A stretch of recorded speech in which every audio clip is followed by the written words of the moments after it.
great admirer of the impeccable credibility, professionalism, and business savviness of BusinessDay. If you really mean business in Nigeria, start your day with BusinessDay.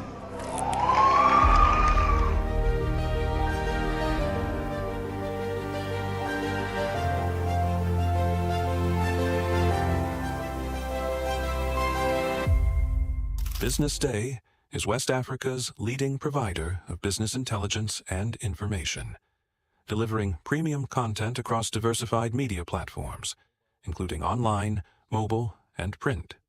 Since its inception in 2001 with a weekly newspaper production, BusinessDay has expanded its reach to provide exclusive content accessible through print, mobile, and online channels.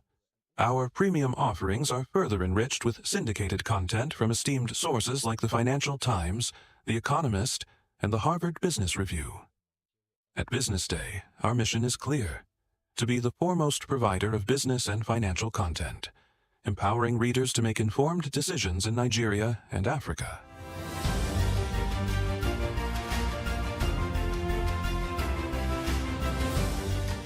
Since our establishment, we have been committed to delivering insightful, relevant, and accurate information about Nigeria's business and finance environment, while contextualizing the impact of global events. We monitor the stock market, analyze the companies driving it, and report on government policies and their economic implications.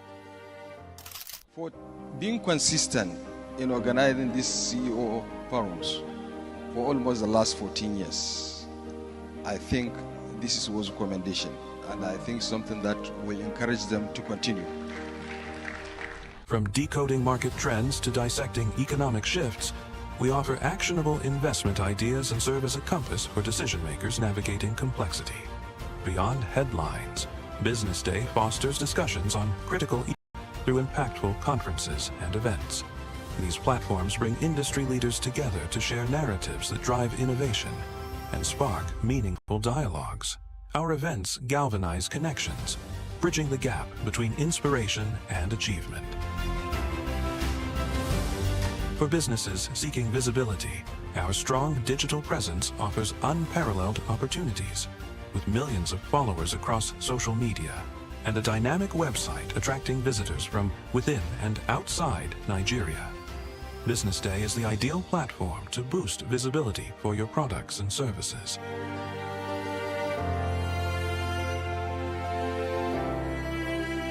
If you're looking for in-depth analysis and expert opinions on Nigeria and Africa's business landscape, BusinessDay is your guide.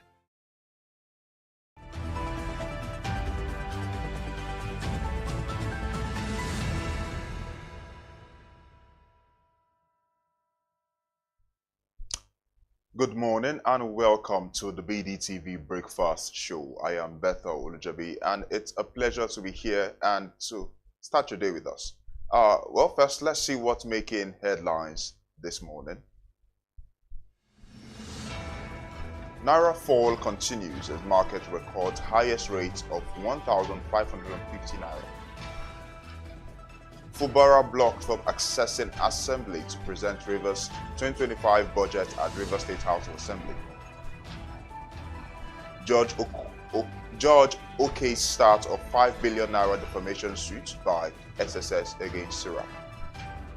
Trump pledges more EU tariffs in trade war.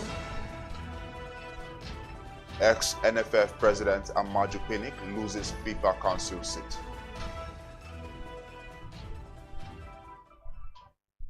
Well, we begin the news in Nigeria, where the Naira has continued its free fall on Wednesday, March 12th, after some months of stability. The foreign exchange market recorded 1,550 Naira as the highest bid rate of the trading day. Data from the Central Bank of Nigeria revealed that the Naira depreciated slightly at 2.53 Naira as the dollar was quoted at 1,538.68 Naira after trading compared to 1,536.15 Naira quoted on the previous day on the Nigerian Foreign Exchange Market, NFM.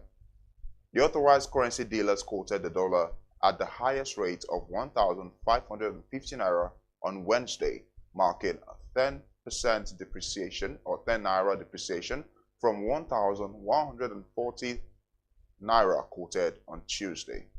The market, however, recorded lowest rate of 1,532 naira per dollar on Wednesday, as against 1,520 naira on Tuesday. Moving on, Governor Sim Fubara was denied entrance into the Rivers State House of Assembly to present the 2025 budget as ordered by the Supreme Court. This move started on Tuesday, March 11, 2025, when the governor personally signed a letter asking the Speaker of the House, Martin Amewule, to make way for the presentation of the budget. According to reports, attempts to deliver the letter to the House failed, as the clerk allegedly told the principal secretary to not let the governor in as he was not available. The governor's aide, however, forwarded the soft copy to the speaker to prepare to receive the budget on 10 a.m. March 12, 2025 at the Assembly Complex. Still on the Federal Capital Territory, court has scheduled March 21st for the commencement of a 5 billion naira defamation suit filed by two officers of the State Security Service SSS against the Socio-Economic Rights and Accountability Project SERAP. This lawsuit stems from SERAP's accusation that the SSS officials unlawfully invaded their Abuja office in September. The organization's failure to apologize prompted the SSS officers to take legal action in October, seeking 5 billion naira in damages.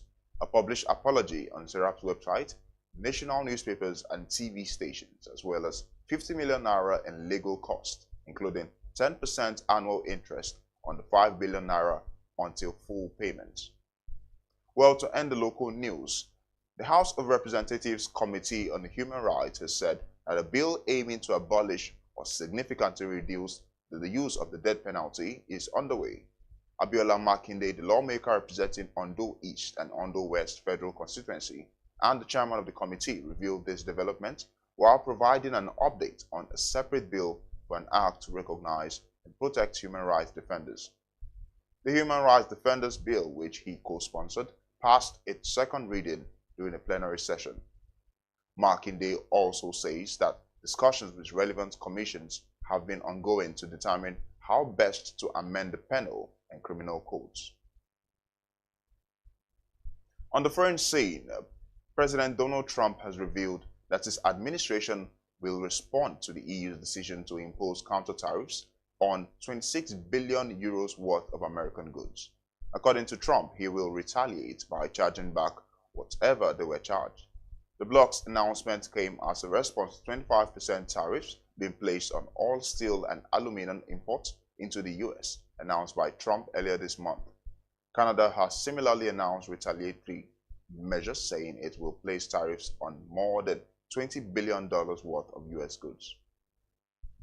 Also, Pakistan's military has revealed that at least 346 hostages have been freed from a passenger train that was hijacked by separatist fighters in Balochistan province in the country's southwest.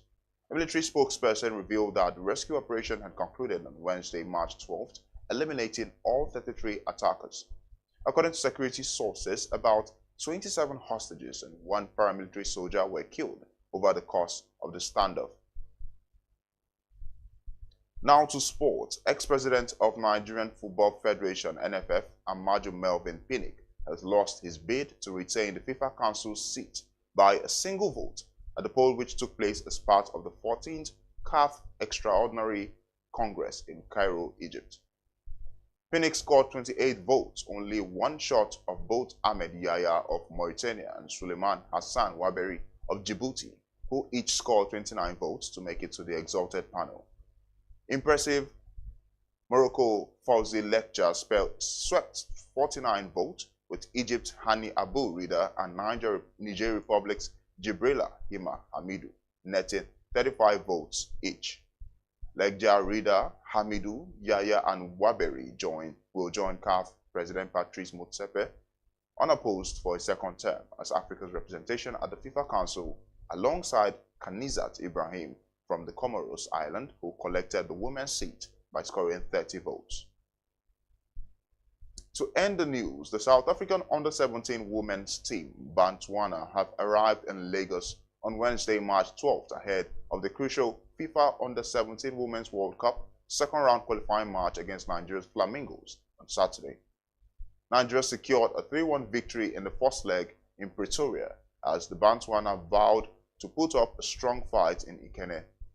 Team captain Katleho Malebana, who scored South Africa's only goal in the first leg, has assured that her team will battle fiercely against the Flamingos at the Remo Stars Stadium on Saturday. Well, those were the top headlines on the BDTV Breakfast Show this morning. Up next is the newspaper review. We'll be right back.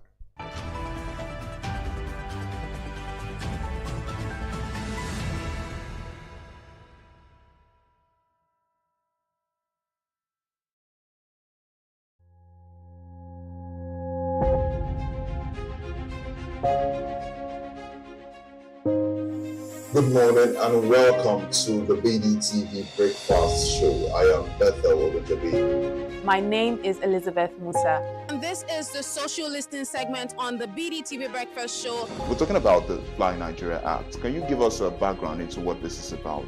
We are here today on the streets of Lagos, Nigeria, to gather opinion about a pressing issue. I go look at the cost of petrol. We get everyone in Nigeria with a suffer. The income is not really increasing, but the prices of items are increased. Nothing like service again. No. You only pray for that money to reach you that month. There's a lot of high pressure, a lot of stress. There's a lot of high targets to be met. I was quite strict. In my mind, I said, moving from my hand, my picking will spoil.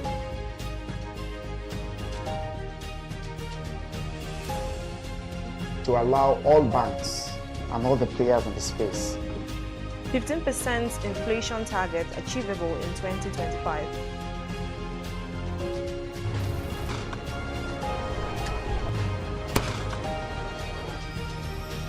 The command and vision philosophy of both the Chief of Defense Staff, the Chief of Army Staff, and indeed all the service chiefs.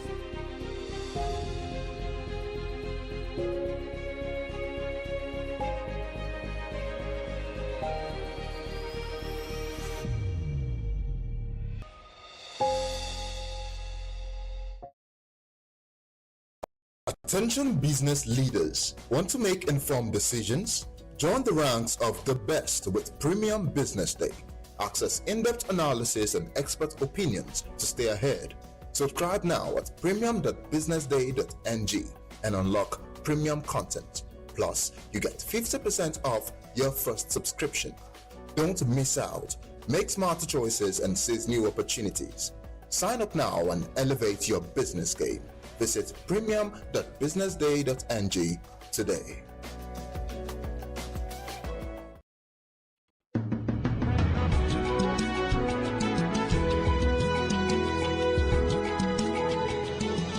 Hello, this is Bode Oshosami on Global Business Insights on BDTV, where we bring ideas and discussions on the business headlines.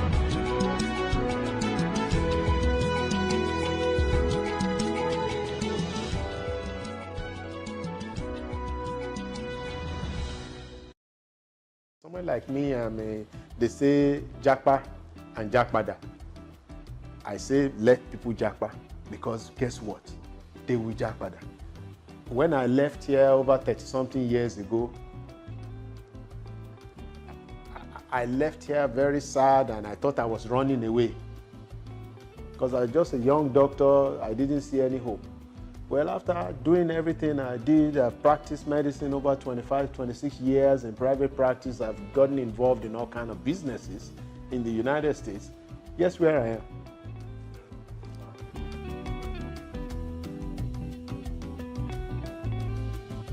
You know, Saglev is an electric vehicle manufacturer. We're actually a U.S. company. Our principals actually manufacture vehicles in the U.S., but the Saglev Electromobility Nigeria Limited is our Nigerian subsidiary, just like we have a subsidiary in Ghana, Cote d'Ivoire, and then soon in South Africa. All of these countries will have their own assembly plants. That's the plan, where we assemble in every of this market. Already, we've been testing vehicles in Nigeria and Ghana. We've been collecting data from rideshare drivers, fleet drivers. We've been literally paying drivers to submit their data to us. How much do you make? How much gas do you buy? We are tracking their vehicles, seeing the distance. So the research and data collection part has been going on probably a year and a half, same thing in Ghana. At this point, developing an assembly plant in Nigeria. There is also an assembly plant in development for Accra, Ghana. It's going to be in Tema. The other activity, to fully answer your question, is we are already training and recruiting electric vehicle technicians. So that is going on. As a matter of fact, we just hired 16 or 18 of them.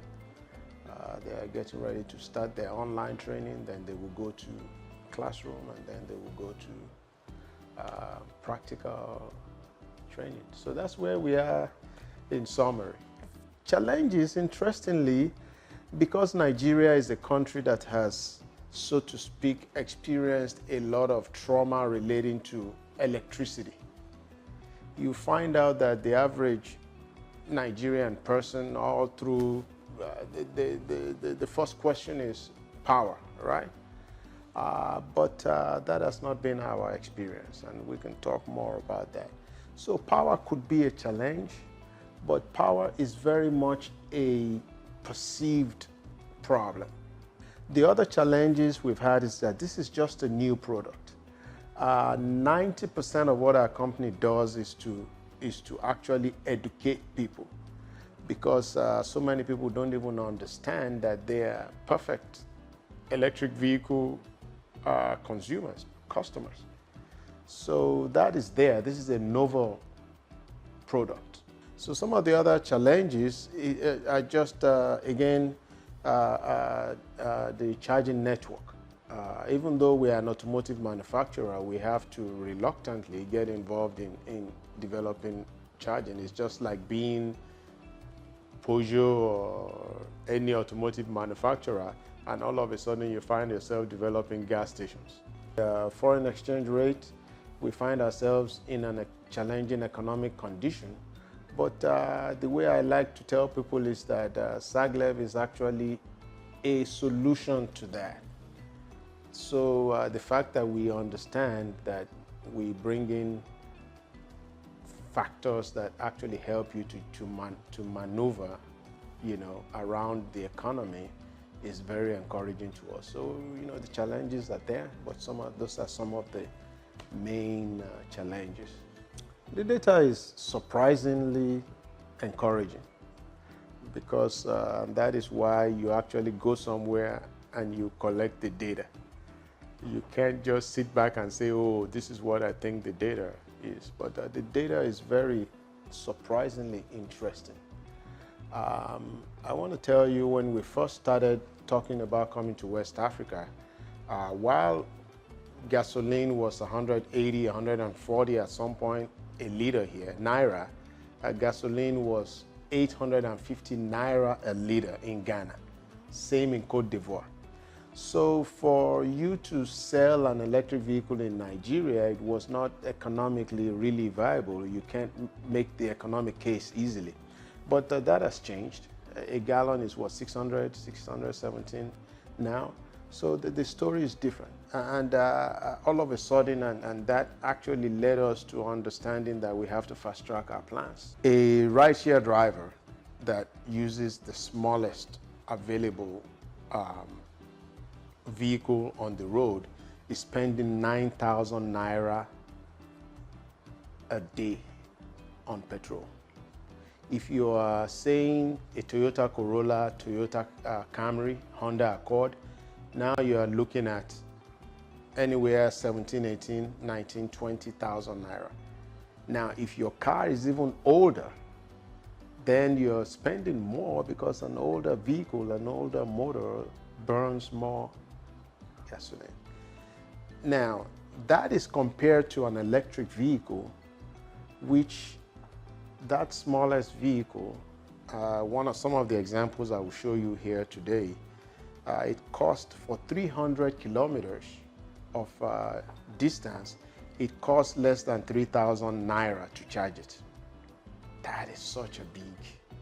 What we've also found from the data is just the cost of ownership of an electric vehicle. It's not what people think it is, because the average electric vehicle will cost you 50 to 60% less in maintenance cost if you just take the first 4 years of the vehicle, talk less of down the line. An internal combustion engine vehicle will keep costing you more. An electric vehicle has much less moving parts. There's no transmission, there's no kickstarter, there's no crankshaft, there's no oil, there's no moving parts. It's just a battery and a transmission. Surprisingly interesting. We've always thought that this would be possible. I've driven electric vehicles in the US since 2013. I drove one of the first Teslas ever manufactured. And I've always wondered, why is it that in Africa, in Nigeria, we don't drive more EVs? But a lot of it is education. So that's why I say we have to educate people. What we think is impossible is actually possible. Now, what the data tells you is a little bit scary, because what it tells you is that between 50 to 70% of Nigerians are actually potential electric vehicle customers. Listen, SAGLEV wants other people to manufacture electric vehicles in Nigeria. So it's not if you are able to invest in EV manufacturing, we don't mind you coming on board and saying, hey, listen, I want to do this. This is a country of 200 million. Listen, SAGLEV is not going to satisfy that market. I can assure you of that. We just want to make sure that people get the benefits of electric vehicles. And it's not just in personal vehicles, all the way to last mile transportation, all the way to even trucking, public transportation, Uber, because you want to attack the highest offender, which is public and mass transportation. Right?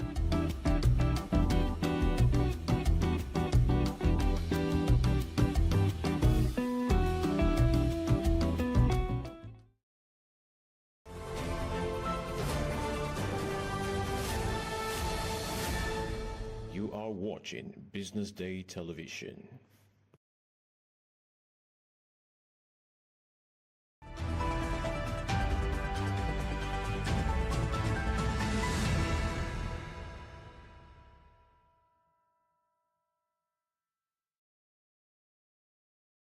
Attention business leaders. Want to make informed decisions? Join the ranks of the best with Premium Business Day. Access in-depth analysis and expert opinions to stay ahead. Subscribe now at premium.businessday.ng and unlock premium content. Plus, you get 50% off your first subscription. Don't miss out. Make smarter choices and seize new opportunities. Sign up now and elevate your business game. Visit premium.businessday.ng today.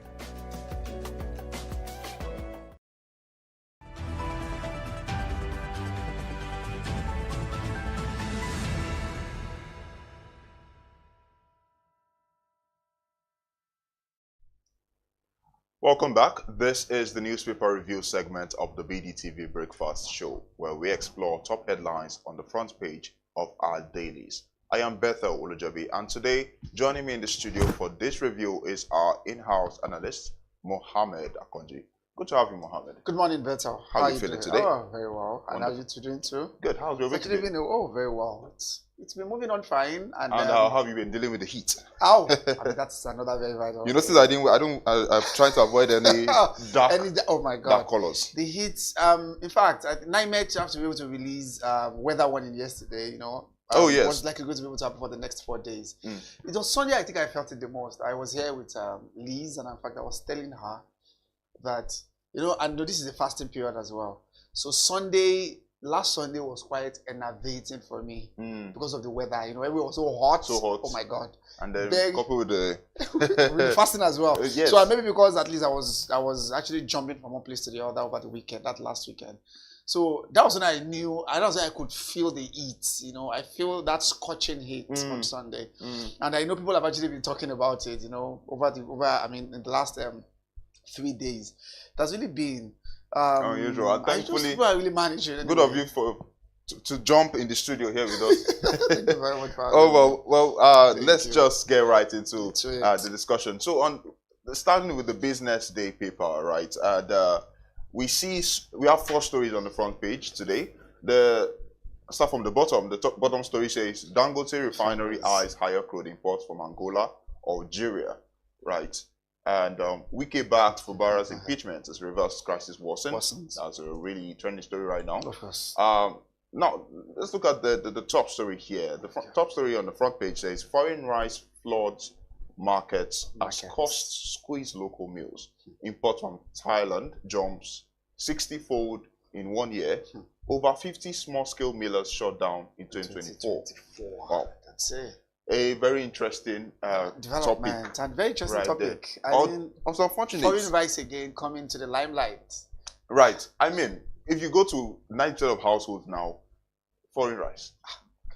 And then a lot of households are saying that. Yeah, because I mean, if you look at the issue right now, quality is very question. Vital. Okay. Quality comes into the question. Okay. Right? Can we compete? Are we competing? Okay. What do you think? Two things I thought about, and let me just be able to react to that before I react fully to the story, was that there are concerns and there are issues around rebagging. That most of the rice that we would see and claim that they are foreign rice are locally made rice. They just back them with foreign bags, you know, with foreign names, because that is what Nigerians want to buy. The import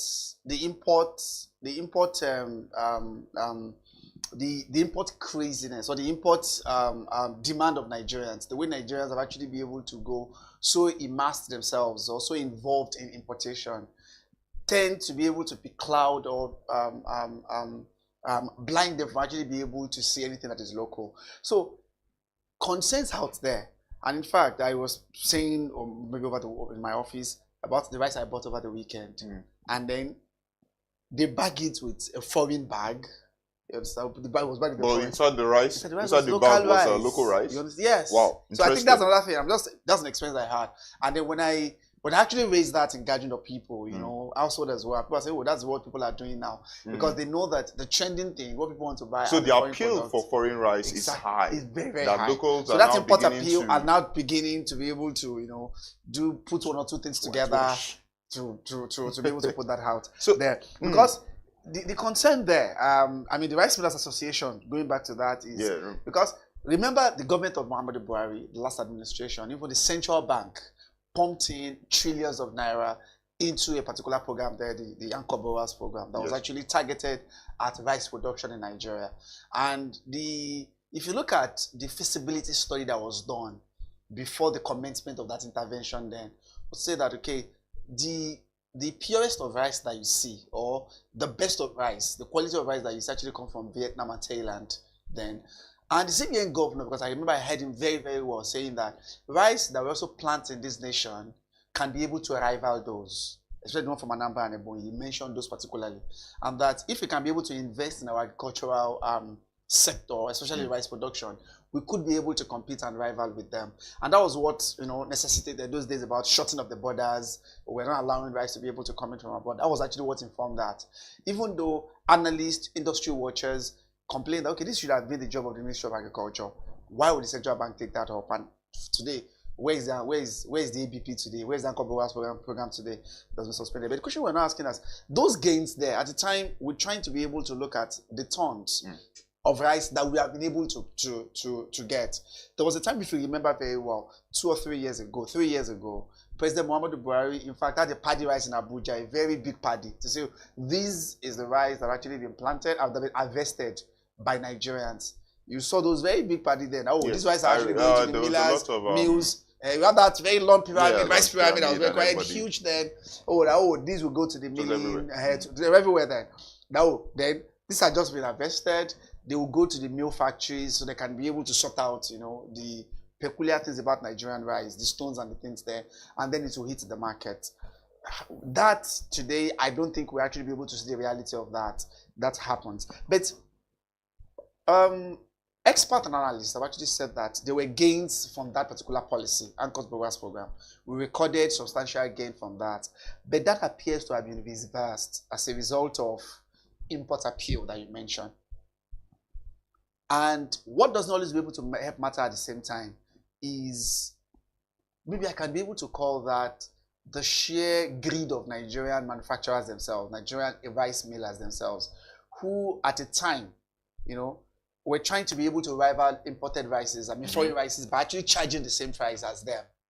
Because, so most of them will say, okay, how much does the foreign rice go for? Oh, it is this amount of, okay, fine, it is 75,000 naira. And they too wanted to be able to sell the local rice, local grown rice at that same price. So I think that affected buying, the purchasing power, the purchasing drive of Nigerians as a result of that. So people are looking at, okay, what's the difference? If foreign rice is exactly the same as this, and then there is already a mindset. Yeah, there's an orientation that foreign rice are better, they have better quality. Good. But so, yeah, okay. That's what you're saying. Okay. Now, this story says that experts are saying that they have this they have the argument that in as much as, yes, the appeal is higher among locals, there's Nigeria's borders are porous. Allowing some of this to even come in. I think that's how I'm now going. So we have rice being smuggled in. That's 60 metric. You can be able to use that. Exactly. 60 folds. Yes. If you be able to look at the story, you see the trend. You see the chart that was actually be able to indicate of what happened in the last 3 years and the way it has jumped in 2024, the way it's spiked. So would you agree that? Would you say that porous borders is one?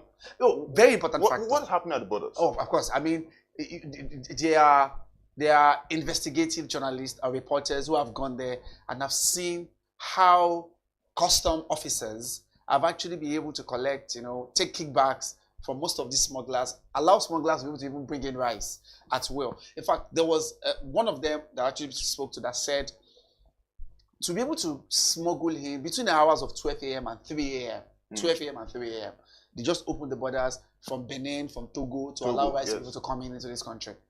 And then maybe, you can say for that 3 hours, you just pay 5 million naira. So by 3 a.m., they shut it down again. Whatever you can be able to bring in. And then they do that. Some of them always be able to have that. In fact, she said there is a way you tend to be able to repackage most of these cars, You tend to be able to jack it up. They can be able to load. They can load as many. The more you can load, those smugglers are actually, they will help them to be able to smuggle it in cahoot with the custom officers who help them to do that. So it is really, really a very brisk business that's actually going on at the border in that regard, and especially from Thailand, because by the time the last one that this same custom did, so these are contraband products that have been seized. They went to market, they boggled those shops and bring out some of those rice and said, okay, this is actually imported rice. These are imported rice into the country. Illegally imported into the country. I mean, smuggled into the country. Smuggled into the country, as the case may be. They were making reference to the fact that this rice that were actually coming in, so this rice that were actually coming in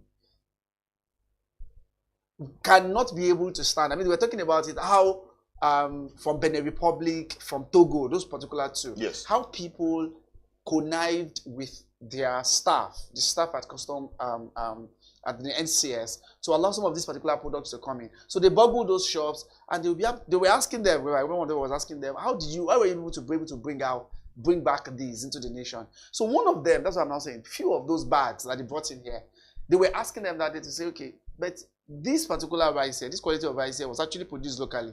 Why are you even bagging them? Because some of them actually be able to mix them together, the local ones and then the foreign ones. But the question there would be, Thailand have been doing everything possible since the last border closure that we did in 2021 to see, because actually Thailand and Vietnam, maybe Vietnam has actually been able to pipe down a little bit, but we still see a lot of Thailand rice go to markets foodstuff markets, where customs have actually gone to boggle those shops and bring out some of the imported rice to see, and look at that trend. We're able to look at, okay, the increase that we've seen in the last 1 year as to rice that have actually been imported. But the question there is, the rice millers, what has also helped matters as well is that most of the rice millers, most of the milling factories that have been opened on the back of the ABP have closed down. I think you read that here. Up to 50 of them. 50 of them, and that is quite huge. So I would ask you,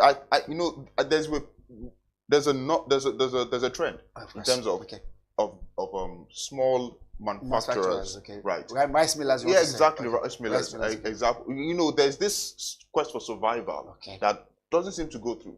Why is that? Okay, really? So maybe the current economic reality itself. Because yes, obviously, and then cost of production, and maybe the import appeal. So the import appeal plays a very important factor. Nigerians with some of our Western-centric orientation that Nigerians have to say, oh, whatever is actually from local here cannot be good.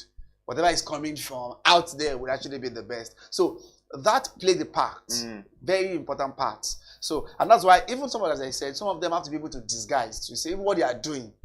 They are not even so confident enough to come out to say, this is actually a local rice. So the import appeal played a factor. Cost of production as well played a very important factor. Yes, there were a lot of incentives that we tried to be able to give to those small millers to ensure that they're able to be able to get that. But that played a very important part in what we are seeing right now. And that's why I said, if you look at the trend in terms of foreign rice coming into the nation, the way it jumped in 2024 is a cause of concern. Very important cause of concern. I mean, we've seen a little bit obviously in a country where we are trying to maintain our surplus, our trade surplus. We want more local production for export rather than import, and this is not good. This is not a good optic for us at the moment. But as I said, the important factor there is the import appeal plays an important role among Nigerians. Who were those that demand itself is what is pushing it. They will always be able to say, oh, give me that foreign rice regardless of the price. Maybe for status, maybe to be able to brag in the midst of the fence to say that, no, I don't eat local rice, or I only eat foreign rice, and then things like that. So what are you thinking? Bring back APB, or how do we bring, how can we become the APB, because if you look at the success rate of the APB, it was even less than 50%. So there are a lot, there are a lot of undercurrent, there are a lot of unsavory things that happened with the ABP. People took the fund, for example, took the loan, diverted it. Only very few of those who accessed the loan were able to use it for the purpose for which it is actually that is another issue. That's another thing about that. That's so we cannot, because it has not been fully successful in itself. So it was able and a lot of money went into it, so it seemed wise. Trillions of naira actually be able to went into that. So I think it's a very, very important thing that we need to be able to look into. The other thing there was the story yesterday of Mr. Wiki and Mr. Fubara. It'll be a little bit of politics. We'll come to that. Okay. I know it's a very. We'll come to that. Just very quickly, let's look at that one. Okay, I think Dangote too was another thing. Well, so we look at that Dangote story as well. One thing I see is that Dangote refineries, it has come as a silver lining to many, right? In terms of local production of our own crude, and of course, you can see the price war that is happening right now. Nobody wants to sell. But if you don't look at this better, so what if was a fallout of what NNPC released on Tuesday to say the naira for crude will end by end of this month? So what happens now? The question, that's what I'm saying. So is it Algeria now, Angola to be able to get import? So I mean, again, it comes back to our trade. We just talked about importation of rice now. Now we're talking about importing crude again. When we have crude in the country. So what is going on? Because that is a businessman, first of all, remember? And then you need to be able to look out for yourself and see, okay, if this venture closed today, I need to be able to look for alternatives. Angola, Algeria were the second and the third largest oil producing countries. I mean, nations in Africa. I mean, in OPEC, exactly, in Africa, and they're also members of OPEC as well. Yes. So they also have quite a large reserve, of oil that can be made available. And I'm sure this is just like an alternative. If at the end of the day, the new arrangement that is being sorted out with NNPC is not able to see the light of the day, could not be able to get that, I'm sure it's just be able to consider it as an alternative, which is expected, as I'm saying. So what is very the important end goal here? Why so I was telling Liz there that day, of course. So the question here is, at the time NNPC appears to really be a bit jealous of, that's my own view anyway, of Dangote, because they've actually seen that he's actually be able to take the shine of them. And that's why, because a lot of people, when the Naira for Coup started in October, nobody ever expected, I never have read it anywhere that says it's a 6-month arrangement until now, when it came on board, you know, to say, oh, it's a 6-month plan and they cannot be able to continue. But the end goal here is, that's what I'm saying, is NNPC trying to be able to play a particular game that we don't know about? Perhaps that would be very, very important for us to be able to look at. But we cannot be able to fault Mr. Dangote, because if you look at what he said there, was just that they are hiring, you know, crude from already by now. Don't forget, 50% of people they are crude, they get them, they are imported from UAE. Imported some of them already at the moment. It was because of the Naira crude that tend to be able to pay a little bit to that. But if it stops suddenly, you definitely have to be able to look out for. Obviously, so someone like Dangote, you rightly said, is a businessman. Of course. So we need to looking out. There is a need for the business to continue. It's not going to continue. So for the business to continue, this is a feedstock that is needed for his. And he says, okay, no problem. If you are going to be able to stop this, and this is just unfortunate. This comes in a time when we're celebrating export of refined products. Finally. Like we can actually say that we're exporting, and we can still export. And now, but if this stops now, this is coming off. But I'm sure the government will definitely not be able to take it, pipe it down. Well, the regulators have to look into it and see how to broker peace between them. I'm very, very important. Yes. Right. So coming to the Vanguard, right? Because of the time we have, the Vanguard, we have many stories on the Vanguard page today. But I'll quickly read through them, see how many I can take. Insecurity. Again, Senate summoned security chiefs. Topic of insecurity again. 18 months after recall, federal government vetting candidates for ambassadorial posts. Death row inmates rise by 98 in 6 months. Prison acting Controller General. Speaker Tosu, let's Obasa be. Tinubu tells Lagos lawmakers. And the one story. You see the picture that's the picture story. These are the lawmakers now. They were with the president yesterday. True. All of them were there. Yes. And chanting. I don't know if you saw it, chanting on your mandate we shall stand. I mean, after the meeting. It shows that what Papa has done to them anyway. But you can see them there in the I don't know if I should say it. It's very... I mean, they weren't chanting it. What I'm saying is, if you listen to them 2 weeks ago, when it appears that Obasa was forced on them again, you see how emotional some of them were, as if this was actually not what they wanted. And if you look at the timeline of what happened yesterday when they visited the Aso Rock, and when they came out, when they had this photo shoot, and the way they are chanting when they were coming out to say, they were the ones saying that, telling Tinubu that, okay, or your mandate we shall stand. And even like, okay, what has really happened? 2 weeks ago, all of you were saying, oh, as if this is not our way. Only God knows. I mean, it was behind closed doors. That's the question. We don't know. Everybody's asking. Of course. Well, the main story, which has been on the lips of many, is Rivers. Heavens won't fall if Fubara is impeached. Blast, that's Wiki now. Blast the governor, he says, is insincere, playing to the gallery. He tags Pandef as the worst organization to rely on. He notes Fubara's letter to Rivers Assembly as useless, insincere. He says Fubara demolished Assembly complex and cannot visit uninvited. 27 lawmakers barred Fubara from entering the Assembly to present 2025 budget, alleging improper communication. And Fubara himself says he's ready to represent the budget. Yesterday, I think I was in the office when I listened to that press conference. You know, that's which I called yesterday, and the man is just loose cannon. The way he just, you know, you see him is, I don't know, you saw it. God was just spewing and just spraying on and on and on, and in fact attacking the journalists themselves who were there. I said, I brought you guys here, you know that. You know, I brought you here. I know what I'm saying. And then the way he was actually attacking, right from, you know, firing shots here and there at PDP members, at even calling judges by their first name. And that was where he made one of these very powerful stories that heaven will not fall. Because people were saying the Jaws, where Fubara came from, are threatening that if he is impeached, they're going to blow up the pipelines, the militants. They'll start blowing up. And that's why he mentioned the word that, why are you monopolizing? Why are you getting powers to where powers are not?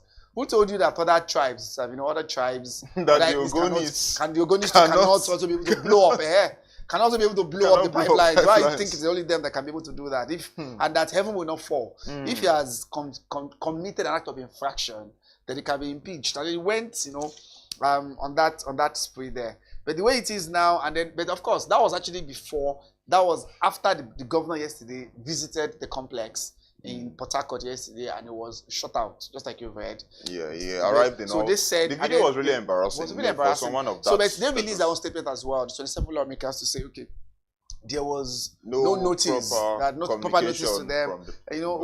The back and forth have actually been on, and maybe they are gravitating towards impeaching him, perhaps. And that will, because the president needed the oil in that field. Remember Ogoni, but he called them to meet up the 2.07, 2.1 million buyers that we targeted this year.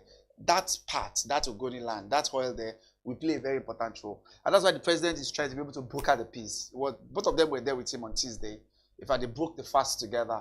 Fubara was there, Wikiti was there. No, they didn't speak to each other while they were there. But the question there is, with the way it is going, if the man is eventually impeached, we don't know what might likely be able to happen. But with the way these people have actually been able to, sharpen their arsenal, they are looking like hell bent on actually impeaching Fubara. Fubara has faced many battles. A lot of battles. Very short a lot time of battles. But it's just yesterday. Don't forget, he is just the Accountant General of the state under Wike. Wike brought this same person here. That's where politics is. This is the ephemeral nature of politics. And that is really a huge problem. I don't understand. Because you come in as the leader, and then you still have strings. Right? They just wanted people to maybe a governor of a third term. Third term like a de jure governor of some ward. Because it felt like someone can control. Fubara would you even want to come back? That's what I'm saying. With the way it is now. So you know it will be marveled. That's a very good point to raise there, better. So you say, let's say 2026 now. Will you even be able to go for second term? Because you can't battle right from the first day. It is unimaginable. Remember when El-Rufai was on Arise and he was saying he was on TV and he was saying that he has peace of mind now. This is not in political power. And then, oh my God! I mean, it's a very really huge, interesting conversation every now and then. Our final paper, The Punch. Top story says Lagos Calabar Highway projects wasteful, corrupt. Says former President Obasanjo. Says that Tinubu ignored protest against 15 trillion naira coastal highway project. Fault 21 billion spent on VP's residents. Okay. So I think it was okay. Maybe just talk about that. So he just launched a new book yesterday. Baba, Nigeria past and present. Exactly. And that was where some sections, some pages in the papers, reference were made to the Lagos Calabar. Remember, 2023, when the Minister of Works, David Umahi, announced how much per kilometer is about 4 billion naira, 4.97 billion per kilometer. So per kilometer of that road, running from Lagos Atlantic to Calabar, and then terminating at that point. So a lot of people have faulted it, but he has said what they wanted to be able to use there. Under the arrangement they are talking about, the ERP model, the model the ministry is actually trying to be able to work on that, and the use of concrete road. I think we spoke about that yesterday. It may actually look costly at the first phase.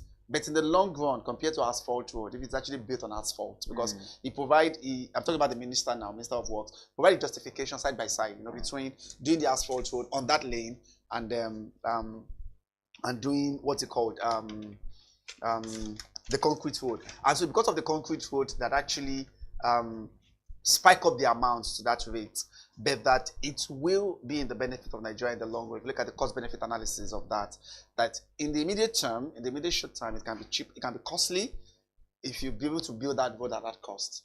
But if in the long term, because of the cost of maintenance of asphalt road, will always be very, very high relative to maintaining concrete road, where the road is actually designed for. And that was actually what informed the initial escalated cost. I mean, the initial high cost of executing that particular project. So I think the former president's argument is even, okay, you want to spend 15 trillion naira on the highway, coastal highway, but you took 21 billion naira for the VP residents. To get a residence, not No, for the vice president of and the the was country. Because sometimes at the time the Wike, Wike was actually the one that actually did that as Minister of FCT, and they were saying this project actually started during Jonathan's administration, and the VP has been there. They just completed it, and that the cost of production has increased in folds, over that period. Maybe that was, but if you list, I have not read the book anyway, but I just be able to look at the quote, the section that was actually picked out by the Punch correspondent, by the Punch reporter, about how the president vehemently vilified, lampooned the spending of those amounts, especially on that VP's residence. And he was trying to be able to compare it to what happened during his administration. But the cost of production then, the cost then cannot actually be compared. Inflation level cannot be compared to the way it was then compared to the way it is actually now. Well, unfortunately, the time we have is up. But lastly, we'll just look at the cartoon of the day on the BusinessDay paper. What we see here is El-Rufai on a horse that says SDP. Don't worry. Someone says, obviously, an APC, someone like a member of the APC party holding a broom there. Okay. Says, don't worry, a bird that flies off the earth and lands on an anthill is still on the ground. So, oh my God! What can we call stirred some waters when he announced that he's defecting. He's defecting from a party he helped found to a new party. And I can tell you that is not the final goal. That's not the final point. He's still perhaps people are still saying there are two ways it can go. He can. That's where I see it. Okay. SDP is just the first step in this plan. In that plan exactly. To decide where with APC. So it's either he moves from SDP, which is allowed to, of course, or he tries to merge SDP with other parties, like he did with the APC. Exactly. So he's trying to see it as I have done it before. Of course, I can do it again. Exactly. That's how I see it. And that's exactly the way I see it. I totally agree with you. So because will he be able to contest for president? I think the jury is still out there on that. But maybe it is just that coalition that he's looking out for again. Another powerful force.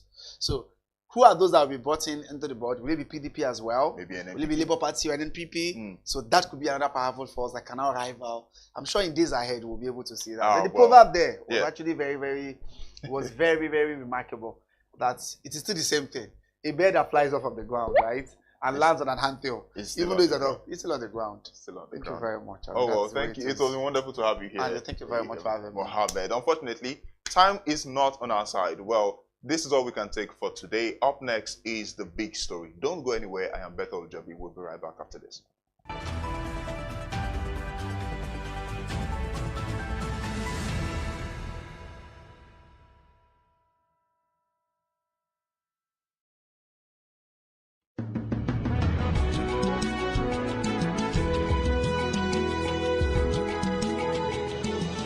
Hello, this is Bode Oshosami on Global Business Insights on BDTV, where we bring ideas and discussions on the business headlines.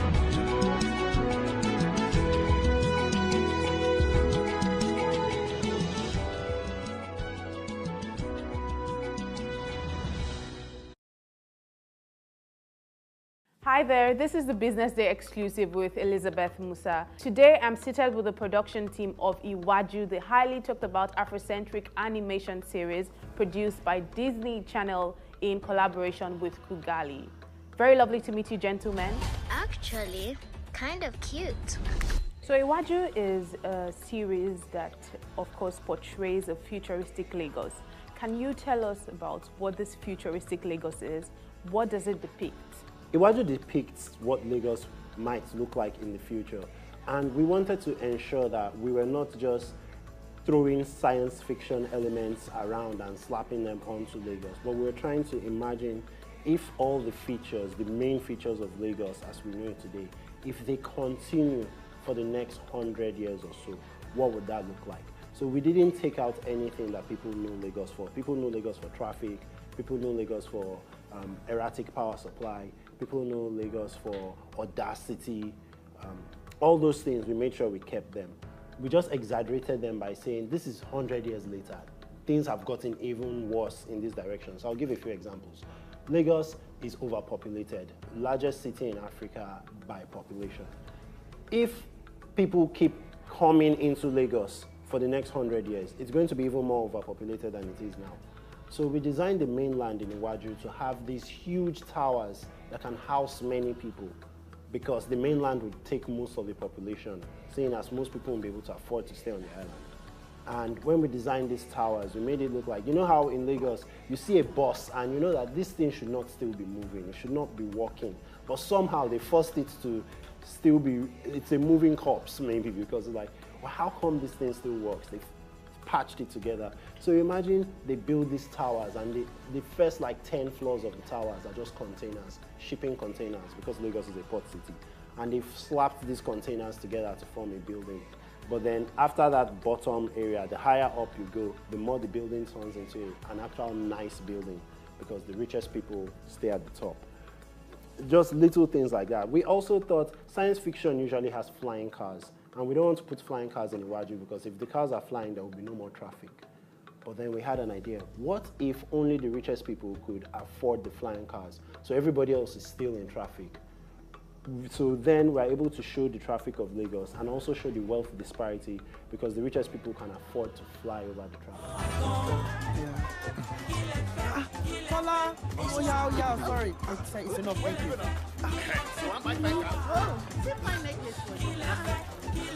Okay, so Ziki and I are childhood friends. We met when I was 11 and Ziki was 9 in our first year in secondary school. And we connected because of our love for comic books, animation, and video games. And we've stayed friends ever since. So by the time we were in our early 20s, and Ziki had relocated to the UK, but we're still in touch with each other. We just talking about animation and such things, we realized that, wait, we grew up watching these things from the US and Japan. Is anybody in Africa creating something like what we enjoy consuming? So we set out on a mission to discover the best African visual storytellers. And we started a podcast to help the rest of the world discover these creators. So we were talking about comic books, animation, video games on our podcast. After about 1.5 years of podcasting, we had reached the point where we could transition into publishing. So not just promoting these creators, but empowering them to get their stories out there. We started with what we call the Kugali magazine, a short collection of comic books from different African countries. Issue 0 to Kugali magazine issue 0, because we were not sure if there would ever be an issue 1. Issue 0 was 40 pages, black and white. We printed it with money from our pockets. But then as we kept pushing, we were able to go further and get to the point where we had the Kugali anthology. By this time, Hamid had discovered us because we had a similar vision that aligned with ours, and I'll let him talk about how that played out. Yeah, so from my end, my story was slightly different in that I reached out to Tolu and Zeki. I think I found them from the podcasting, and then when I joined in, it was just before the launch of Issue 0, because I remember we did the launch in London very much. And I remember during that launch, it was a very eye-opening experience, because at that time, I was still looking at Kugali as something I was doing on the side, in that it was something I was doing for Africa on the side, because my main job there was working in, I thought it was in Hollywood, so I was working in films and so on. And I thought, okay, I'm comfortable here. And then there were 2 hits. The first hit was when we launched the Issue 0 one, which I don't know if Ziki told you this. I kept on, I was like, what is this? Why are we launching this? Because I saw some of the artwork. Some of the artwork was done in color, but we actually printed it out in black and white, and the color version just looked better. It's just a budget issue. But people were excited about the black and white, like tiny book version, which did not look good. And it was that was one of the first moments where like, okay, there's something, if people are excited of this, they are really starving for something. If this thing, which I didn't think was, the quality was good enough, if this is catching people's attention, what if we do something of high quality? So that's around the time I joined up with Tolu and Ziki, and then we registered Kugali as a company from there. So I came from the film world, and I wanted to do something for back home. That was, I reached out to a few creators, because I believe in working with other people versus trying to do something by yourself. And that's how I discovered Tolu and Ziki, and the rest is history.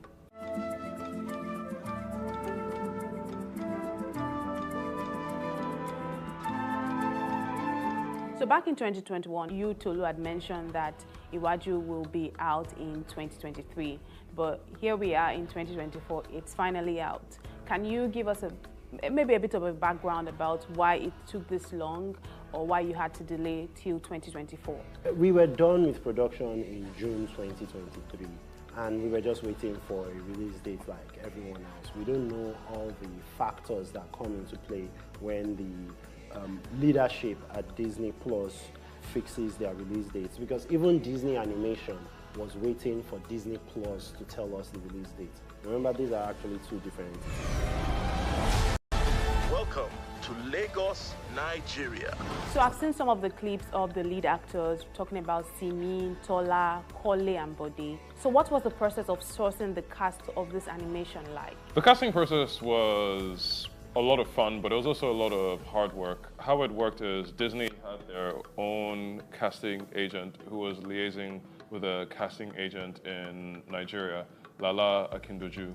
And so it varied from character to character. So for people like Bode, the first set of auditions I received, Femi Branch's audition, I was like, this guy is Bode. So we didn't really have to look too far. But for someone like Tola, I had to listen to many dozens of auditions. But then eventually, I think it was in the second or third round of auditions, I heard Simi's voice and I was like, this is our Tola. But the most important thing that I kept in the back of my mind for casting is ensuring that the actors and actresses that play the various roles could capture that Lagos spirit, that people from here would listen to them and they would sound exactly like the people they know, their brothers, their sisters, their friends, their colleagues. So it was a lot of fun, and I think the cast brought so much magic to the show. What would you say if I asked you to go to the mainland? You want to see the real Lagos? Let's go! So Iwaju is out now on Disney Plus, and it will be out on other Disney channels. Are there other channels to watch? At the moment, it's just the two, so Disney Plus, and then DSTV is not out in DSTV today. It's going to be out in DSTV in April. I can't remember the exact dates. Yeah, the Disney Channel, April 22nd to 26th, and then April 29th to, I believe, the 3rd of May. In any case, you can get the information online and check the schedule for the Disney Channel. What would you say if I asked you to go to the mainland? My role on Iwaju is that of the director and the writer of the series. So I collaborated with, as the director, I collaborated with everyone to bring the series to life, and as the writer, I worked with my co-writer to ensure that the story was the highest possible quality. Now, Ziki is from Lagos, Nigeria, but after the first 15 years of his life, he relocated to the UK, and even though he comes back to Lagos regularly, he's more based in the UK. So because I am based in Lagos till date, it means I'm more in touch with certain realities in Lagos than he is. And I can give an example of the public transport system. Whenever Ziki is in Lagos, he drives. I live in Lagos, I have a car, I drive, but my car could get spoiled sometimes. And maybe it takes me a few days to fix the car. I'll probably take public transport. So when I'm taking public transport, which is something Ziki does not do when he's here, it means if Ziki writes a scene where a character takes public transport, he might miss out on one or two details. Yes, he's from Lagos, he's from Nigeria, he wrote a Nigerian story, but certain finer details may be not quite there when he writes it. And then it's my job to say, this is how this would come through. This is what this should look like. So my role was just to make sure it stayed grounded and culturally authentic to Lagos. So me as Hamid Ibrahim, my role as a production designer. For this show, we call it Production Designer Plus. That was the inside way we call it. Just because generally in Kugali how we work, Ziki handles the narrative side, or whatever writer handles the narrative side, and I usually completely take over the visual side. And in most stories, we understand that's different, where they're like, oh, the director directs the visual side as well, right? And then he tells the production designer the kind of vision he has for the world. Whereas in here, I build the vision of the world. That's why we add the plus on it. So pretty much anything you see visually on screen is kind of a baby kind of directed by me, if you put that in quotes. So production designer plus in that way. But obviously, I'm trying to idea everything to the themes Ziki wants to tell and the story Ziki wants to tell. But it's a very critical thing for me not to make it a world build on the backs of the characters, because usually a place exists first and people come in. I want it to feel like a lived-in place as these characters live inside. So if you remove our own main characters and you put other characters in this world, they could still exist and function wholly. So that was my role. So building the world of Iwaju. We're going to be late. Lagos traffic is no respecter of persons. So you want to see the real Lagos? Yes. Thank you very much for watching. That was such a beautiful conversation. Don't forget to follow us on all our social media handles at BusinessDayNG. And don't forget to check out our website for more exciting stories at www.businessday.ng. Thanks for watching.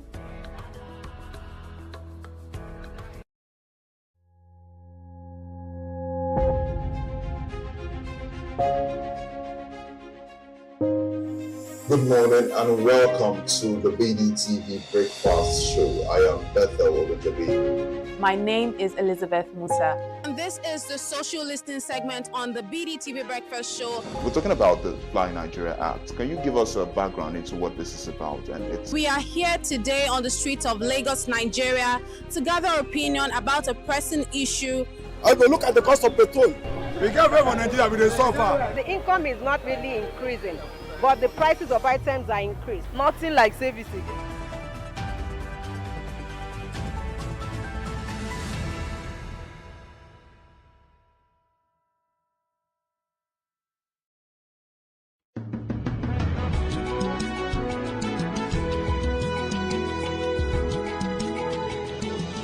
Hello, this is Bode Oshosami on Global Business Insights on BDTV, where we bring ideas and discussions on the business headlines.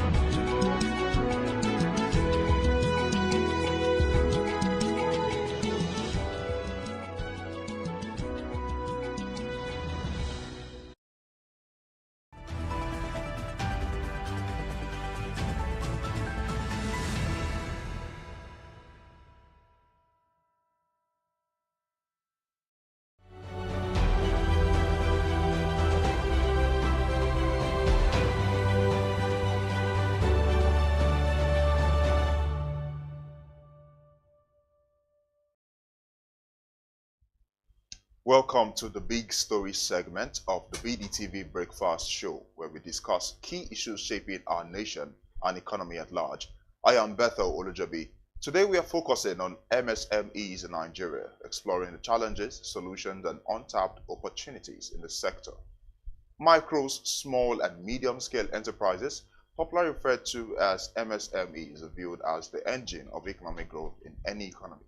This is because they are key drivers of job creation, innovation, and overall economic development, contributing significantly to GDP and employment, especially in emerging economies.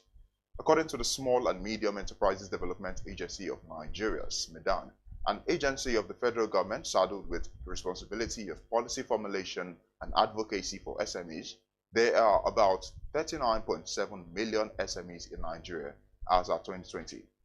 But to what extent have the SMEs in Nigeria fulfilled their engine of growth, economic growth role? What has been their success story, prospects, and challenges? What are they facing with the Nigerian business environment? Could they have done much better if exposed to a more conducive operating environment supported by funding and better infrastructure? Well, these and more are our focus on the show today. And to help us do justice to the discussion is Mr. Real One Bello. Bello is an entrepreneur and co-founder of Verstans Limited. Welcome and thank you for joining me this morning in the studio. Bello. Thank you very much. Thank you for having me. How are you feeling today? Good. Well, that's wonderful. Well, we'll just jump right into the discussion, right? Get right into it. I want to ask you, Bello, how is business? Yeah, I mean, like a typical Nigeria, we're thanking God, we're surviving, we're thriving, irrespective of the macro headwinds that is happening within the country. And if there's anything you can give to Nigerian business owners, we would always strive and, try to survive and adapt to whatever challenges that is being thrown at us. So that's the summary that I would say. All right, so I understand Verstans Limited to be an agribusiness, right? An advisory and consulting for agribusiness. Now, as an entrepreneur yourself, you are the CEO, you founded it, you co-founded it. What are some of the challenges, major challenges that you think have constrained you from where you are right now and where you want to be? Okay, so there's no one answer to that question, right? Because being an advisory and consulting service company, it's a service-based business. You don't have physical product that you're selling. So the things you start wondering, the things that start being a limiting factor for you is the sector you are serving, which is what we're discussing today, the MSME sector. And our thesis for fund investors is simple.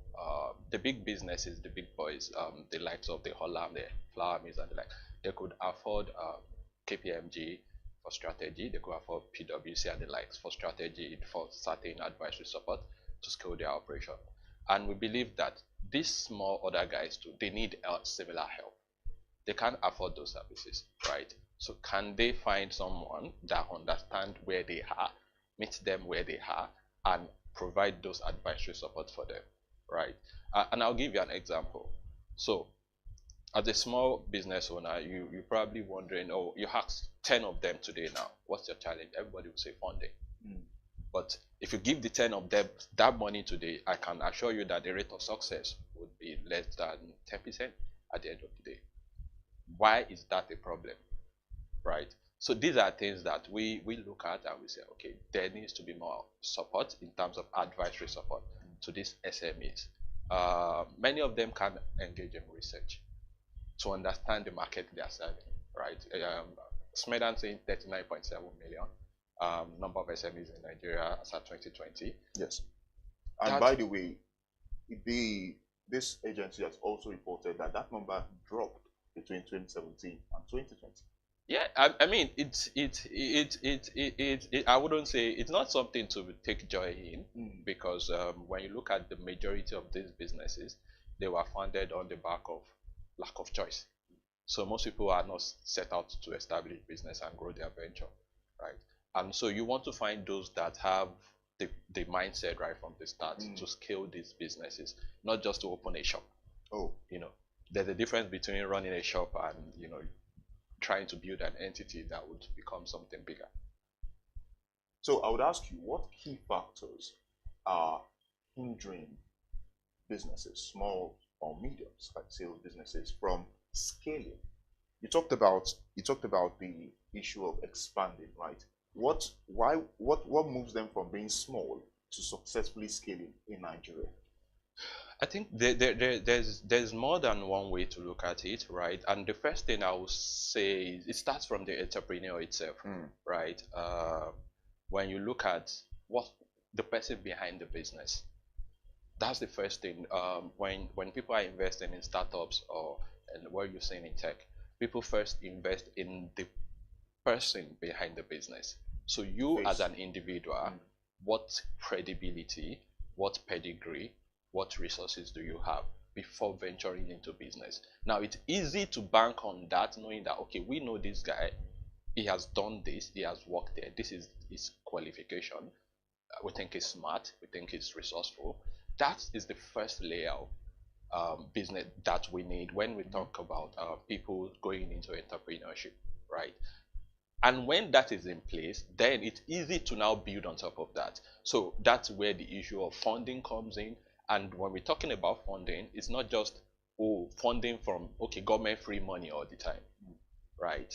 But when people are averse to that aspect of understanding how finance work, such person can grow that venture, right? That's why the first thing is the knowledge of the people that are venturing into business first. We need to do a lot more.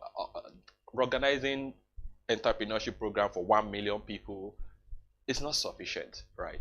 Can we be a bit more streamlined to the point that, we want to transform 100 SMEs in Nigeria this year from, say, 10 million naira revenue to 100 million naira revenue? What would it take us to get to that place? Yes. Then we can create special programs that makes this already highlighted through rigorous process that is transparent, that is fair, that people could talk about the rigorosity of it and how transparent the process is. You can get more people to believe that they have a chance at success, where somebody knows that, I have this idea, have this capability.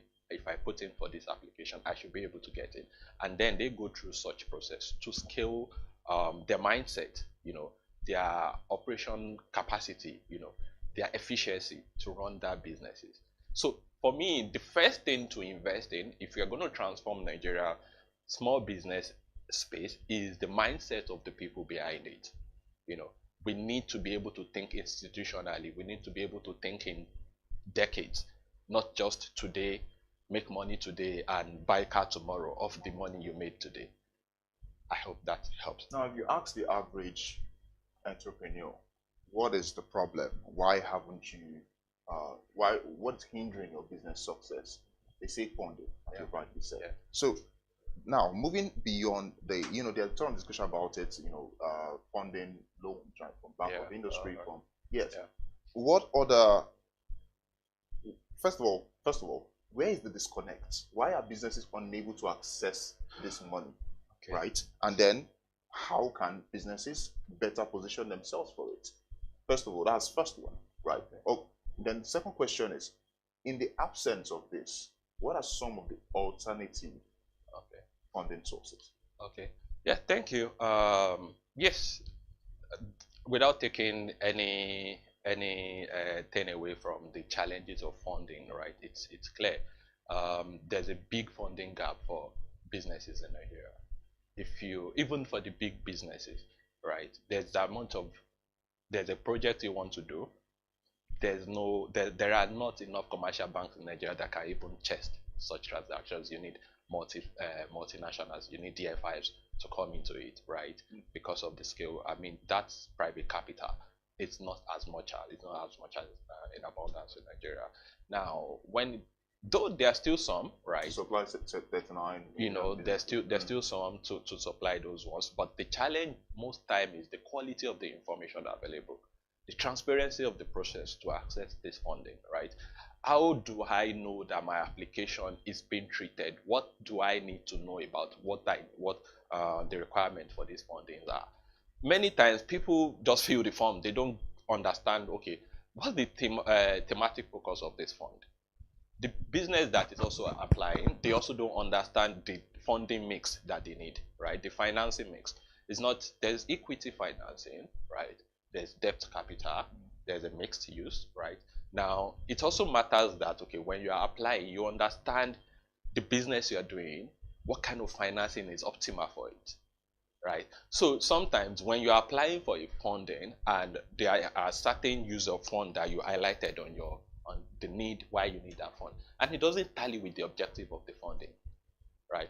This doesn't separate the fact that we've had so many abuses in the system. So you've seen the stories about the Ankobora program, the NEPSA, all these COVID-19 support funds where people just think that it's free money, right? And eventually the system gets abused, right?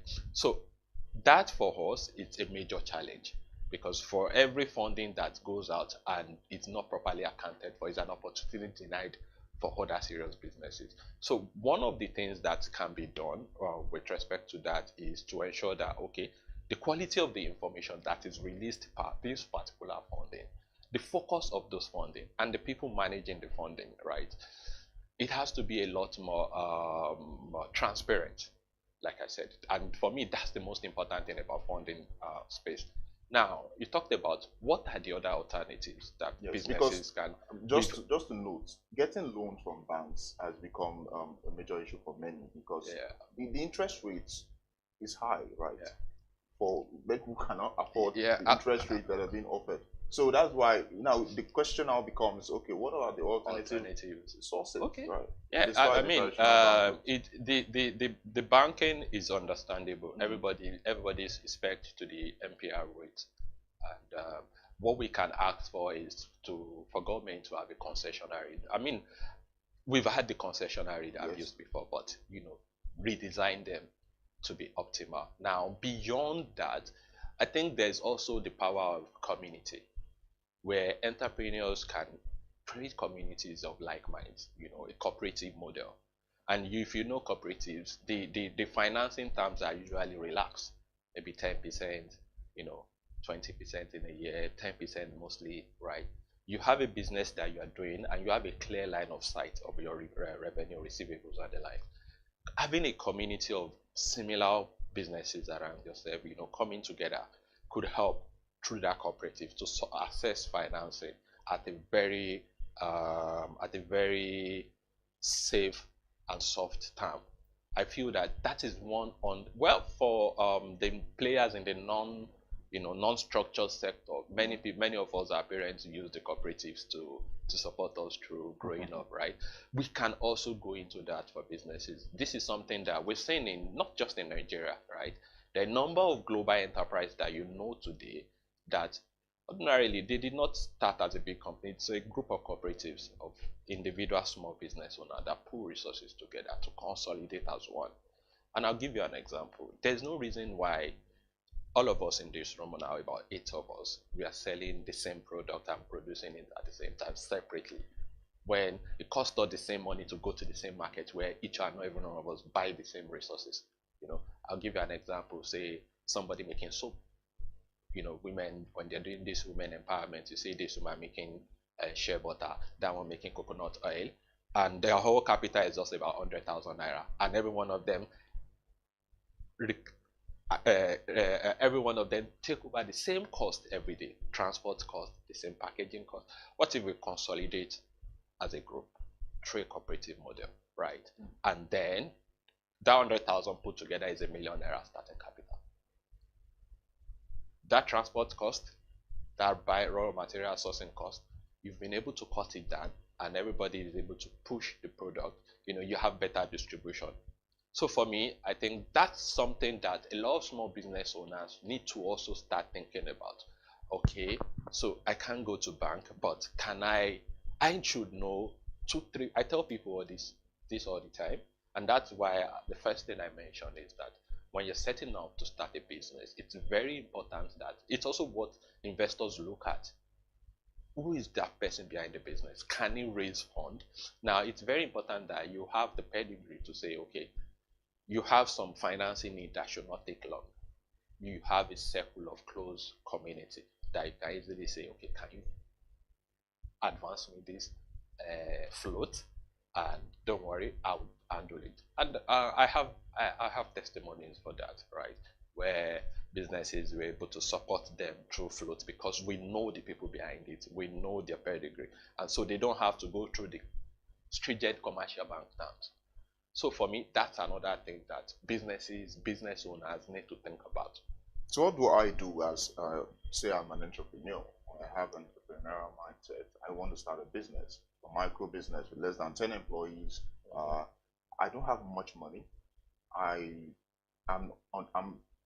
unknown, right? I do not have the PR, right, to pull resources from a community. And I will go to a bank and the interest rate is too high for me. What do I do? So 2 things that we have to always think about is cash flow is like the backbone of every business, right? So if there's no clear line of, okay, this is how you're going to make money, nobody's going to believe in your ideas. So what you need to do is, as an entrepreneur, find a way to validate that this idea that I have exists. It's valid, right? There's a value for it. Somebody is willing to pay for it. You have there are other things you can do. And who are these people I'm trying to validate? So that's okay. I'll probably use this analogy for you. So you have a product that you're trying to develop. Now, with this product, who is it solving problem for? Let's say the product is solving a problem for BusinessDay, right? And so you've gone to BusinessDay and say, okay, I have this product that is in the development. We are yet to, it's in the development. We want to know, okay, this is what we've discovered. And then I talk to whoever is in charge of, such business partnership to say, okay, is this something you guys would like to have? And so you're able, that's the means of validating informally too. They confirm to you that yes, we want this. Is it ready? Can we have it today? And I'll give you an example. We have a startup that we supported, and they are in the EV space in Nigeria. Last month, right? These guys worked on this keke, tricycle, electric one. So basically retrofitted. It's operational already. So because it's not a space for ad, so I wouldn't mention their name. Okay. Right? When they came to us, the idea was already working. It's not yet commercialized. So when they came to us, the question was, okay, how are you thinking about this? So we asked questions about the challenges we could see.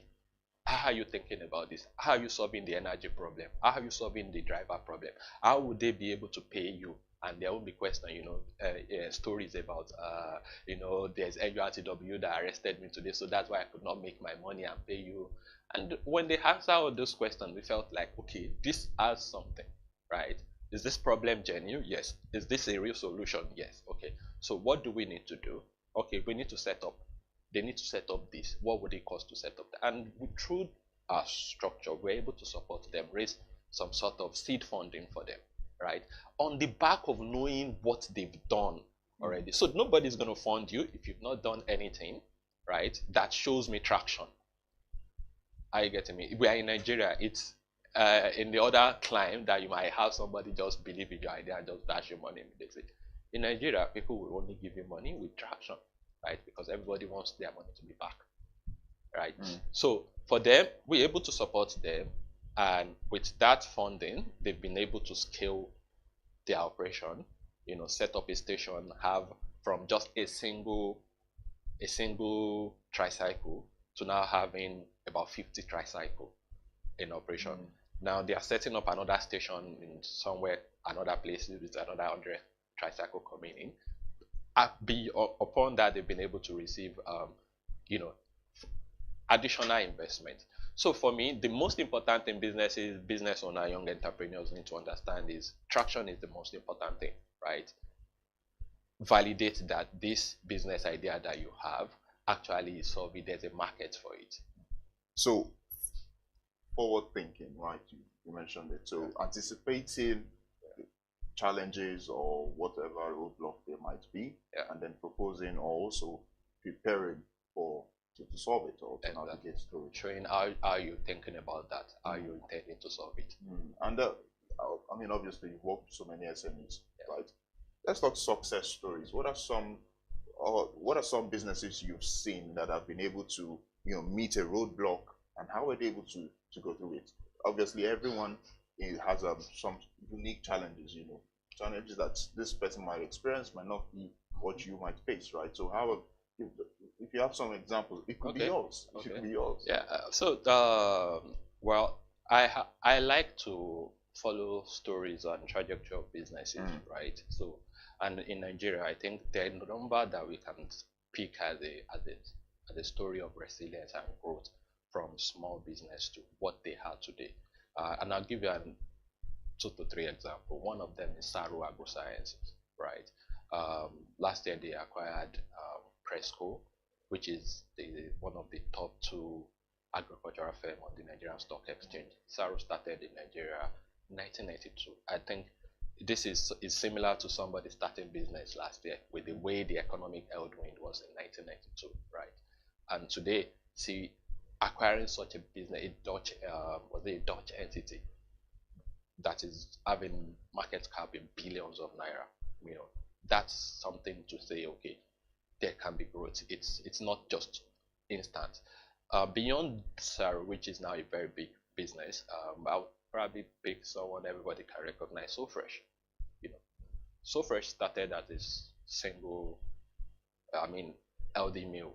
I'm not sure when they started what the culture of such food, such snacks is in Nigeria, but they saw a space for that, and they built a business with retail chains across the country now, specifically from just I could guess from maybe their kitchen in their house, scaling that business. So that's an example of Nigerian businesses that I would say start small, and today now we don't need to tell many people, oh, do you know SoFresh? You don't have to do so many descriptions to point to them. There's another firm that I will probably mention. Many people may not also know it, but it's also another indigenous brand, Sundry Foods. You might not know Sundry Foods, but you probably know Market Square, Kilimanjaro, right? These are businesses that also start from one outlet in Port Harcourt, and now they are on to become one of the top 2 retail chain in Nigeria. So that for me are examples of success in Nigerian-owned businesses. Everything is here, the capital, the personnel, the leadership, and all of this is there are stories of about 2 decades, 3 decades, right? Which means we've seen Nigerians too. I mean, a decade, 2 decades, building something from one small unit to what is now having multiple footprints across different cities in the country. And I think that's something that we want to encourage more. People starting somewhere, the fact that you start here, you are making sales here, have to think about scaling such. If KFC can become global and bigger, in China today, Bubble-Tea, I don't know if you know Bubble-Tea, there was a company just last week that listed on their stock exchange. It now even has more footprint than KFC, right? Bubble-Tea is kind of tea that specialty with those, if somebody can, that's what they are producing. If somebody can producing that and achieve that level of skill, I think we can also think about So Fresh also becoming that bigger brand, right, in that space where it's playing and becoming listed on the Nigerian stock market and the like. So for me, those are the success story that we want to see, and we want to see more small businesses replicating. So, during your experience as a business yourself and working with businesses, right, what are some of beyond the challenge of funding and infrastructure that we are aware of, what are some underrated obstacles that have stopped success, really, that you think new or even exist in this entrepreneurs should look out for?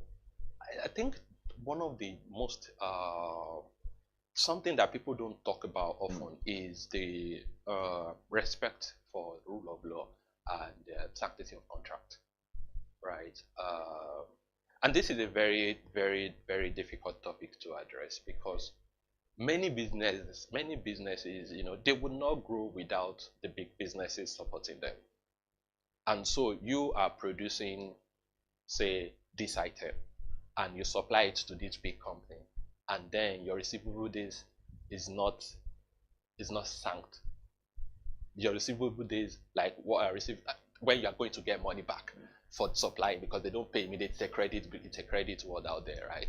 And so your credit days, how many days are we supposed to get payment? It's not guaranteed. You have to start lobbying. I think that's something that kills a lot of businesses that has prospect debt. There's nothing you can do. People don't believe that they can go to court and sue.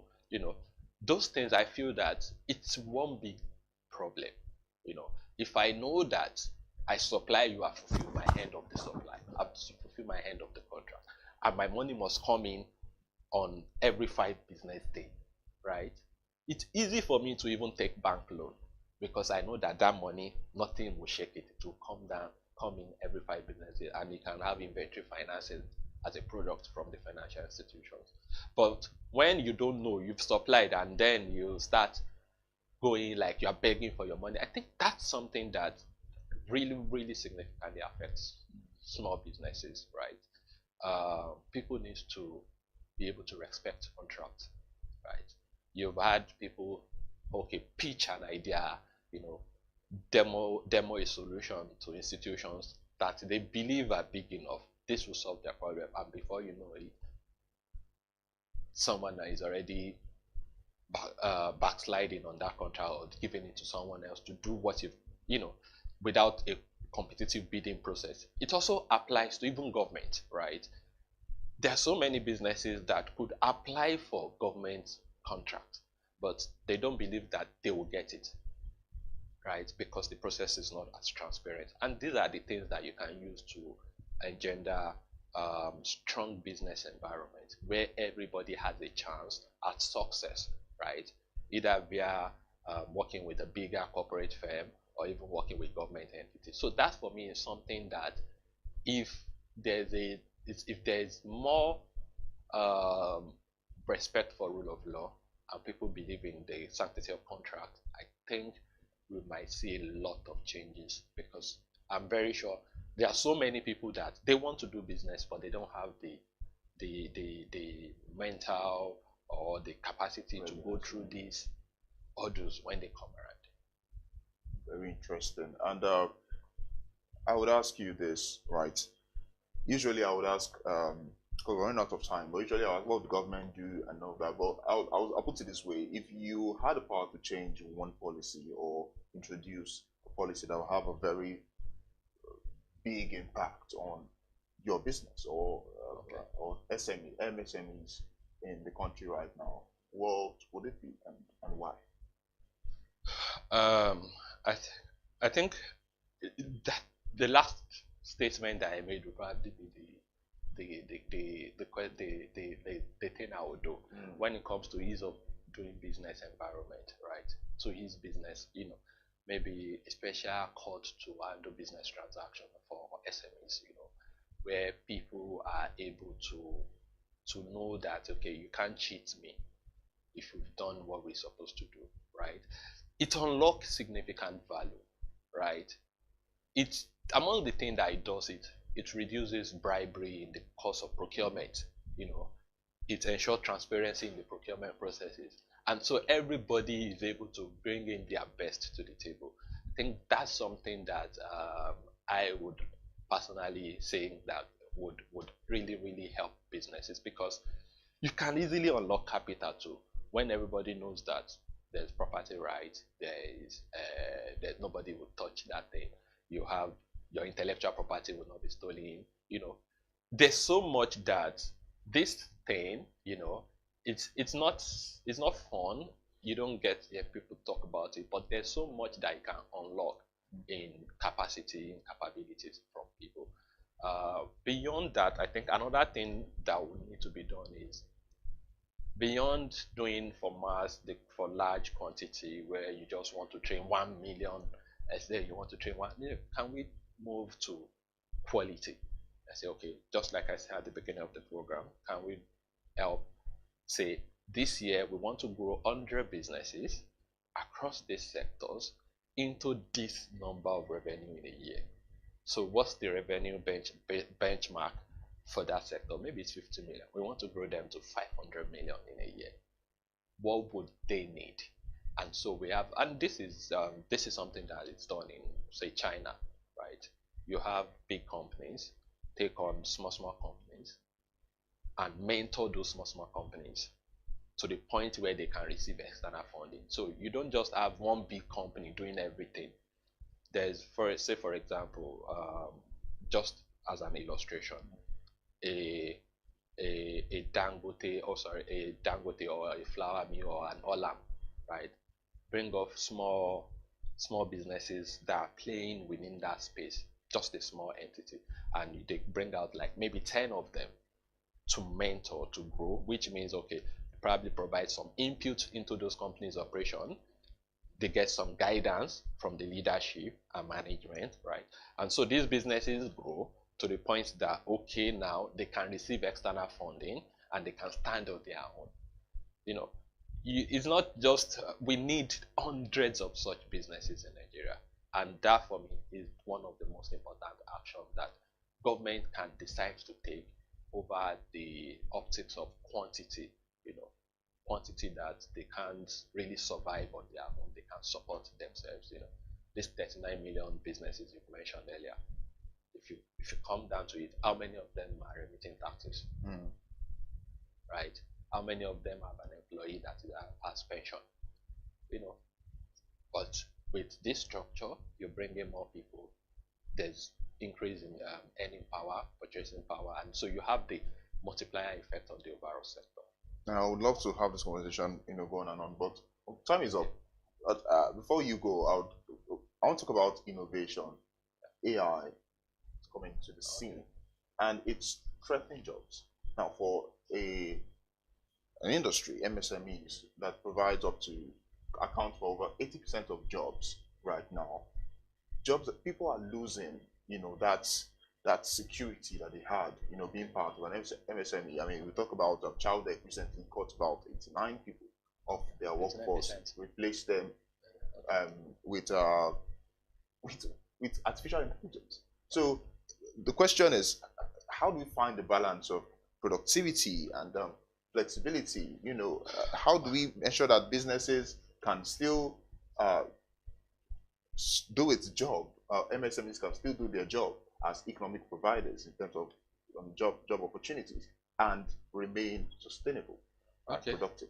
So the first way to look at it is technology is an enabler, right? And so while AI is cutting some jobs, right, that has always been the way of technology. I mean, when typewriter came, when desktop computer came, it took away some jobs, right? So what matters the most is you can't fight it. So what can you learn from it, right? How can you use it to make your work more valuable? And I will agree that there are a number of jobs that are very redundant in what we do. It means that, okay, how can I add more value? And for a country like Nigeria, I think we should not be scared to embrace it. We have a very young population that can still learn and adopt these things to improve their value, right? So the way I'm seeing it is increasing our capacity, right, to do better. So if what I'm doing today is at the risk of AI, then I start asking myself, what other things can I do that this AI can enable? So it means constantly upscaling, right? Finding that new terrain that is opening. It's also opening new jobs. There are jobs for annotation where people are helping the AI, training the AI to become better. It's human behind that training too, right? So for me, I think the question is, how are we preparing ourselves to also embrace it and increase our productive capacity? You can't stop the train, right? We can't legislate against it. Are you getting me? What we can do is, how do we equip our people so that they can better be prepared to take on the new era that this AI development will usher, right? And you would see that even in China, right? Before, China used to be known for cheap labor, but now it's not longer cheap. People are going there because of the quality of the labor. You don't find such thousand number of people, millions of people that could work on chips any other place, right? So if we are talking about the quality of the attention or the skills that they have to produce something of impeccable quality, right? That's something that a lot of people are going there for. So the question is, how can we use this to better the productivity of our own SMEs, our artisans as well? If you are making shoe, if you are making clothes, how can you use this to better your productivity, to better your processes? And I think that's the promise. So this is a yes or no question now. Do you think that MSMEs in Nigeria have rightly unlocked the potential of AI to innovate their businesses? No. Do you think enough MSMEs have done that? No. Oh well. Thank you very much, Bello, for the discussion. Thank you for the time and the insight. Well, that's all we can take. You're welcome. That's all we can take on today's episode of The Big Story. Do stay with us and keep watching Business Day TV. I am Beto Ulujobi.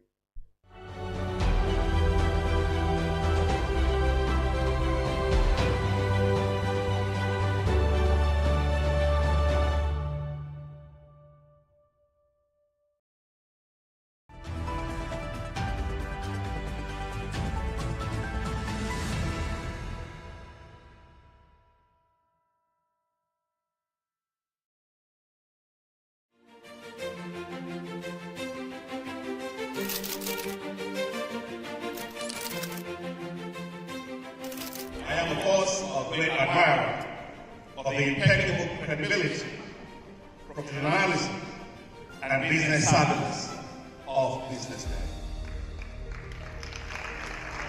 If you really mean business in Nigeria, start your day with BusinessDay.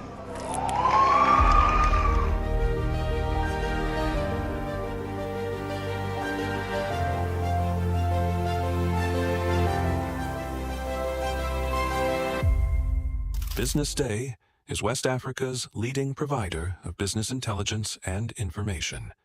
delivering premium content across diversified media platforms, including online, mobile, and print.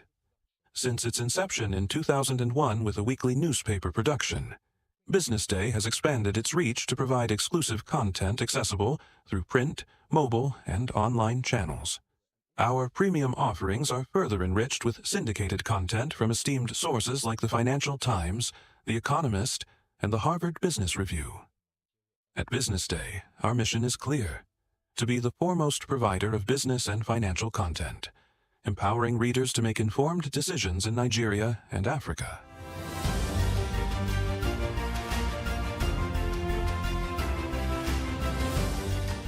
Since our establishment, we have been committed to delivering insightful, relevant, and accurate information about Nigeria's business and finance environment, while contextualizing the impact of global events. We monitor the stock market, analyze the companies driving it, and report on government policies and their economic implications.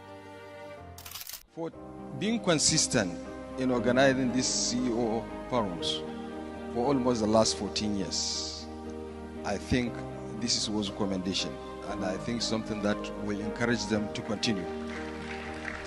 From decoding market trends to dissecting economic shifts, we offer actionable investment ideas and serve as a compass for decision makers navigating complexity. Beyond headlines, BusinessDay fosters discussions on critical economic issues through impactful conferences and events. These platforms bring industry leaders together to share narratives that drive innovation and spark meaningful dialogues. Our events galvanize connections, bridging the gap between inspiration and achievement. For businesses seeking visibility, our strong digital presence offers unparalleled opportunities, with millions of followers across social media and a dynamic website attracting visitors from within and outside Nigeria. BusinessDay is the ideal platform to boost visibility for your products and services.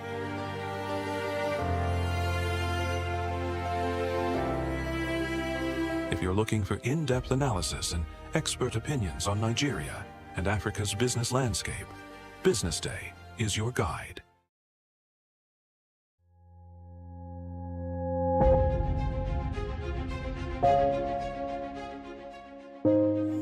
Good morning and welcome to the BDTV Breakfast Show. I am Bethel Ogunjobi. My name is Elizabeth Musa. And this is the social listening segment on the BDTV Breakfast Show. We're talking about the Fly Nigeria Act. Can you give us a background into what this is about?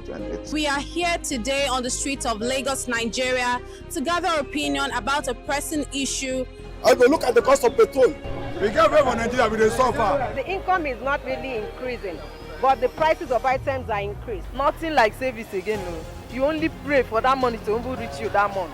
There's a lot of high pressure, a lot of stress. There's a lot of high targets to be met. I was quite strict. In my mind, I said, looking for my hand, my picking will spoil.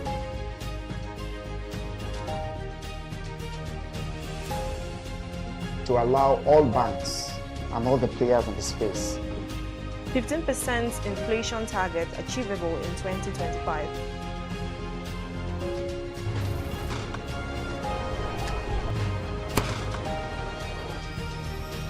The command and vision philosophy of both the Chief of Defense Staff, the Chief of Army Staff, and indeed all the service chiefs.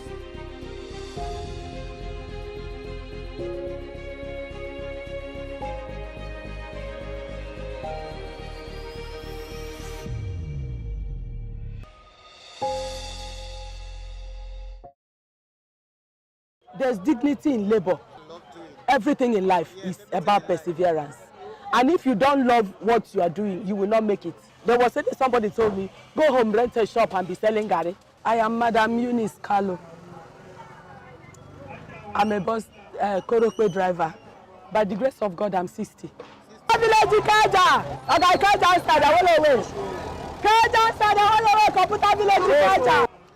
fly Egbeda to Ikeja on daily basis.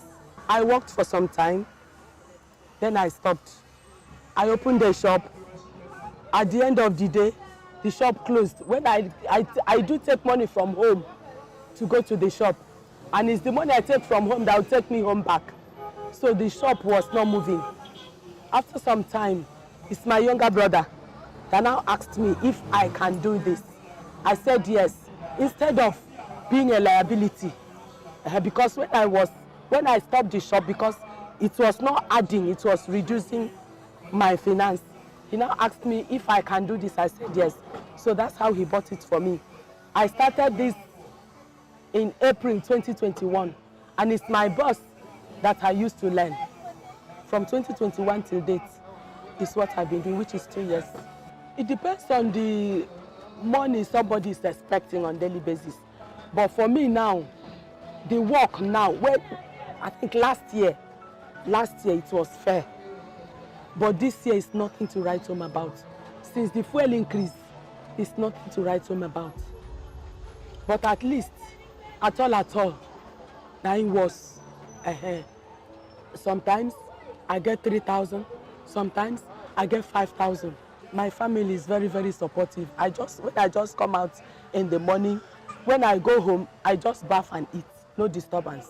The male gender, most of them see me as a threat because they feel that, you know what your wife or your sister cannot do, that have not been doing. When you see somebody doing it, you feel that this person, just like a woman being a mechanic or being putting roof, so men there will not be comfortable. Sometimes when I overtake some men, they will look at me through the mirror. They say, this grandma, they want to take over.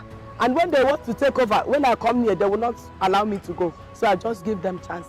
No special treatment. The only people that have not held me on the road is task force and police. Last month have held me once. When they held me, other drivers fought them. So maybe that was why they've not stopped me again. There should be because we are not many in this field. Apart from being many in this field, I'm the oldest. I'm the oldest among all the drivers I've been seeing. By the grace of God, I'm 60. By the grace of God, I'm having my NCE. I'm an NCE holder. So when there is no work, I have to look for a way of putting my body and soul together. I'm not too good in begging. I find it difficult. For me to be a liability, I find it difficult. Like if I come to your house today, you will give me. You have your own responsibilities. If I come today, tomorrow, you will give me. I will feel bad. Deep down you will not be happy. But because of the kind of relationship we have and the kind of person I am, you say, okay, please take this. And before you give me that, it will take you some time. It now become a serious competition among men. Like where we are here, where we have two routes, Guinness and General.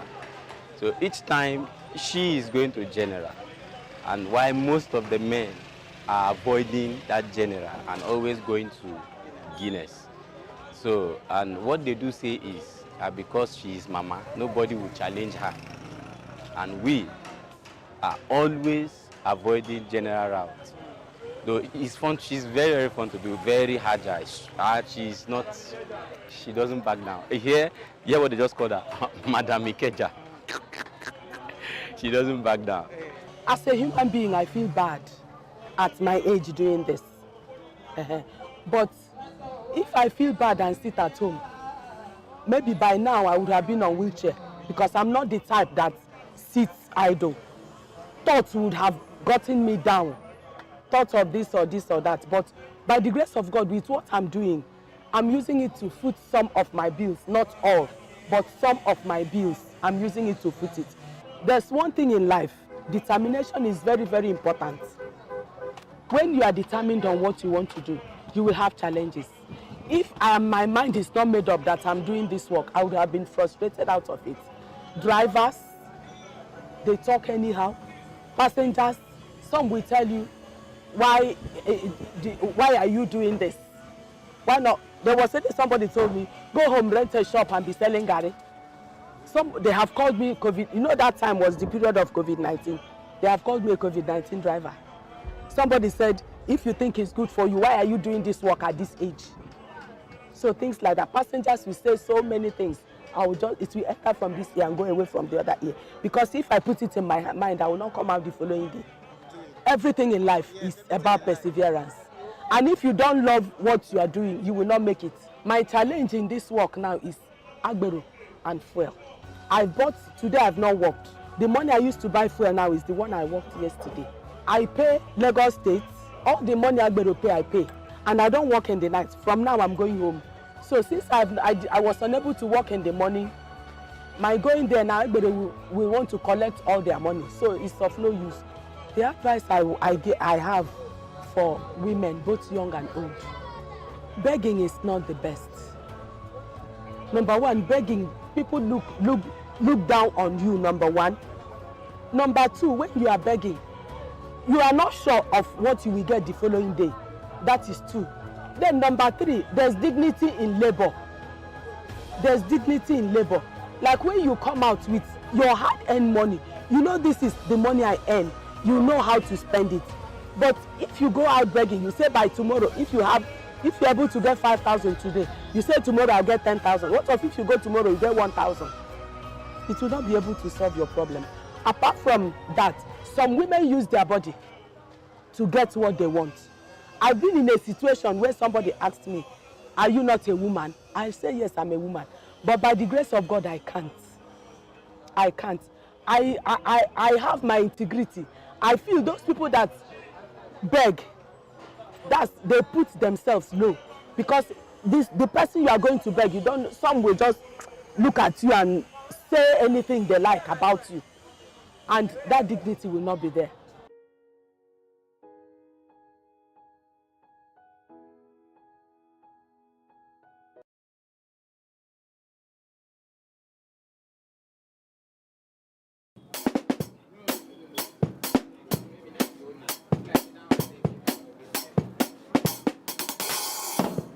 Music makes me happy. My name is Smith Austin Oyowe. I'm from Delta State. I was born like this. My daddy abandoned me. Dad cannot accept me. I wanted to go to school, but there's no sponsor, no help from anywhere. My mother has sponsored me throughout my primary, secondary school, till the present time. But it's unfortunately that she has passed away. She's no more. So, my daddy also has passed away. That minute when my daddy discovered who I am, he cannot do anything for me again. Before death took him. But all what I am today is the grace of my mommy and to Almighty God. Sometimes when I'm going out, I'll put my hand in my clothes. I will hide it. I'll be going. But after some time, I say, why am I hiding my hand? It's this hand that people used to look at, and somehow the hand used to attract people to me. And I stopped. I said, I will not be doing it again. And since then, anywhere I'm going to go, if I enter into any church, any gathering, when I come out like this, people will look at me. Not me. They are looking at man that, look at this man, he's coming to the stage with some musician, what can he play? I have never one day regretted the way God created me. There are some things that when you want to do, they'll say because of the disability you have, you cannot be able to do it. But I find out that I can be able to do it with my, not even a disability, with my ability. I find that I can be able to do it. There's nothing that I lay my hands on that cannot be able to do it. But which some people that have the two hands cannot do. So it's there I begin to know that there's something special about my ability. I don't say disability, it's part of me. First, I went to a technical school in Sapele. I discovered that anything that got spoiled, like electronic stuff, television, radio, mic, all those things, I discovered I can repair it. So repairing is on its own. Why? Music stuff, to play instruments is on its own. So there are different things I combine together to make the name Uprising Music. So it's a different section there, repairing, rentage, and music school. To me, I cannot say I can play some certain instruments. Any instrument I see, And I've known what they call do re mi inside. I can play it. I can play the bass guitar, I can play a wire guitar, I can play drums, I can play conga, I can play the lead a little bit, I can play accordion, I can play trumpet, I can play agidigbo, this local instrument. I can play some instrument that is not even in Lagos here in my village. When you discover yourself on time and you begin to do things that is like wow, I can do this thing now without going to music school. I can do this thing without going to music school, without going to anybody. But sometimes along the line, I know it's an inbuilt something, but still, I still go out to watch people play. When I come back, what I see them do, I will practice it on my own personally.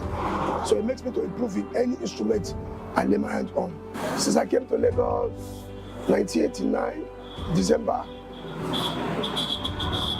I decided to face music fully because I don't think if I don't do music, I cannot be happy. Music makes me happy.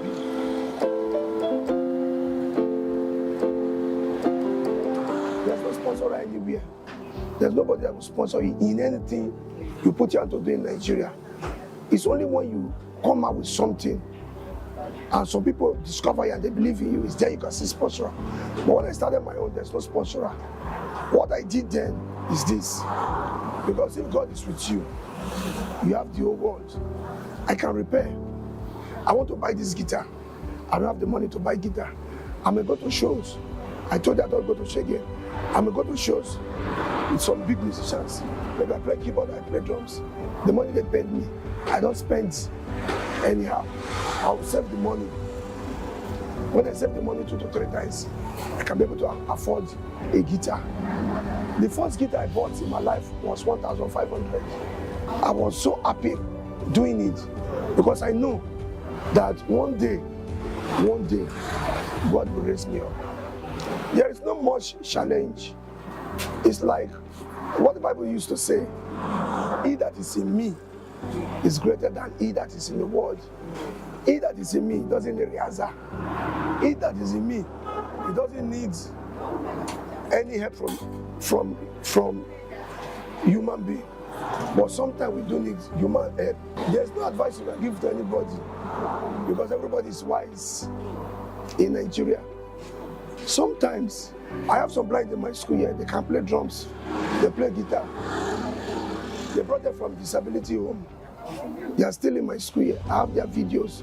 Like my school have all their videos about all my students' performance. I have them. I have some special students here. Some time ago, I've removed some of them from the street. I call them. I can see you passing every time. Why can't you come and play 1 or 2 instruments? I will not even ask them for money because I have something in me that said, do it for them. But some along the line, when they started doing it, before you know, you never say they will jackpot. They will jackpot. So my advice to people out there, don't let yourself down. Don't look at yourself that you cannot make it. Don't look at yourself that you are nothing before somebody. The very moment you discover yourself, start doing something, you can make it. Jesus, all the things I...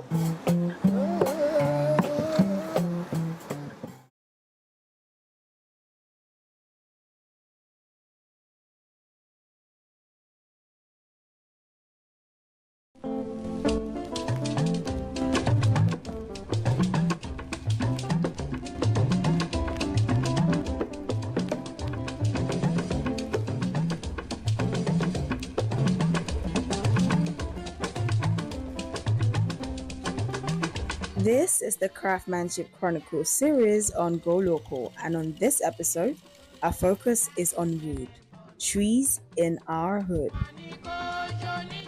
Kemi Michael here, your Yoruba named Akwa Ibom girl, welcoming you to Go Local.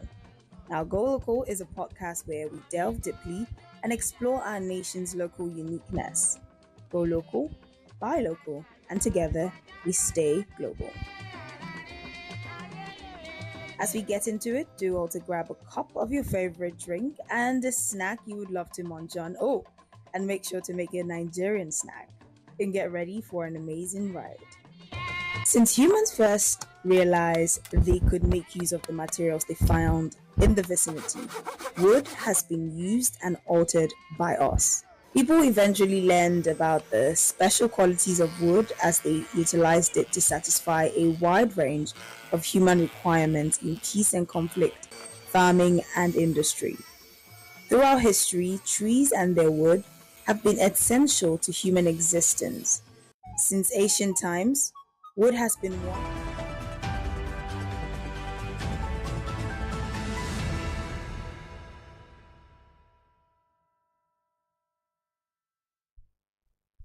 Welcome back to BDTV. This is the news update. I am Bethel Olajabi. And let's see what's making headlines. Consumers now pay 65% more after 1 gigabyte for 1 gigabyte after tariff hike. Lagos Calabar Highway project wasteful, corrupt, says Obasanjo. Judge okays start of 5 billion naira defamation suit by SSS against Serap. Whatever they charge us, we are charging them. Trump pledges more EU tariffs in trade war. Ex-NFF President Amaju Pinnick loses FIFA Council seat. We begin the news in Nigeria, where telecommunication consumers now pay 65.22% more for 1 gigabyte of data following tariff increase implemented in January 2025. The Nigerian Communications Commission (NCC) approved a 50% increase in calls, data, and SMS tariffs after a decade-long push by telecom operators for price adjustments because of harsh economic conditions. This raised the floor price of calls to 9.6 naira per minute from 6.40 naira, while the cost of SMS rose to 6 naira from 4 naira. The cost of 1 gigabyte of data, however, increased to 431.25 naira from 287.5 naira. Most telecom operators have since adjusted their pricing structures accordingly. According to reports, the average cost of 1 gigabyte of data across MTN Nigeria, Airtel Nigeria, Globacom, and Nine Mobile has risen by 65.22% from 287.5 naira to 475 naira based on published rates on their websites. Moving on, former President Olusegun Obasanjo has described the 15.6 trillion naira Lagos Calabar Coastal Highway as wasteful and corrupt. The project, which Obasanjo equally slammed, the former president equally slammed the current president Bola Tinubu administration for spending 21 billion naira on a new official residence for Vice President Kashim Shettima, calling it a misplaced priority and conduit designed and to embezzle public funds. The ex-leader revealed this in Chapter 6 of his new book, Nigeria, Past and Future, where he painted the portraits and characters of chief executives at both the federal and state levels. The book was one of the 2 new books unveiled to mark Obasanjo's 88th birthday last week. While still on, the Federal Capital Territory Court has scheduled March 21st for the commencement of a 5 billion naira defamation suit filed by 2 officers of the State Security Service against Socio-Economic Rights and Accountability Project (SERAP). The lawsuit stems from SERAP's accusation that the SSS officials unlawfully invaded their Abuja office in September. The organization's failure to apologize prompted the SSS officers to take legal action in October, seeking 5 billion naira in damages, a published apology on SERAP's website, national newspapers and TV stations, as well as 50 million naira in legal costs, including 10% annual interest on the 5 billion naira until full payment. To end the local news, the House of Representatives Committee on Human Rights has said that a bill aiming to abolish or significantly reduce the use of death penalty is underway.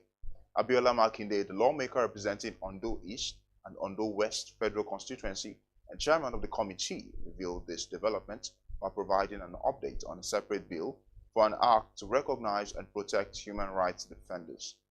The Human Rights Defenders Bill, which he co-sponsored, passed its second reading during a plenary session. Makinde also says that discussions with relevant commissions have been ongoing to determine how best to amend the penal and criminal codes. On the foreign scene, President Donald Trump has revealed that his administration will respond to the EU's decision to impose counter tariffs on 26 billion euros worth of American goods. According to Trump, he will retaliate by charging back whatever they were charged. The bloc's announcement came as a response to 25% tariffs being placed on all steel and aluminum imports into the US, announced by Trump earlier this month. Canada has similarly announced retaliatory measures, saying it will place tariffs on more than $20 billion worth of US goods. Also, Pakistan's military has revealed that at least 346 hostages have been freed from a passenger train that was hijacked by separatist fighters in Balochistan province in the country's southwest.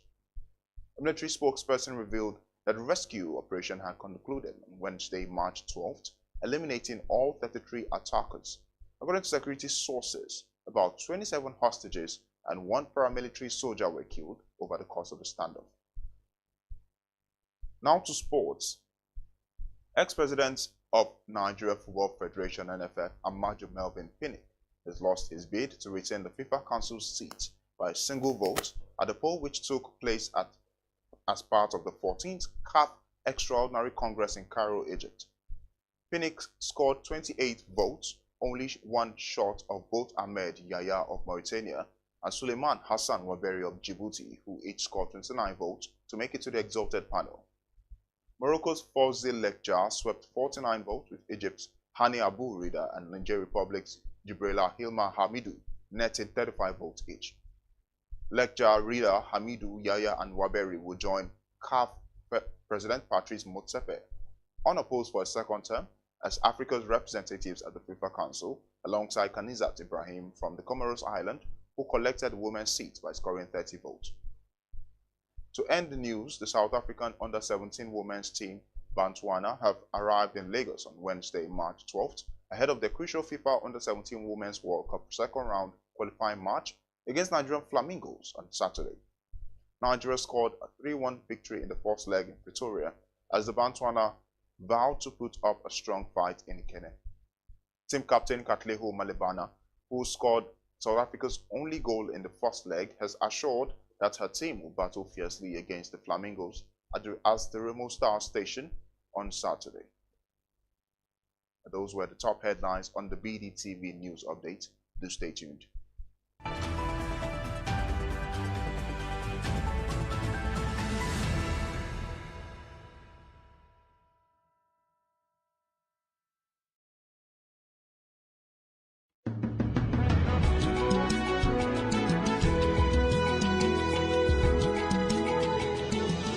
Hello, this is Bode Oshosami on Global Business Insights on BDTV, where we bring ideas and discussions on the business headlines.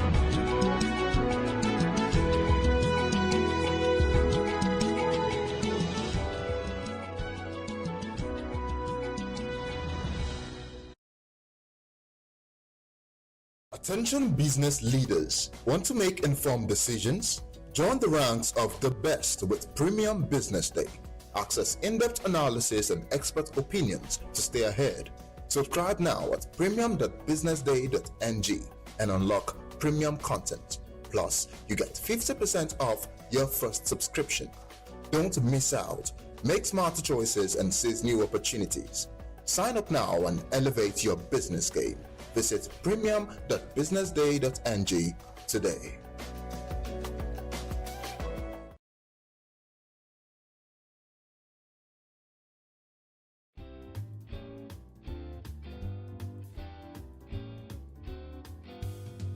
Nigeria's strides in board diversity is at approximately 30% female representation among top companies, and that demonstrates the impact of collective effort. It can be done.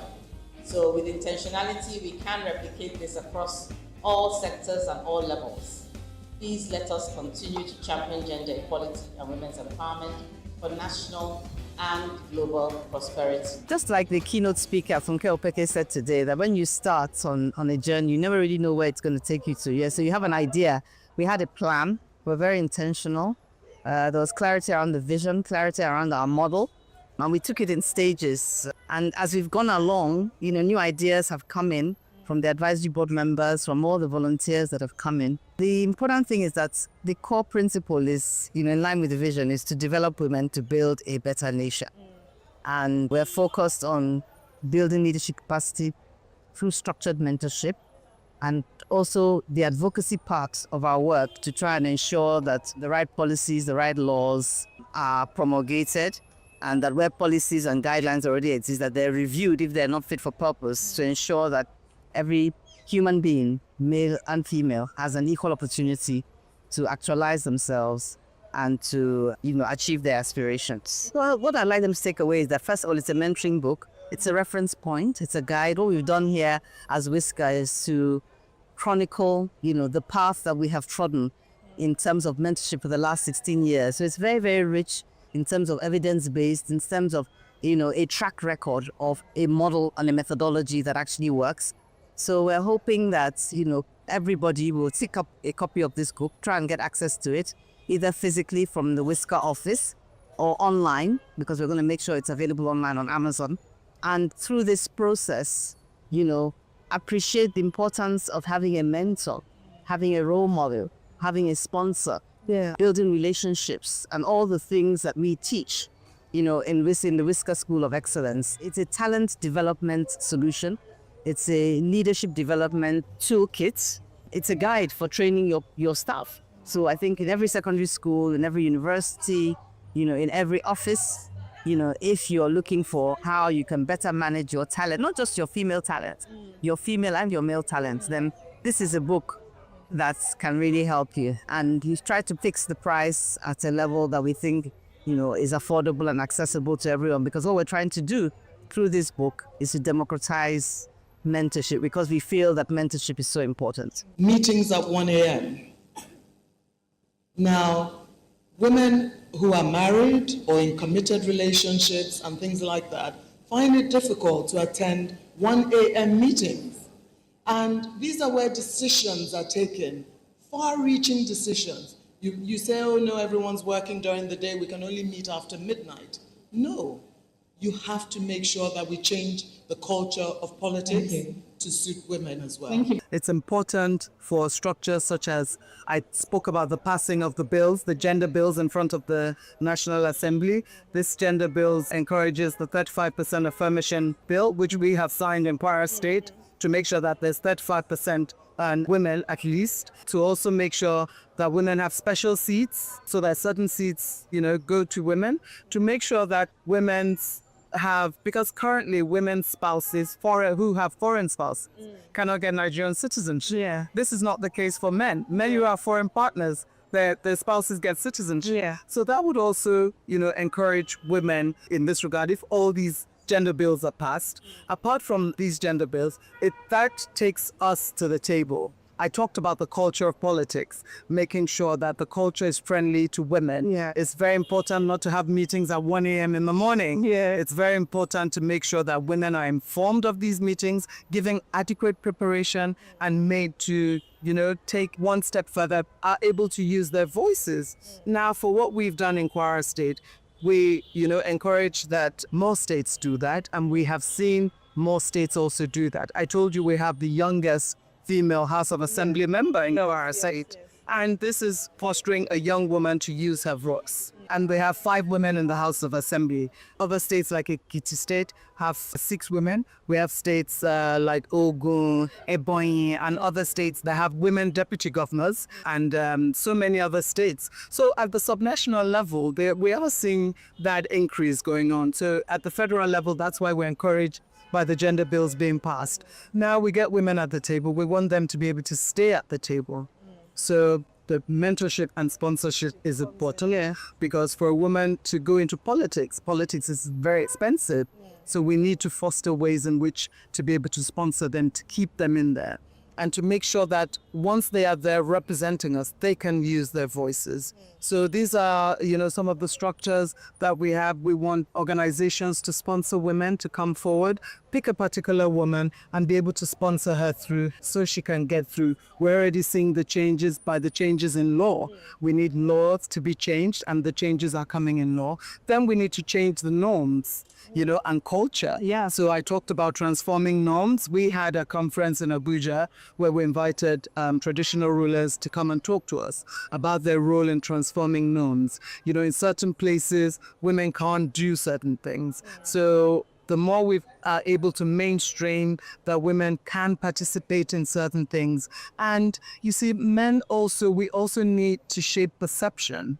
Men have to be made to see that women being transformed is not a threat to men. Yeah. Because currently you have one hand tied behind your back. Almost 50% of the population is not getting the fair chances that they need. So the society is not at its utmost best. But men should understand that promoting women means that the society is better even for them. It's not a threat to them. So these are some of the things that we can deploy to make sure that women stay in power. Well, I'd just like to say that they should keep their dream alive. I decided around the age of 6, I told my dad I wanted to follow him. I wanted to go into the foreign service, and I kept that up. So believe in yourself and believe in your dreams. And then we encourage people now to have several streams of employment. In Kwara, I teach women skills acquisition programs, makeup and makeover, confectionery, sewing, tailoring, design, smelting, all kinds of things, drone technology for farming. We want women to go into farming, and do all these things. So have a separate stream of income as well to support yourself. And, the sky is just the beginning. You will get there. So just believe in yourself. Have mentors, have sponsors, and have a separate stream of income. And just stick to your dream. Don't get discouraged. We had about 77% of girls, upon starting our program, felt that STEM are careers for men. And this is in today's world. And you're wondering how. But then you start to see that with mentorship, with exposure to training, and then they start to build that confidence. And they think, you know what, I can do this. So you are demystifying what seems to be very complicated and complex. So WTech runs training programs, mentorship programs, and also research. Our training programs include after-school clubs in Lagos, Kwara State, and Ondo State. And then also we have the STEM residential camp for teenage girls, so girls in secondary school. And then we also have a mentorship program. So once the girls have decided that they want to pursue STEM, we match them with mentors so that they are guided along their career path. Okay, so I would say find your why, find what it is that interests you, because STEM is very broad. You need to find the area that aligns with your area of interest, whether it's helping people stay healthy, whether it's helping people to be productive, save time, whether it's financial management. So find your why, find what interests you. And then research and find the different career options. Once you have identified possible areas, find people that you can speak to, whether people in person or online. There are so many resources online.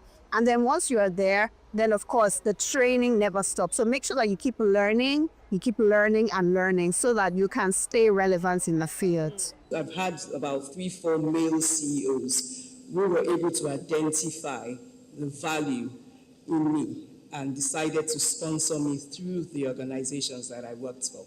And so as I moved across the ladder, these men and the he for she's in our lives, I think really deserve a lot of they need to be acknowledged significantly because they've also played that role for a number of us. So the sponsors that I've had propelled me and what the role of a sponsor is, to speak for you in the room where you're not in. So a number of times they have been able to do that for me. And I hope that I'm also doing that now for the women and men that work with me. There are many opportunities for business women.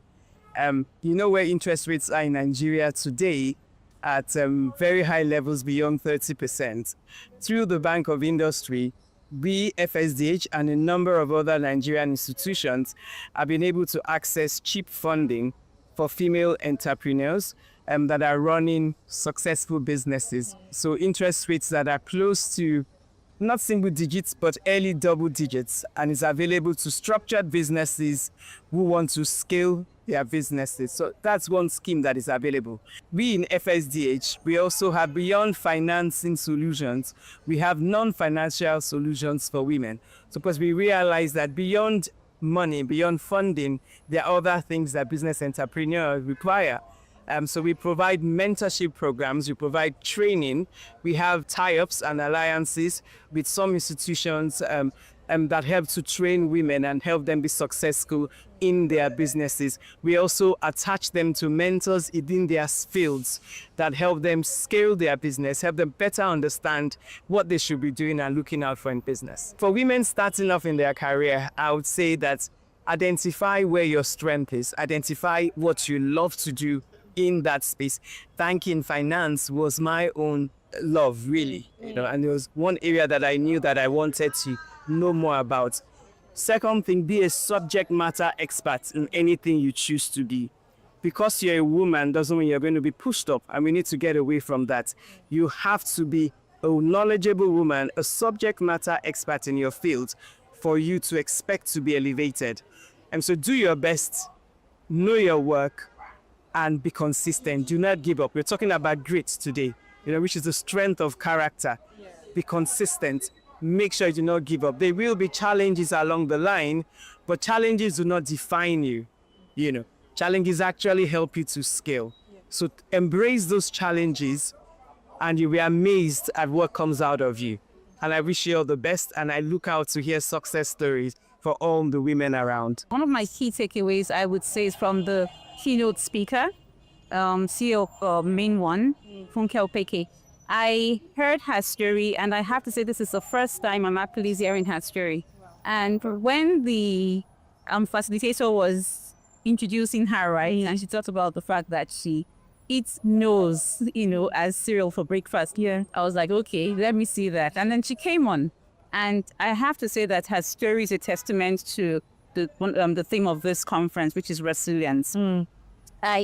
When she was speaking, I kept on just trying to put myself in that situation and wondering what my response would be, at every stopgap, at every issue that came up. And one thing I have taken away is just never take no for an answer. Always see no as an opportunity. And that's one thing I am glad to say that I'm also going to distill into the community She Ventures. Just never take no for an answer. One thing she also said that really struck me is how it's obvious more and more that women, and this is all respect to the men in the room, but the way women face problems and challenges, they just take it head on and are able to sort of pivot gracefully, just flow and adapt with the change. And I think that's one of the reasons why women are the backbone of the Nigerian economy. Gaps that we've done a lot, but two main gaps I see, and that's when it comes to access for women. And She Ventures, FCND's desk for women is built on 4 pillars: access to finance, access to networks, access to knowledge, and access to markets. For example, there was an event earlier on today. It was a training program that we had put up for the fiscally challenged, site challenged. And we had quite a number of questions about access to finance. Now, one of the things that has struck me in my role in the bank is that a lot of times we talk about access to finance as the main challenge for female entrepreneurs. But in the 5 years that we've been in operation, we've seen that that is not the key challenge. The key challenge really is knowledge, financial literacy, knowledge. And I kept on asking the women, how many of you know your businesses? If you're giving a loan today, assuming you have a business and we give you a loan, not a grant, of say 1 million, right? Are you sure that that 1 million that we give you today will not kill your business? What are your margin lines like? We're giving you this loan at 16%. How are you going to ensure that you pay it back? And this is something that a lot of female businesses do not understand, because women in Nigeria, especially in the informal sector, tend to go into business not because they have the know-how or technical capacity or financial literacy, it's more subsistence living, right? They want to feed their family, they want to send their children to school, and so they go into business, which is one of the things that we try to do a lot of in FCNB. And in fact, we have a mentorship program with Whisker, and they mentor about 1,000 of our women every year, because we've seen that knowledge is actually one of the key things. So talking about a gap, it's financial literacy for women, and that is something that we need to scale up in West Africa. The next thing is, so, you've provided financial know-how and literacy, we've provided access to markets, access to networks, and then for me, the last thing is access to finance. Now, when it comes to finance, huge challenges as well, because we talk about single-digit interest rates. Now, give a woman a single-digit interest rate, but in Nigeria, we're still asking for things like collateral, right? How many women in Nigeria can access that facility? So you find out that, you come out and you say, or maybe the government says, we have $1 billion to give to female entrepreneurs. This year, it has to go. At the end of the year, maybe 100 million has been drawn down because women don't have the capacity to access those finances. So we need to start thinking about, if it's in our risk structures, curating something specific to female entrepreneurs. And then, so you don't take them through the same process that you'll take any other entrepreneur, because their challenges are a bit different and peculiar. So are we talking about, for example, cash flow lending? Is that something that we can think of doing? Because what I believe is that if we find that perfect product, and I'm sure FCMB will be the first bank to do that, you'll be surprised that even if it's not a single digit rate, lower interest rate, or you have the specific product for that woman, you'll be surprised that you'll see female entrepreneurs knocking at your door to access finance. I am, first of all, in awe of Amina. I was here the very first event that Whisker started. How many years ago was that? A long time, but not that long. And I could never, but I knew her, that it would morph into this giant organization, able to mentor so many people, impact so many diverse organizations, and continuously excel every year to put this event together. And I was just teasing her. I said, look, you brought presidents from all over the world. It's just that America has their own president right now. But I wouldn't be surprised if I hear one day that you have the American British president here with you. The tentacles that this organization has reached is really formidable. And it's a textbook on how to go about setting up not-for-profit. And for that, I think she really needs to be applauded. I just wanted to say that this is our 16th year, and it's been amazing. It gets better and better every year. I come every year, and it's always an inspiration. And congratulations to Mrs. Oyagbola and the entire team that makes up Whisker, because there's a large team involved. I believe inclusion and diversity in organizations and corporations in Nigeria have always been there. Going back to when I look at my mom, when she coming back from America, she worked at Securities and Exchange Commission and moved up to a director position before heading to becoming chairman and CEO of Investment and Securities Tribunal in Abuja. And I know a lot of other women like her. So it's always been there for women, maybe just not in leadership roles in comparison to men. And I think the thing is women just need to be bolder, braver, persistent in trying to achieve their career and business goals in Nigeria. Yes, it can be a difficult country to navigate, a difficult terrain to navigate culturally, but it's definitely there for the taking if you do want to succeed, if you do want to be successful in your career and in your business. Just be persistent, just be brave, just be bold, and go for it. Now let's look at elected positions. It's a shame that it has fallen so drastically. There are just 4 women in the Senate, and there are, I think, 9 women in the House of Reps. So I think the first thing is, in terms of elective positions, political parties have to be intentional about supporting qualified women. And there are so many women that are qualified, professional women, highly successful women that can contest elections. So political parties have to go beyond, it's a free form. It should be a level playing field, and then intentionally encourage and support women that should contest into various offices. So it's a shame that from 27 when I was in parliament, now we have 9 women in parliament. The challenges are many. Money is a problem. It's very expensive to contest elections, and it's getting more violent, it's getting more dangerous. So, but if political parties say, listen, out of this number of seats, we want to encourage qualified, and I use the word qualified women, they can. So it starts with the political parties. In terms of appointments, of course, it's the decision of the leader to appoint women, and just have a level playing field. And I tell you, the very best women will come out and take positions that they're qualified with. My mother, of course, late Shadiat Abeke Irebobo. My mother impacted the values of contentment. Contentment is a virtue. If you're contented, you have it all. Contentment, kindness, sincerity, hard work. She'll always tell you that there's no alternative to hard work. So wherever you find yourselves, just work very hard. And don't see yourself as, I'm just a woman. You're a person.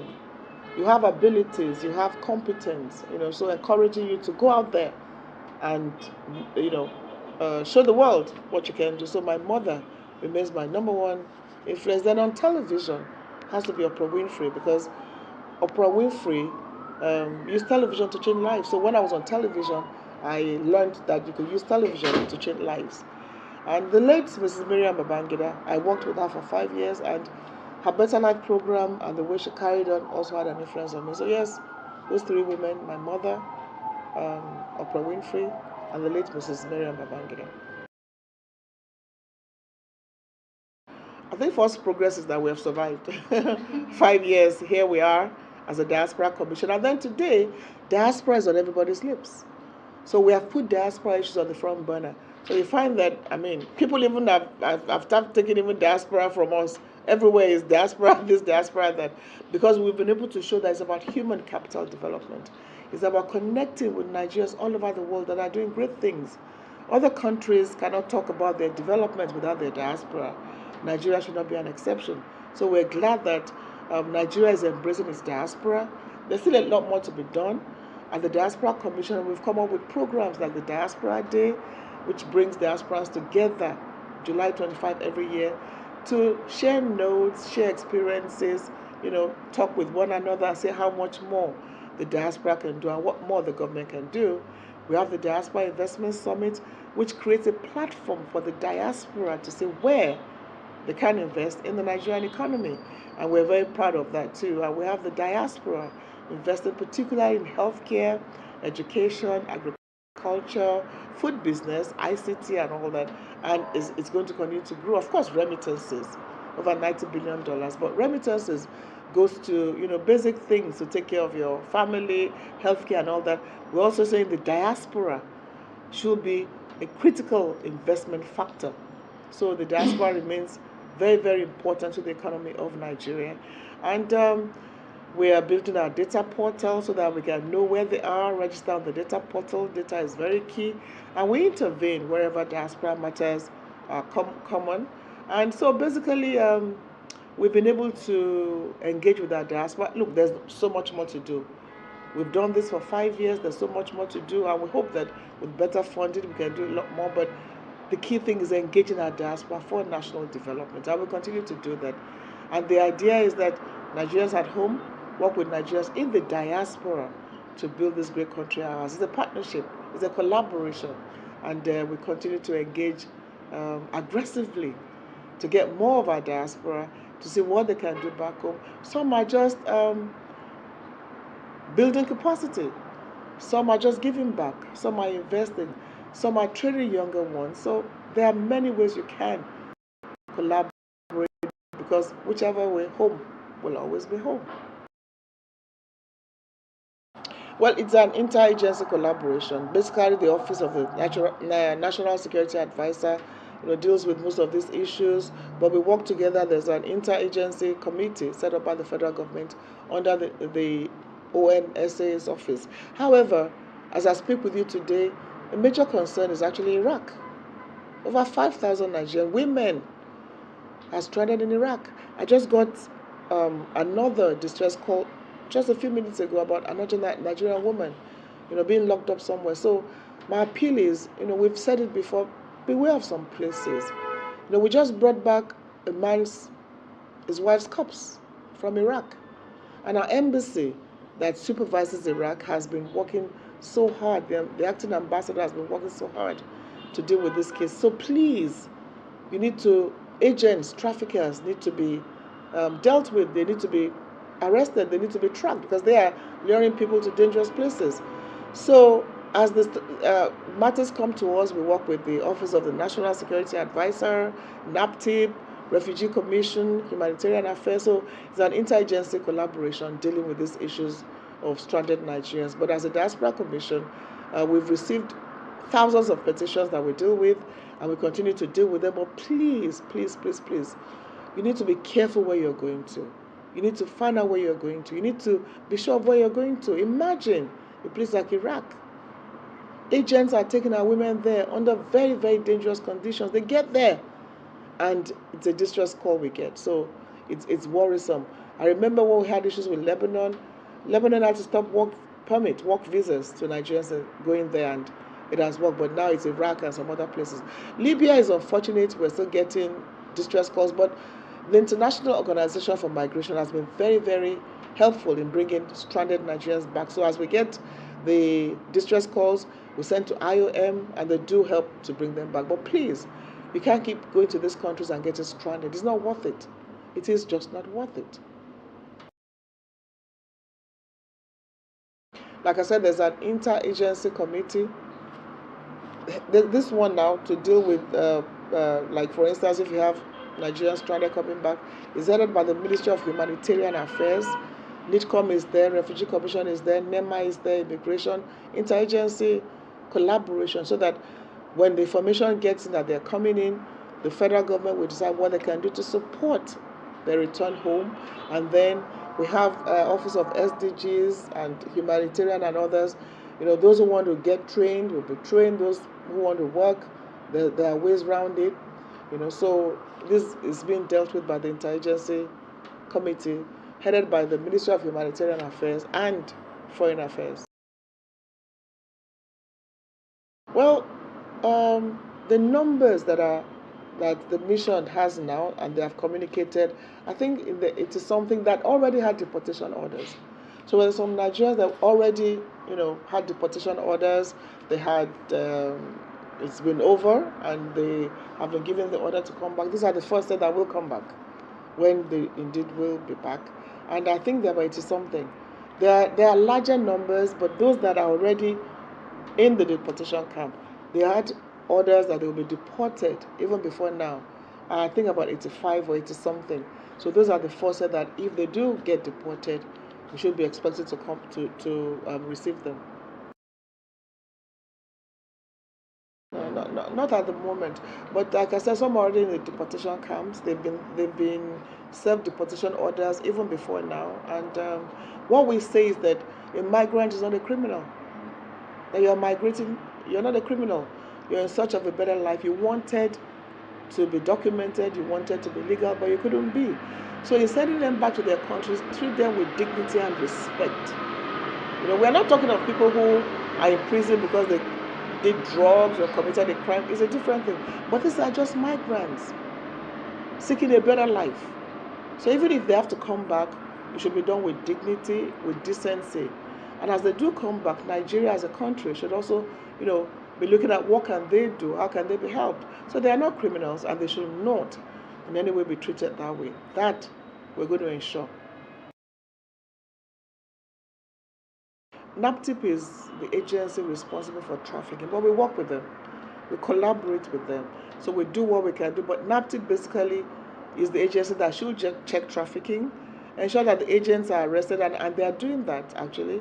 Agents need to be arrested. They need to be, named and shamed. We need to see them. We need to see them go to jail. But we collaborate with NAPTI, for instance, through our diaspora in Ghana, the head of the diaspora community. Almost 106 trafficked girls have been returned back to Nigeria with the help of Mrs. Her Excellency, the First Lady, Chief Mrs. Oluremi Tinubu,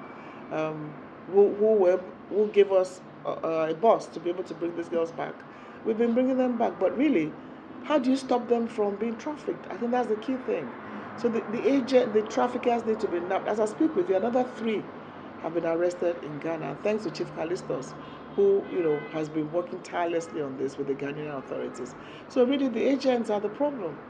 They lure these young children, and then they get into trouble, and we have to find a way of bringing them back to their various, and their families. You find that families are involved. It's an uncle or an auntie that's going to tell you to go here and there. So massive awareness is very important on the dangers of such migration. And a lot of them, if they know what they're going to do, they will never, ever, ever, ever embark on those journeys. But they don't know. They are lied to and told, painted a very rosy picture. But you know what? If you survived that 10 years ago, not anymore.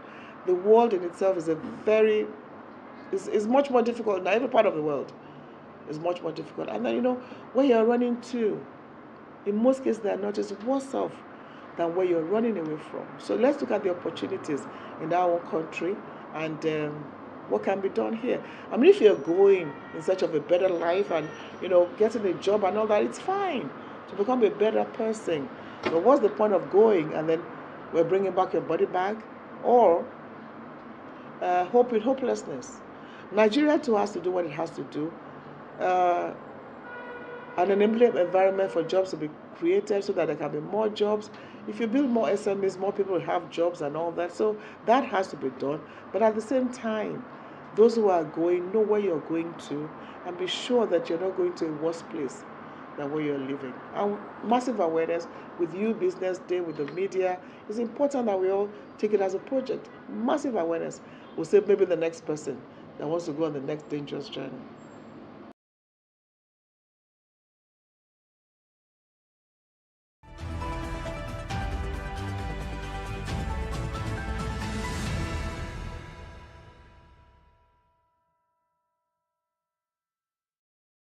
Hello viewers, this is Social Listening here on BDTV and my name is Elizabeth Musa.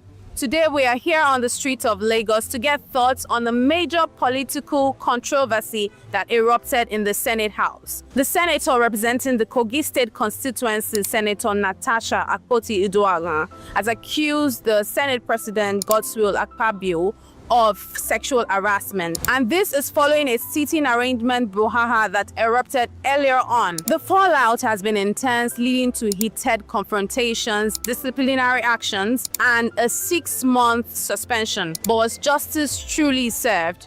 Should this issue have been handled differently? Well, we are on the streets of Lagos to find out what the people have to say about this. My opinion about the whole thing is that I think there's something fishy going on. If she was suspended just based on gross misconduct in the House, I've seen video clips of Senator Godswill Akpabio being extremely rude to the then Senate President Bukola Saraki. He was even pointing at Senator Bukola Saraki, in a very derogatory way, and he wasn't suspended. In fact, there was no verdict. There was no panel put together to judge this matter. But in the case of Natasha, everything was hurriedly done. How long did the panel even have to delegate on a matter? The judgment was hastily done, and that shows that there is something that is fishy. There is something they're hiding.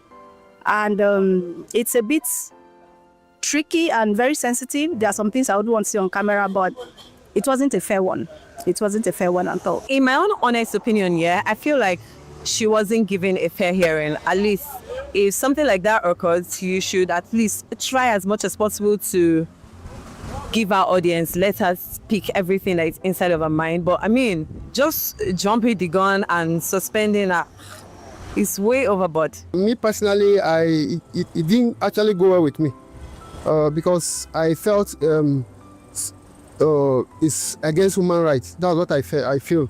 Actually, she should have been here upon, and then investigation should have been made instead of just going on to suspend her. That's what I feel personally. It is in fact too much and too harsh for her alleged crime. It's too much and too harsh. It was too much. Why should she be suspended in the first place? What was her offense? I mean, what exactly did she do that's warranted her to be suspended? I mean, I feel like there are a whole lot of, maybe because she's a woman, I'm sorry that I'm saying this, but I feel like there's a lot of gender politics. And of recent, there's been lots of drama in Nigerian politics when it comes to women and whatever judgment or whatever impression or whatever impression that they're supposed to make of those people. The moment it is a woman, I feel like the whole impression is shaky. The judgment is also shaky. It's too much, and not just being too much. To me, it's against human rights. Yes, I strongly agree. I strongly think that women face some sort of subjugation in politics, not just in politics, even in the corporate world, corporate Nigeria. We experience it every day. And as a matter of fact, women are now taught how to communicate sensitive issues in order not to affect the opposite gender or to sound condescending in any way to them. So the treatment is not equal. It's never equal. Yes, they do. Take, for example, the other senator. Is it Miranda that was asked to step down because of Obasa? Why they did that as well, I do not know. So, like I said, this gender issue, I think that is not going to encourage women to actively participate in politics. If women are in power and in key positions in the society, I mean, they should be given that audience to operate in their full portfolio instead of trampling down on them with judgments, with this, with that, and the likes. Of course. Looking at this situation, it's one of it. Of course, it's a way to silence her. That's why I said an investigation should have been made into the situation, because she said she have all the evidence. She have her evidence, like just like our lawyer said, she have her evidence of, of what they call the allegation and all of that. So that's why I said an investigation is supposed to be made into the situation, and then get the full knowledge of what is actually going on, instead of just going on to suspend her. Okay, personally, I would say that we should become more emotionally and socially intelligent, because the manner in which you present your case can determine the outcome of the results of your case. No matter how serious or how grave your perceived treatment was, the way you present it, it matters more than what was actually done. And that is what is happening to Natasha. She didn't undo it in a certain way, because according to what I read about the Senate House, they said some things are meant privately for the House and some things are not meant to be said publicly on the media. But Natasha did that. She violated those laws. And I guess that is why the whole thing is happening to her like that. I suspect there is a serious coup. There's a serious coup going on. But then I wouldn't want to say more than that. Whatever solution that I think I'm going to proffer, this is Nigeria. Whatever it is, they will still find a way to shake women. So I feel like women staying away from politics is not going to solve the issue. So I feel like once we just have, like I said earlier, once we have women in power, let them operate in their full portfolio.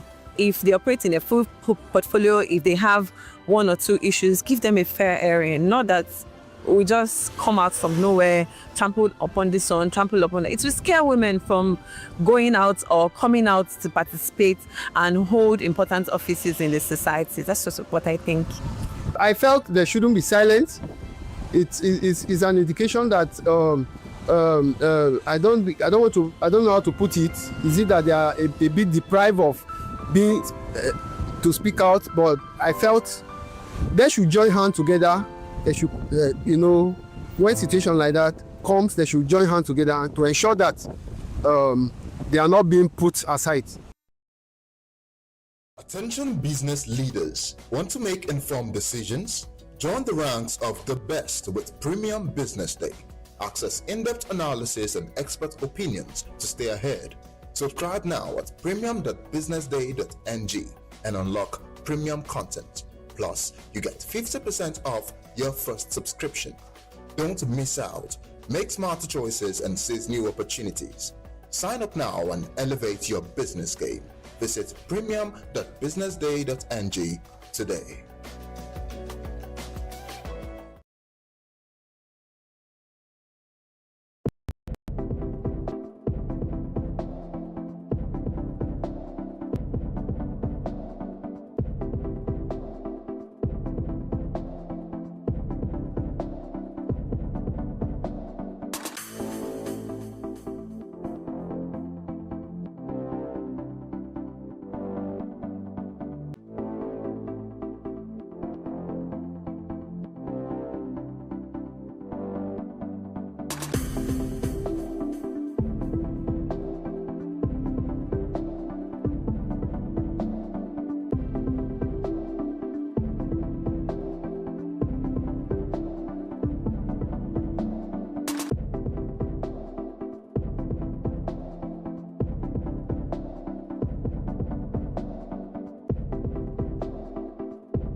U.S. inflation fell more than expected to 2.8% in February, helping the case for the Federal Reserve to cut interest rates amid signs of slowing growth in the world's largest economy.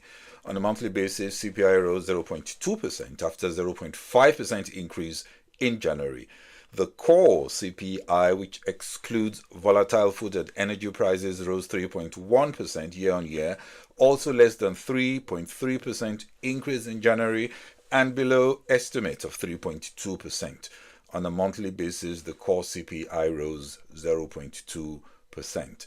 Hello, welcome to Global Business Insights, where we look into the main business stories, and our deep dive is on the latest inflation data from the world's largest economy, the United States, and the implications. But first, some of the other headlines. The Nasdaq Composite rose yesterday, closing positive after a soft inflation report eased concerns about the economy and as investors bought into the dip in technology shares. US stock futures also held steady.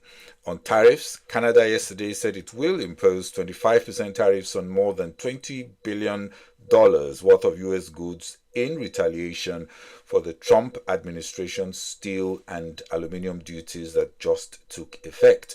Canadian Finance Minister Dominic LeBlanc says the new tariffs cover steel and aluminium as well as other US goods including computers, sports equipment and cast iron products.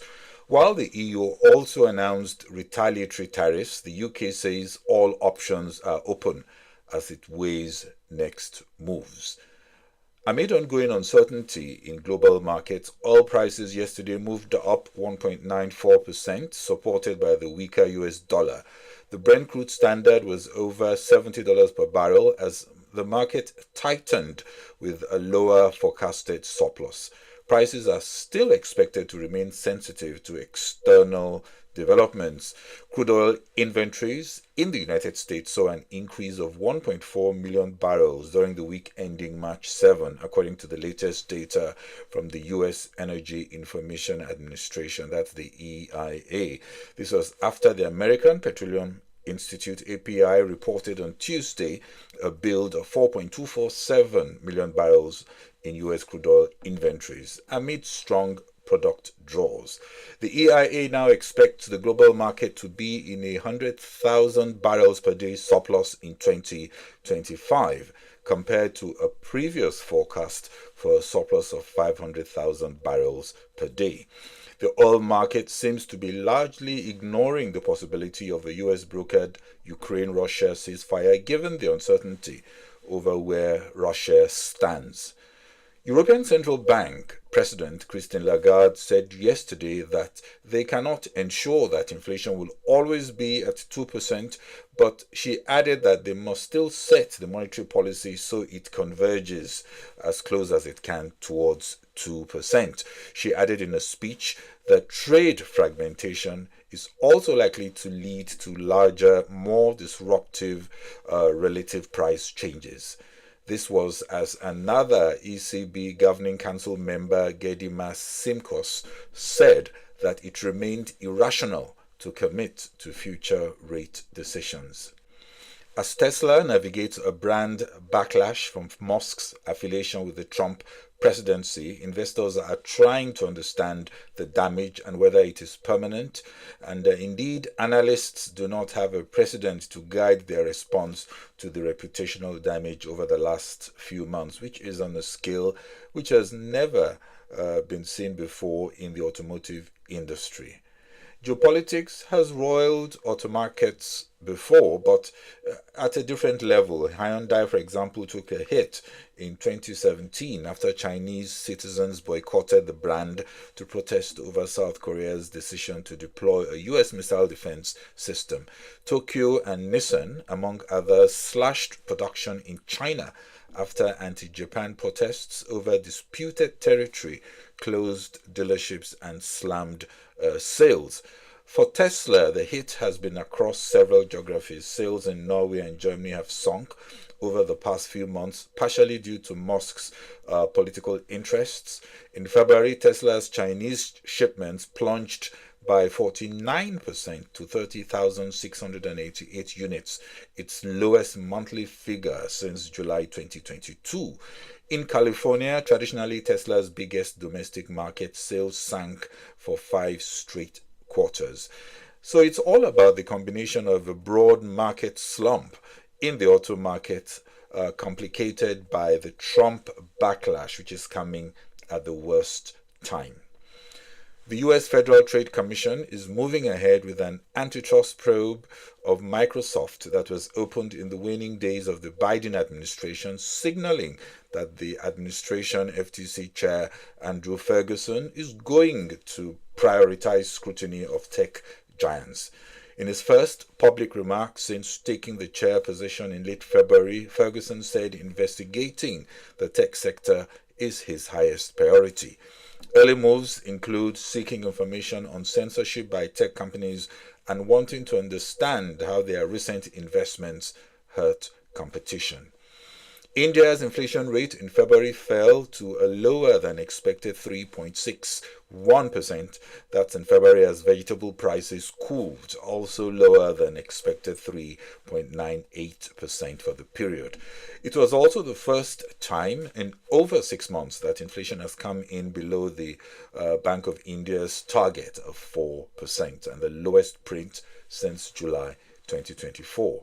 Speaking of the importance of data, the website of the Nigerian National Bureau of Statistics is back, but the data calendar is not populated. Normal practice is to have all the data to be released at least for the next quarter and on the calendar, showing not just dates but time of release.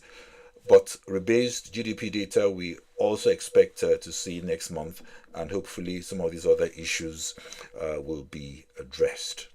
In South Africa, the stage is set for a fierce parliamentary debate after Finance Minister Enoch Godongwana tabled a budget that backed down halfway on the VAT hike he proposed last month. The revised budget proposes 2 half percentage hikes over 2 years to lift the VAT rate to 16%.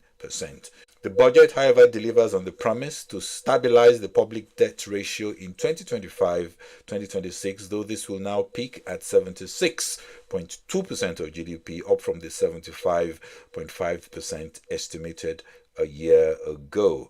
It also reduces some additional spending, mainly through smaller increases to social grants, but it's still being criticized for not cutting enough spending on several wasteful programs.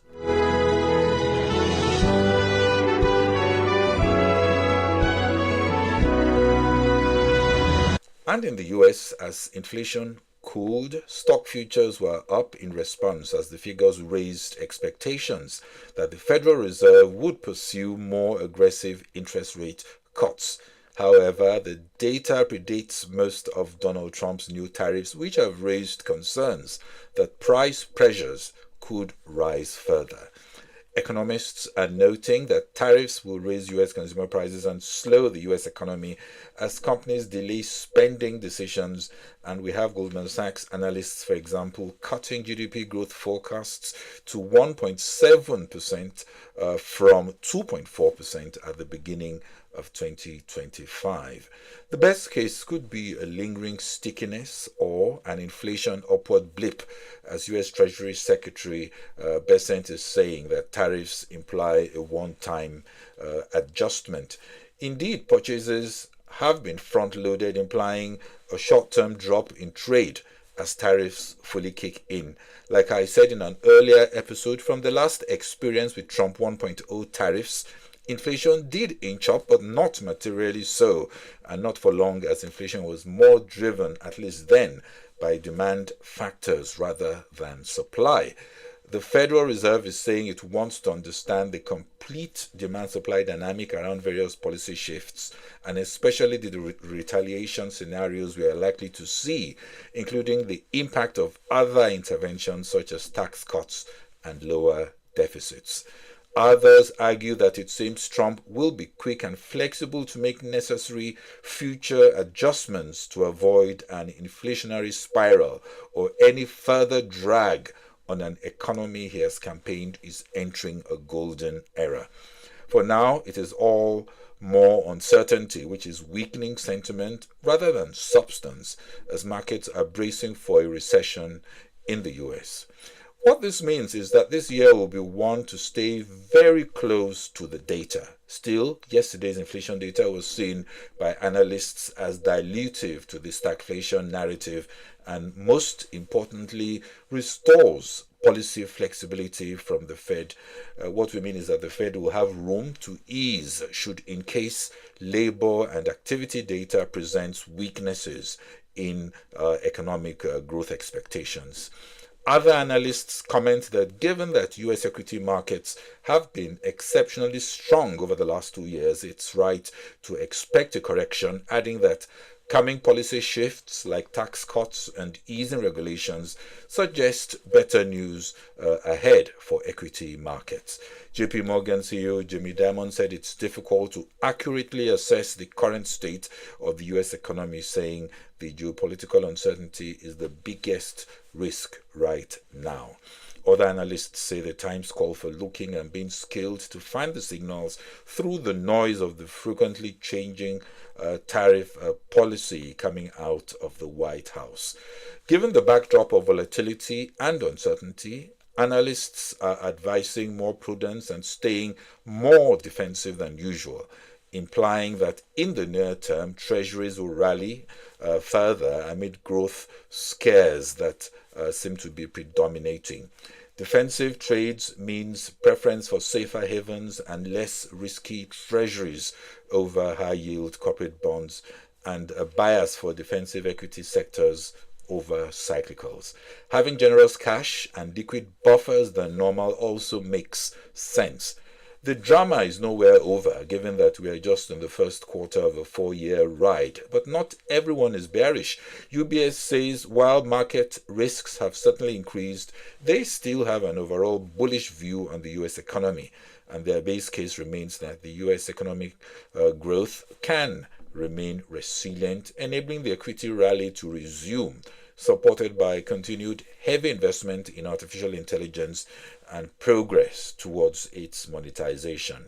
UBS adds that they see further upside for U.S. equities and expect the S&P 500 to reach 6,600 by the end of 2025, around 18% higher than current levels.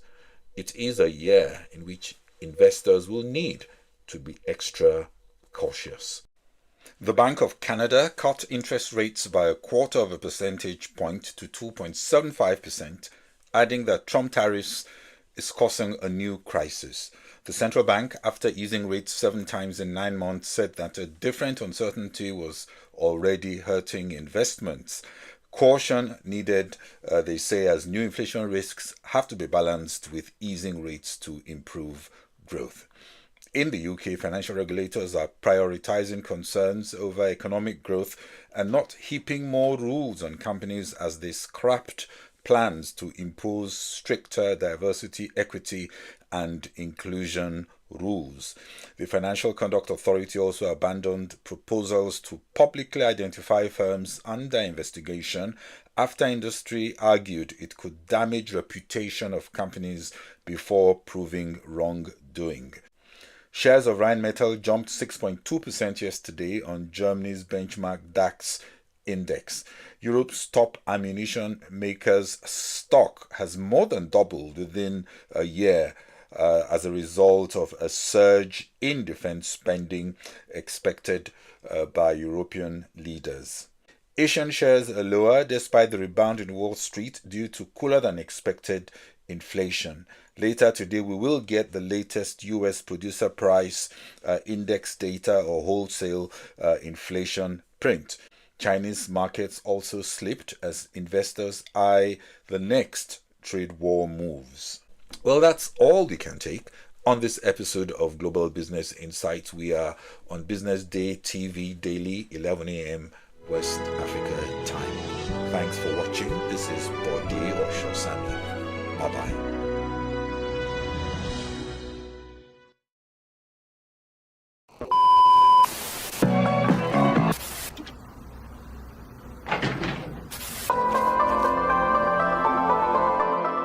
This is the Business Day television broadcast.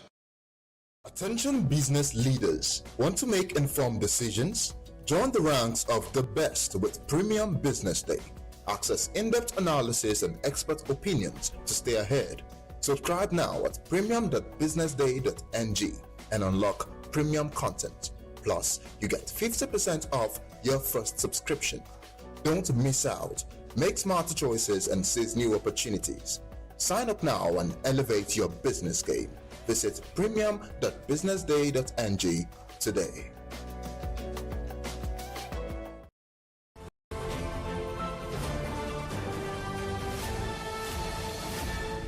You are watching Business Day television.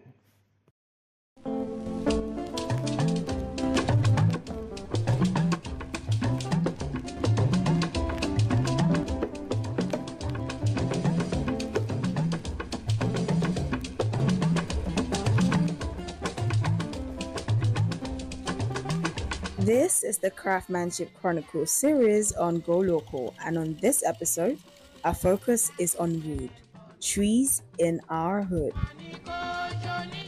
Kemi Michael here, your Yoruba named Akwa Ibom girl, welcoming you to Go Local. Now, Go Local is a podcast where we delve deeply and explore our nation's local uniqueness. Go local, buy local, and together we stay global. As we get into it, do also grab a cup of your favorite drink and a snack you would love to munch on. Oh, and make sure to make it a Nigerian snack and get ready for an amazing ride. Since humans first realized they could make use of the materials they found in the vicinity, wood has been used and altered by us.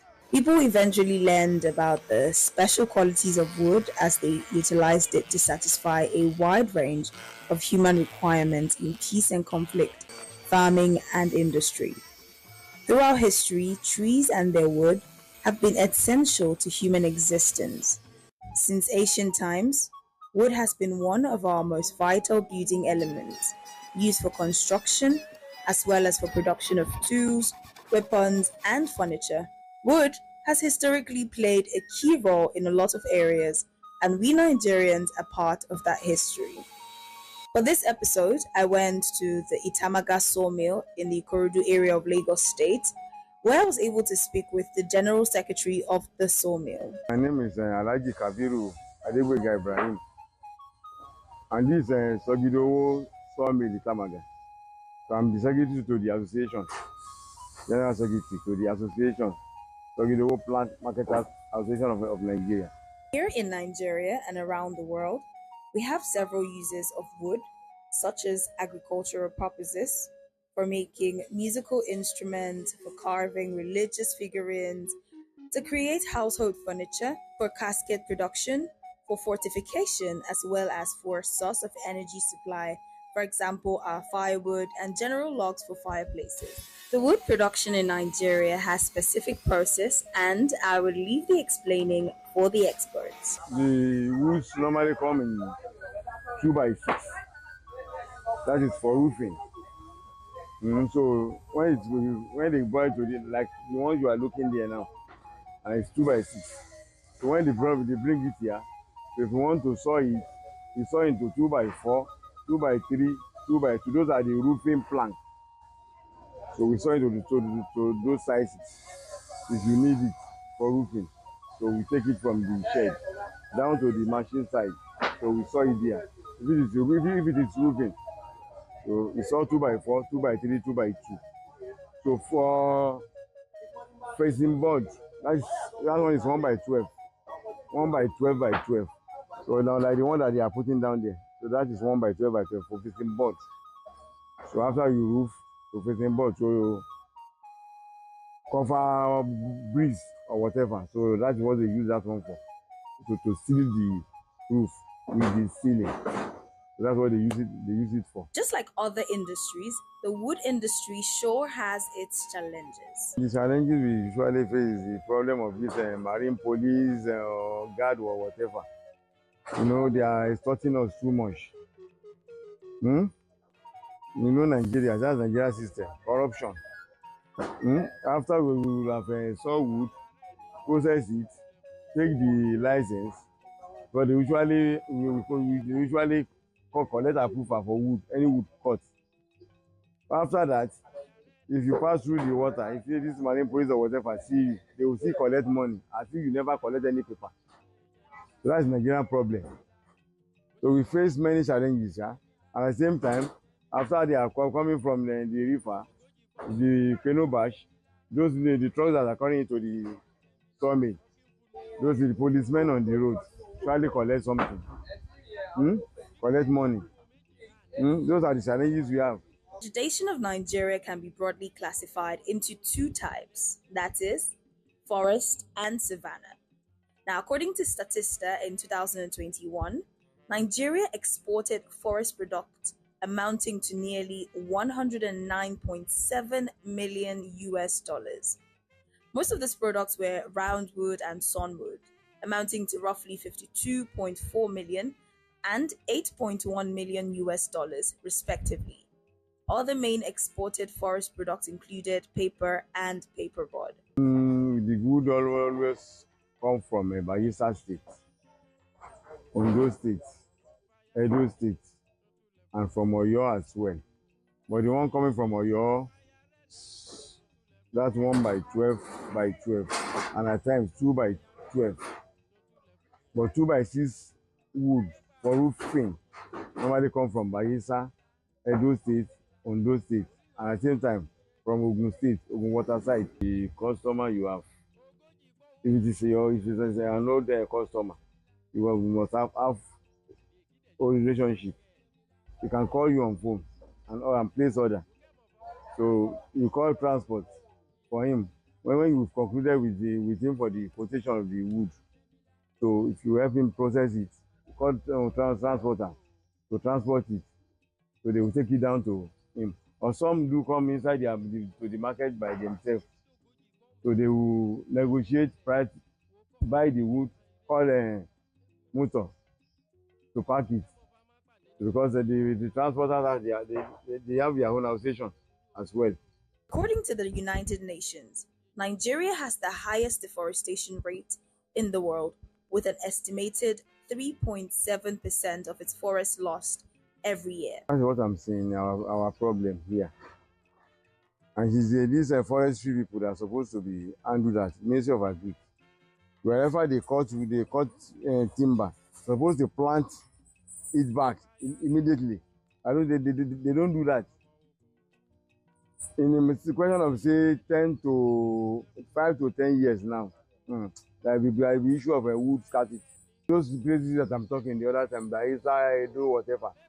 If you want to get wood now, it's very, very far to the upland, to the river itself, to the swamp itself, too far. That's why the wood is very hot now. This is a call to action to the Department of Forestry, Federal Ministry of Environment. We in Nigeria are losing our trees and we need a solution to this loss. When one tree is cut down, I believe 10 more should be planted in its stead. Wood in Nigeria plays a very vital role, and leaving our forests to chance of the trees growing on their own accord is very risky. We need to be more intentional about our forests, and yes, also the trees in our hood. If you've ever wondered where you can get wood from, well, look no further. The sawmill at Itamaga area of Ikorodu in Lagos is right there for you. Now, if you happen to be a lover of DIYs, or you're a professional wood carver, an artist that uses wood for their craft, or one who uses wood in their everyday life, for example, writers, well, always remember, wood is good, but we need more trees in our hood. Plant a tree today, save our environment.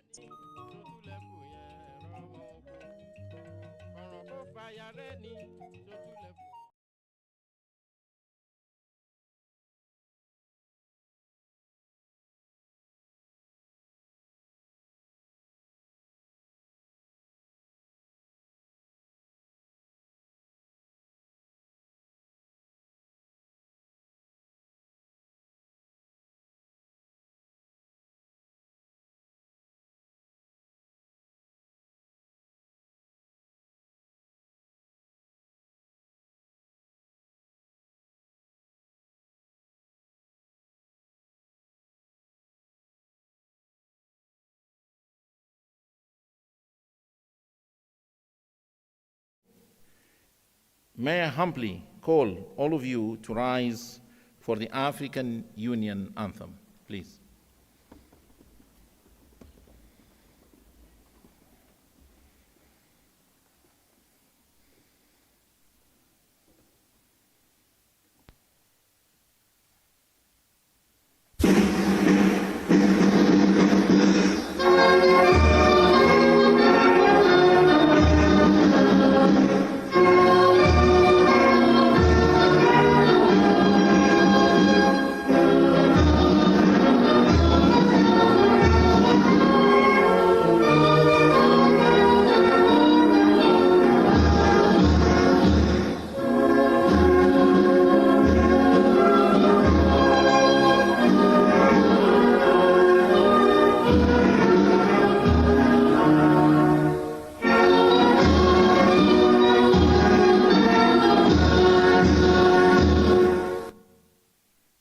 Thank you.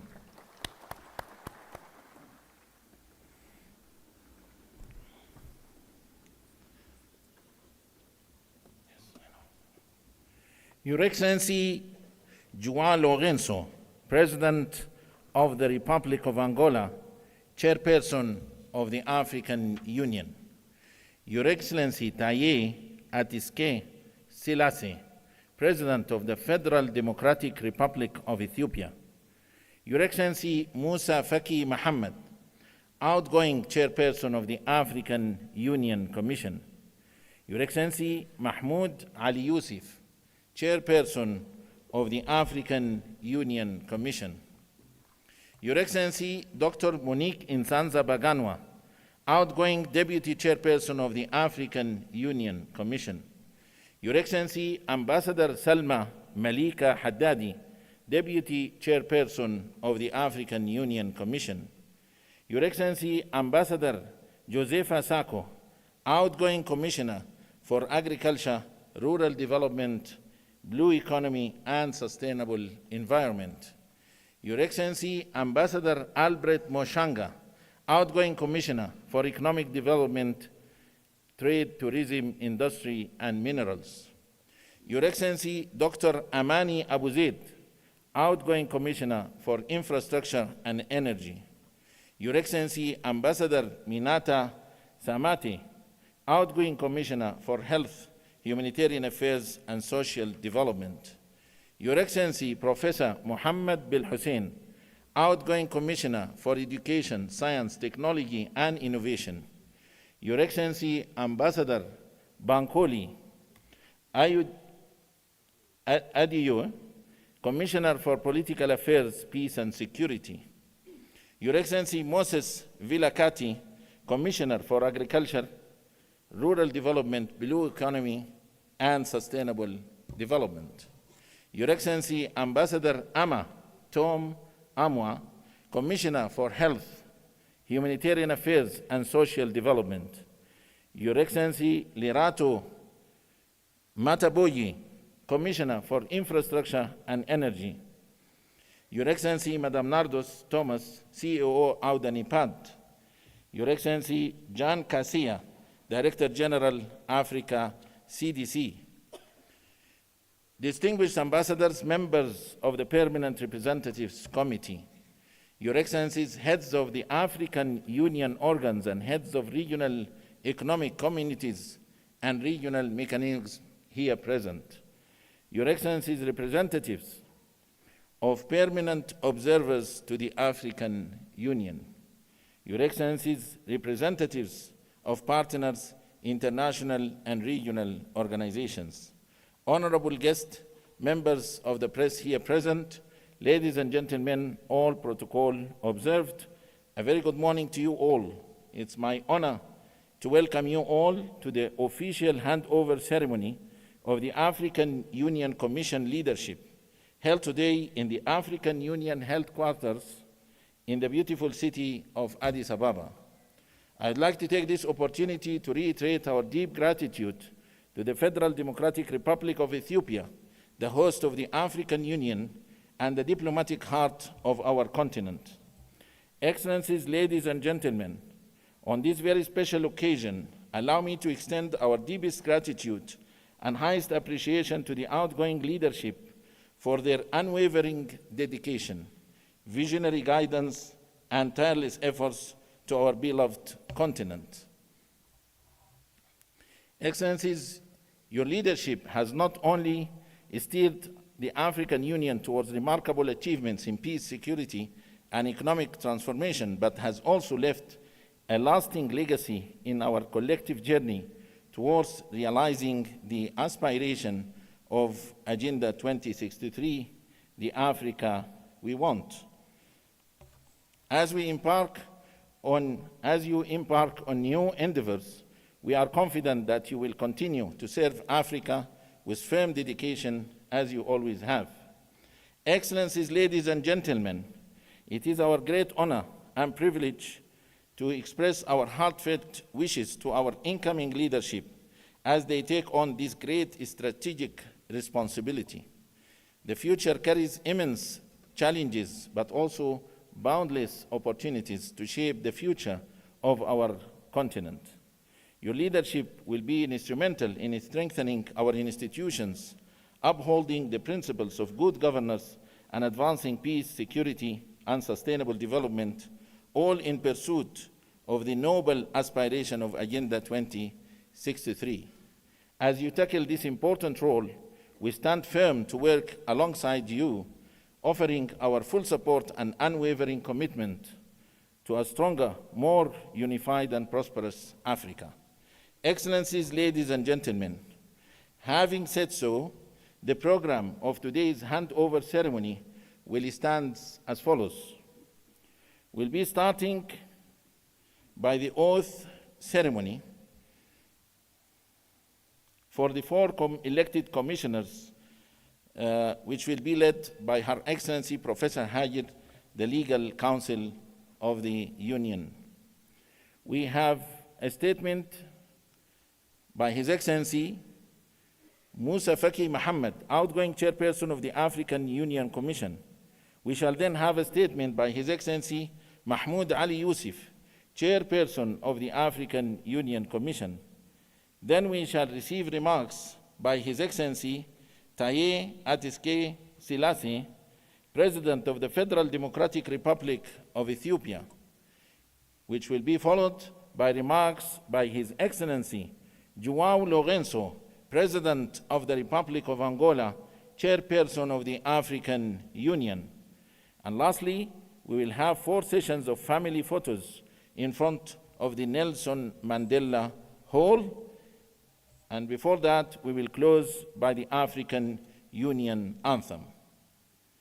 Excellencies, ladies and gentlemen, and now without any further ado, allow me to invite Her Excellency Professor Hajir Galdish, the Legal Counsel of the African Union Commission, to guide us through this process. Professor Hajir, you have the floor.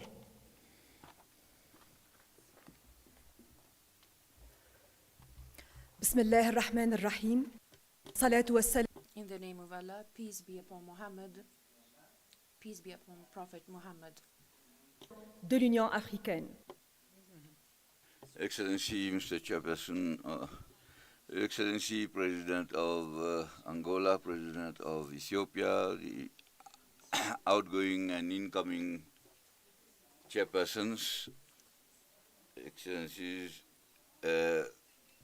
incoming and outgoing deputy chairpersons, commissioners, members, invited guests, ladies and gentlemen, all protocols observed.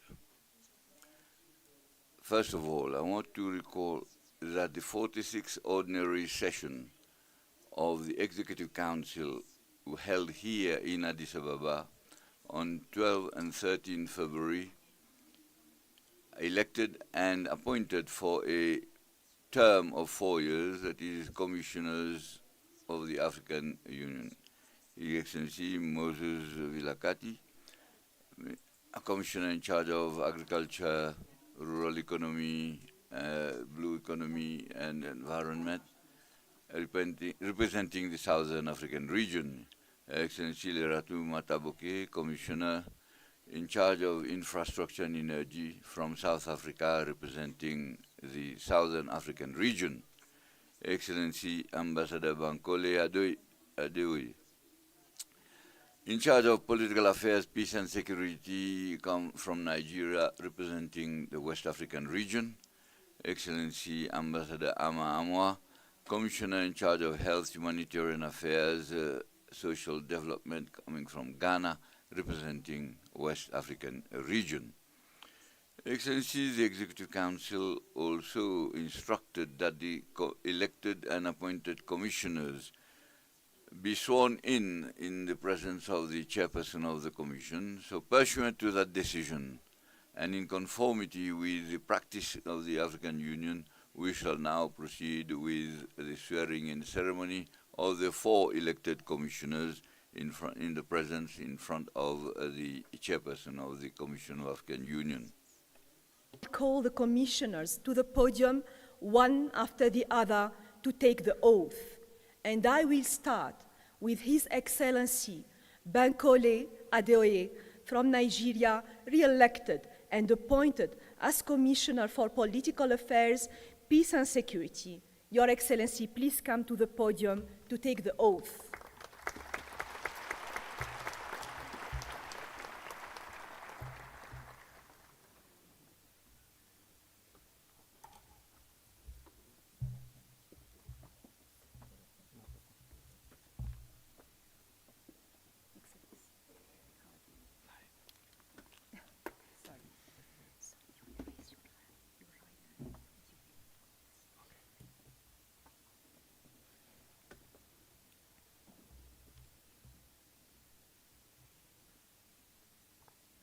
I, Bankole Adeoye, solemnly undertake to exercise in all loyalty, discretion, and conscience the functions and responsibilities entrusted to me as Commissioner for Political Affairs, Peace, and Security, and to discharge my functions and to regulate my conduct with only the interest of the Union in view, and not to seek or accept instructions from the government of any member state or authority external to the Union. I also undertake to respect the obligations incumbent upon me as set out in the staff regulations and rules.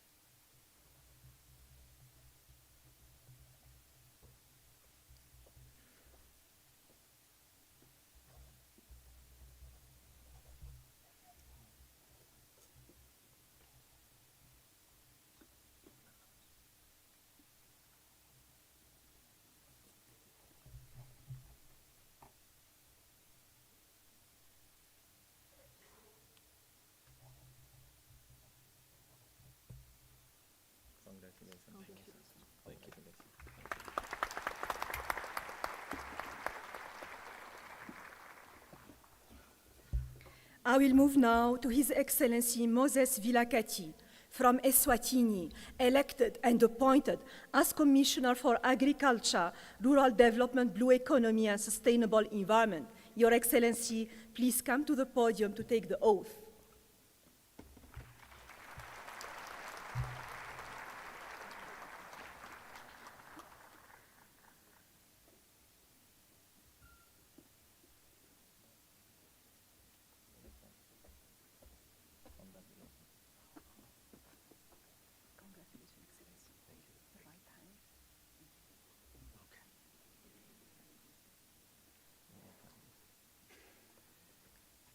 I, Moses Vilagati, solemnly undertake to exercise in all loyalty, discretion, and conscious the functions and responsibilities entrusted to me as Commissioner for Agriculture, Rural Development, Blue Economy, and Sustainable Environment, and to discharge my functions and to regulate my conduct with only the interests of the Union in view, and not to seek or accept instructions from government of any member state or authority external to the Union.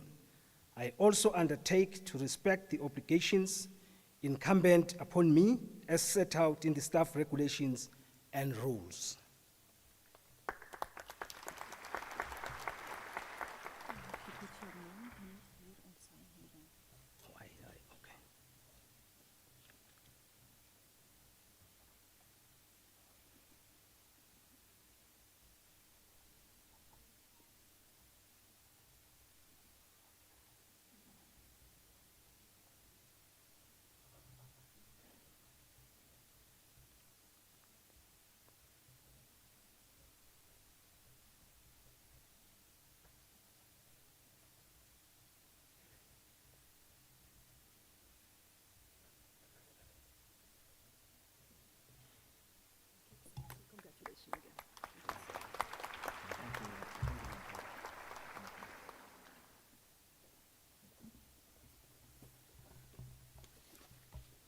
We now turn to Her Excellency Amoa from Ghana, elected and appointed as Commissioner for Health, Humanitarian Affairs and Social Development. Your Excellency, please come to the podium to take the oath.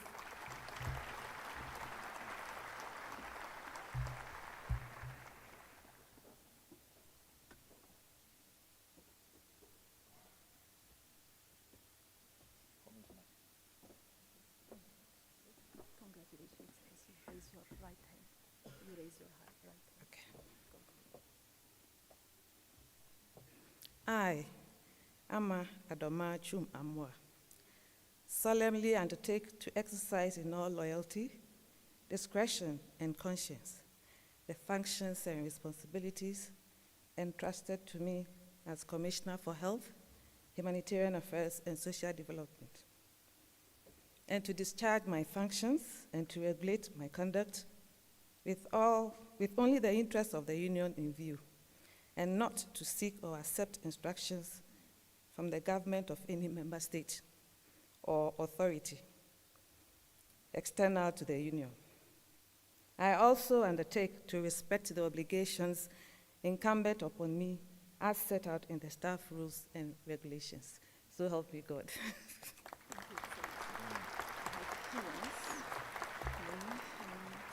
I should put my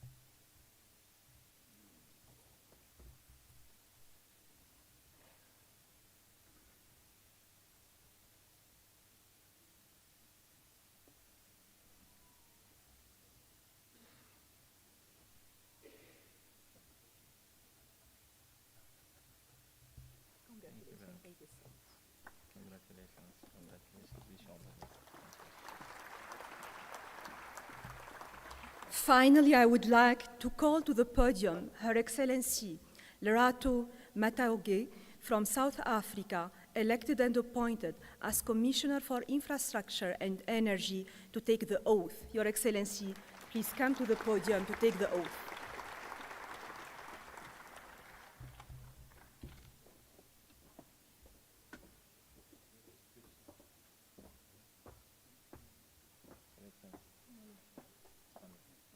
Good morning, Excellency. Congratulations. You raise your hand.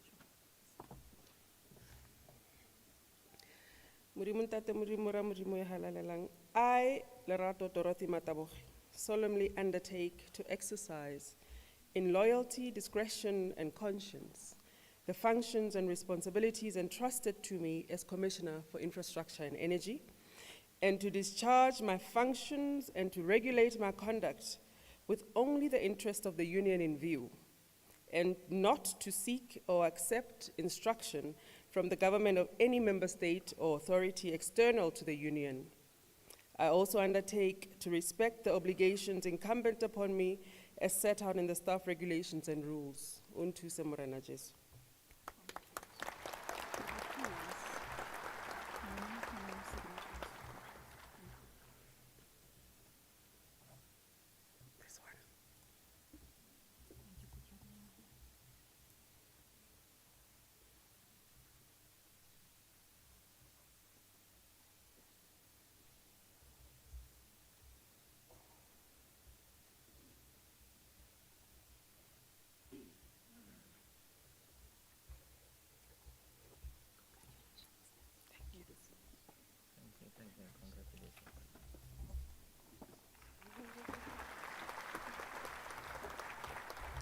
The oath, as read and signed by the commissioners, will now be signed by His Excellency, the Chairperson of the Commission. Thank you for your kind attention.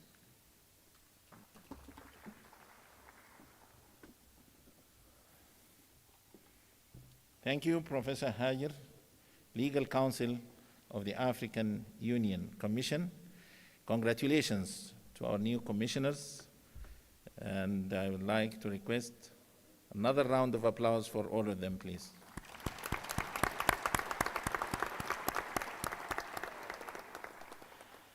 Excellencies, ladies and gentlemen, I have now the honor and pleasure to invite His Excellency Musa Faki Mohammed, the outgoing chairperson of the African Union Commission, to deliver his send-off remarks. Your Excellency, the floor is yours.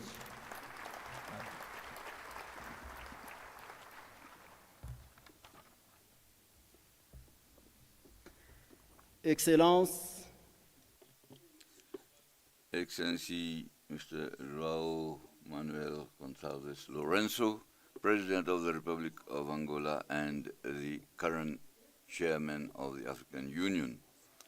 Excellency Mr. Haile Selassie, President of the Federal Democratic Republic of Ethiopia, Excellency Mahmoud Ali Yusuf, Chairperson of the African Union Commission, Excellency Madame Salma Malika Haddad, the Deputy Chairperson of the African Union Commission, Madame outgoing Deputy Chairperson, incoming and outgoing commissioners, excellencies, ambassadors, permanent representatives,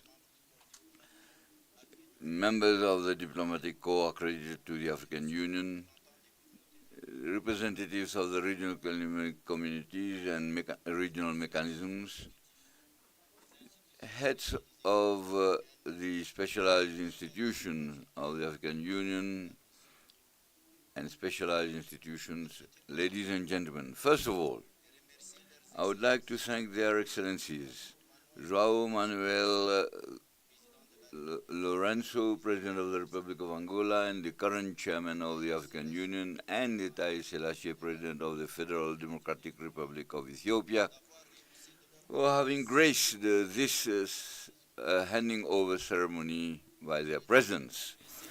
And I want to address to you, the current Chairman of the African Union, to reiterate our sincere gratitude and, the high esteem and the consideration that you are given by your colleagues and by all of us. You have all our encouragement and you will always have our unwavering support. Then I want to reiterate, President Haile Selassie, our gratitude and grateful thanks to the government, the people of Ethiopia, and to you yourself for the brotherly and warm hospitality that we have been accorded during our stay in Addis Ababa.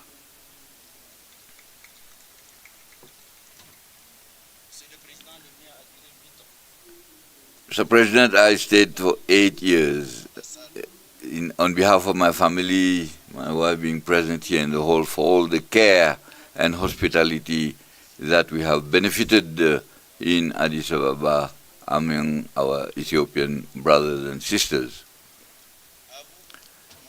To you, my brother and friend, Mahmoud Ali Yusuf, chairperson of the African Union Commission, my colleague for a long time, this organization is not foreign and a stranger to you.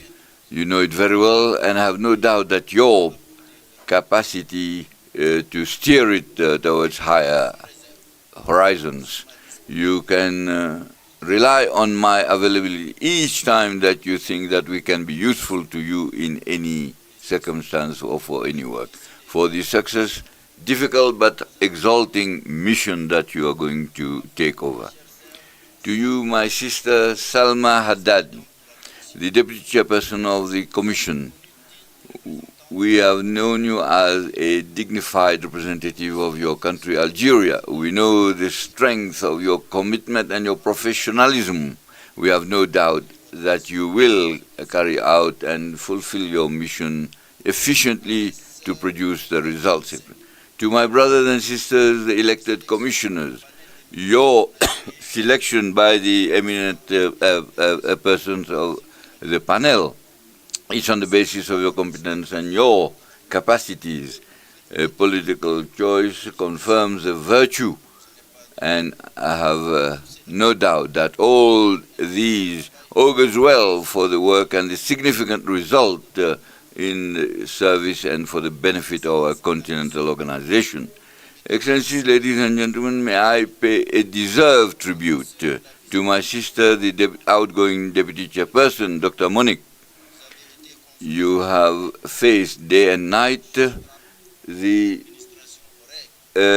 problems faced by administration and all the burdens, everything that would have facilitated your action, and then to take up the challenges.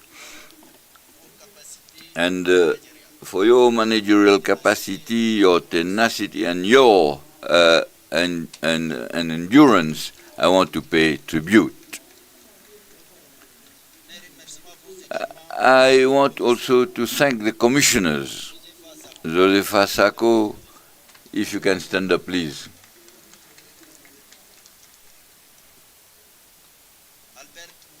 Albert Muchanga.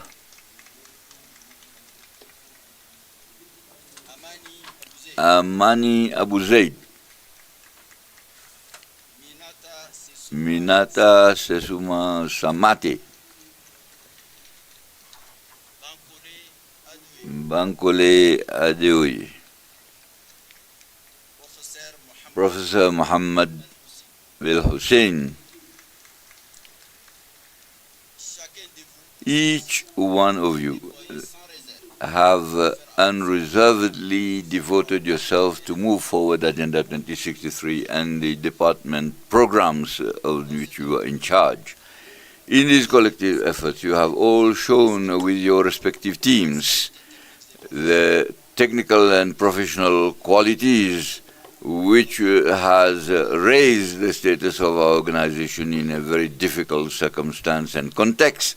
I would like to thank you most sincerely. Those in charge of the organs and specialized institutions, I know the presence of Madame Nardos Bekele, the CEO of AU NEPAD, AUDA NEPAD, Dr. Jean Kassaya, the Director General of Africa CDC,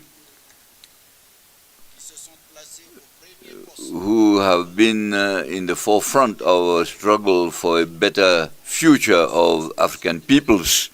I would like to thank you and congratulate them. I want to stress with pride this team spirit and brotherhood that has characterized the 8 years in order to support our collective action. Excellencies, ladies and gentlemen, I had already said to the Executive Council and to the Assembly that I'm very much moved by this dreamt freedom that is the persons, the areas, and the air. All these are sources of happiness, that is something that you feel you'll miss already.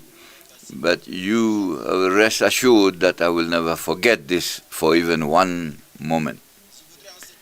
On this occasion, I want to express my gratitude to all my colleagues and to all the staff of the Union present or elsewhere in the various offices in building Pan-Africanist strategy. The results and the tangible results that we have achieved, despite all the difficulties, need to be appreciated. The representative of the Staff Association, I want to express my sympathy, my gratitude, and my esteem, and obviously it will be engraved because when I've known their endurance and their sacrifice.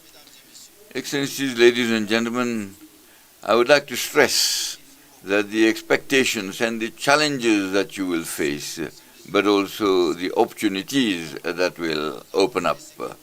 We have done what we could, and I said that obviously there have been shortcomings and mistakes and inadequacies, but we have faith in our organization, and you will go beyond the various frontiers that we had. This is what we bequeath to you, a legacy. It will be up to you and behove you to deepen it, imagine new solutions, what we could not imagine or we could not implement. Maybe you should tread where we have hesitated. In this new era, you can rely on our member states, the dynamism of the active population, the women and youth, but also, and very modestly, on us who we are saying farewell today.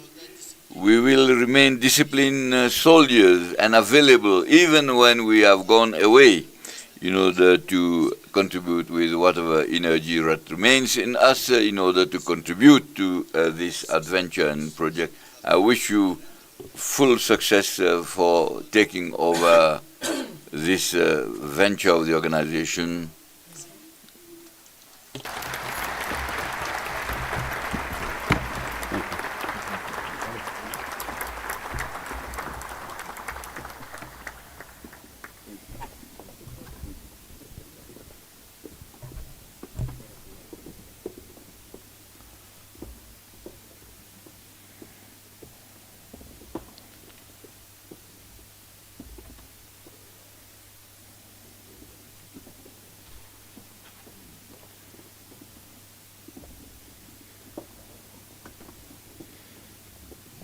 May I kindly call all of you to rise and for another round of applause for the outgoing Commission.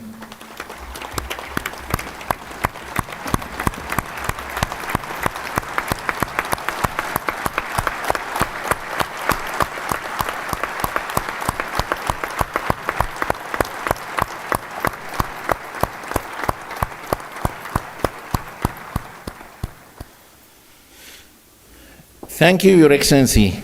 Thank you for your leadership and vision during your tenure.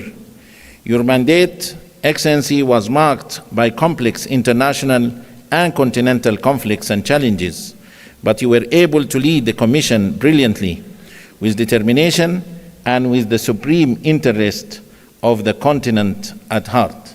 Thank you, Your Excellency. And now, can I call His Excellency Mahmoud Ali Yusuf, Chairperson of the African Union Commission, to deliver his statement. Your Excellency.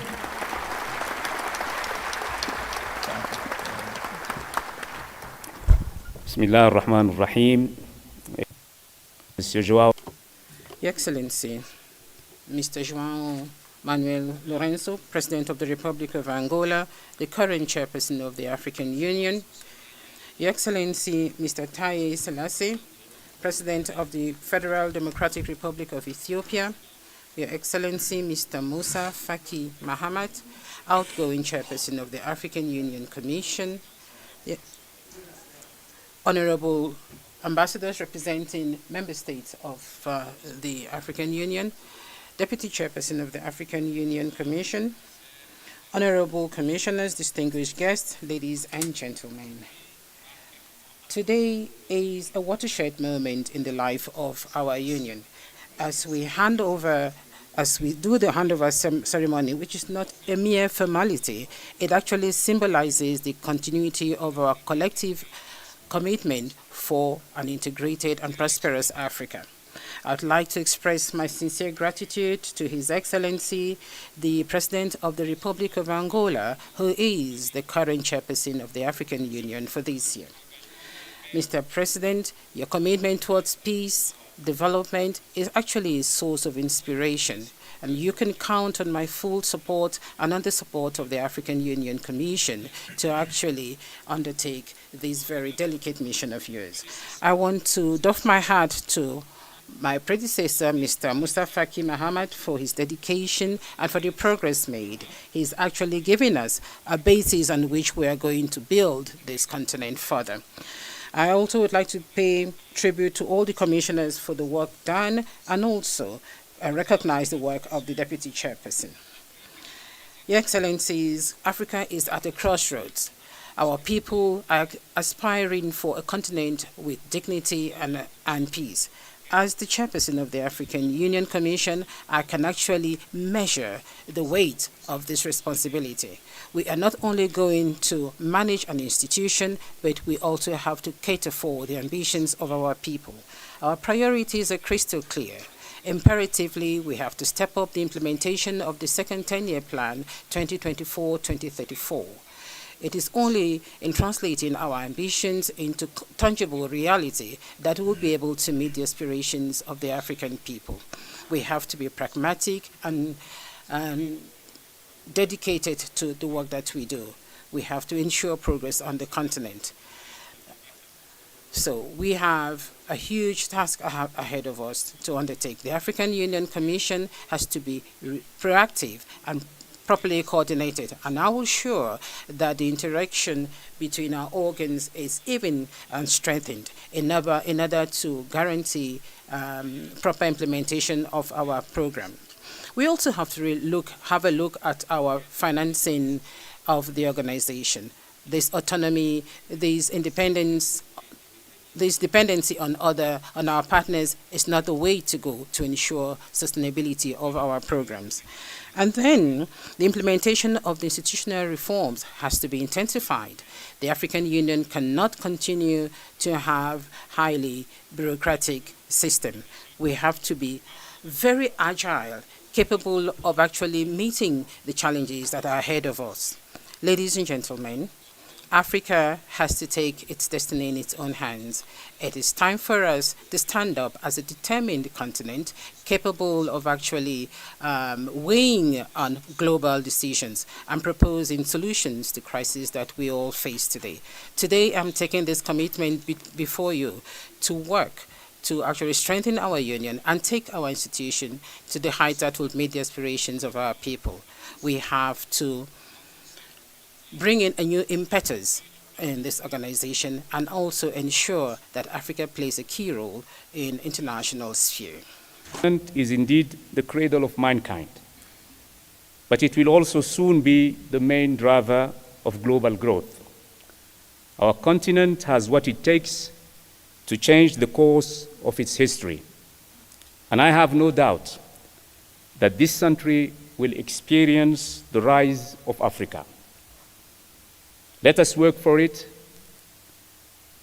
and I would like to close my remarks here to thank His Excellency President Selassie, the President of the Federal and Democratic Republic of Ethiopia, the government and the great people of Ethiopia for the brotherly welcome we receive every time we come to Addis Ababa. Thank you.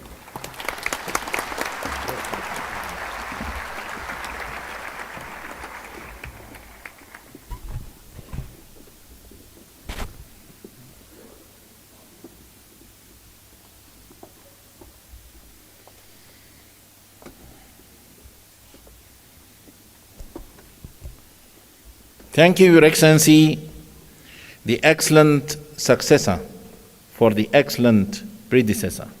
Thank you, Your Excellency.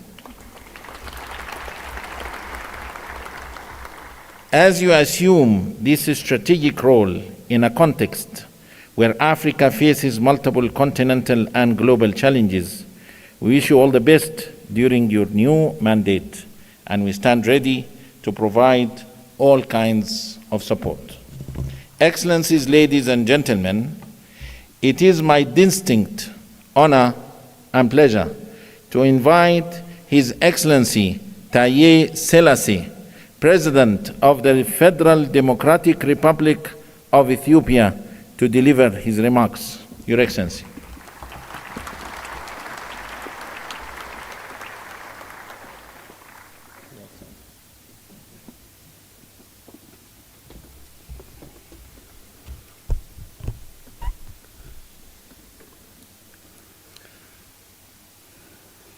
Your Excellency, João Manuel Gonçalves Lourenço, President of the Republic of Angola and Chairperson of the African Union, Excellency Musa Faki Mohamed, outgoing Chairperson of the African Union Commission,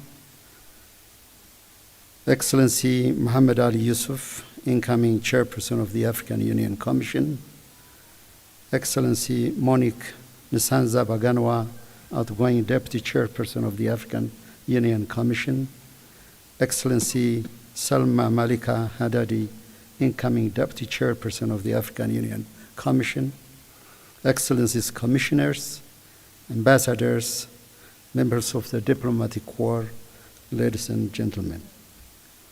It is my distinct pleasure to be here today as we witness the leadership transition of the African Union Commission. This is a pivotal moment that will enable us to reflect on what we have accomplished and indeed an occasion where we will envisage the task we ought to fulfill. I'm deeply grateful to His Excellency João Manuel Lourenço for the kind invitation extended to me to this notable handover ceremony. On behalf of the government and the people of Ethiopia, I would like to extend my heartfelt wishes to Your Excellency President Lourenço for a successful term in leading our continental organization, the African Union. I would also like to express my sincere appreciation to my dear brother, His Excellency Musa Faki Mohamed, for his outstanding leadership and unwavering commitment in leading the African Union Commission over the last 8 years. Your Excellency Musa Faki, we are grateful that you wisely navigated through the complex currents of our continent in an ever-evolving geopolitical dynamics.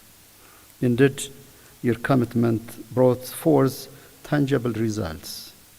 To mention a few of the many lists of accomplishment, the African Continental Free Trade Area has become a reality during your tenure. Your leadership secured Africa's seat at the G20, a hard-won victory that signals our continent's rising global influence. May I also applaud Madam Monique Nisanza Baganwa's effective leadership as the Deputy Chairman of the Commission, and in particular to your unwavering dedication in meaningfully empowering women. It has indeed been impactful and transformative. And to all the outgoing commissioners, my brothers and sisters, your service has laid a vital foundation for the task that remain to be done, and thank you for that, and thank you for the accomplishment. Excellencies, we made significant progress. While we made significant progress, we are also left with many responsibilities and tasks to be fulfilled. The new leadership of the Commission have assumed their mandates at a time when the global order is facing an unprecedented challenges, and multilateralism is under increasing strain than ever before. We also face a confluence of challenges, such as escalating conflicts, scourge of terrorism, and climate crisis that threatens our development aspiration. Amidst these challenges lie extraordinary opportunities. Our G20 membership is not merely a seat at the table.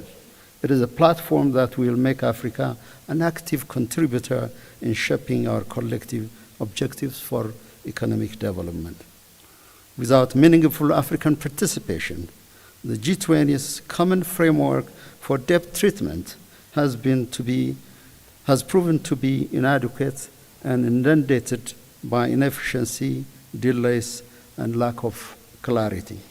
We must also push for Africa's permanent membership in the UN Security Council so that we will be part of the decision that will affect and determine the destiny of our continent. Excellencies, ladies and gentlemen, our new chairperson of the Commission, my brother Mohammed Ali Yusuf, your seasoned experience in diplomacy is greatly needed now more than ever. In tandem with our Deputy Chairperson, Ambassador Salma, and the new commissioners, you will lead us with vision, courage, and action. I'm confident that you will be counted among the trailblazers of the Africa we want. By virtue of the mandates entrusted upon you, I firmly believe that you will diligently pursue for the peace of the continent by addressing the drivers of conflict, championing Africa's food sovereignty through strategic agriculture investment, and forging an interconnected continent by leveraging the African Continental Free Trade Area will be a major task. Equally, securing an energy-sufficient Africa by encouraging member states to implement strong policy frameworks will be an important duty. Finally, you will make us achieve financial sustainability by garnering the support of African financial institutions, such as the African Credit Rating Agency, that will help in ushering a truly African path toward this development. When we realize these key undertakings, the African Union will emerge as a formidable institution and also serve as a strong platform for African citizenry as well as an agent of our collective will. In conclusion, Excellencies, Ethiopia, as the seat of the African Union, bears a responsibility in supporting the Commission.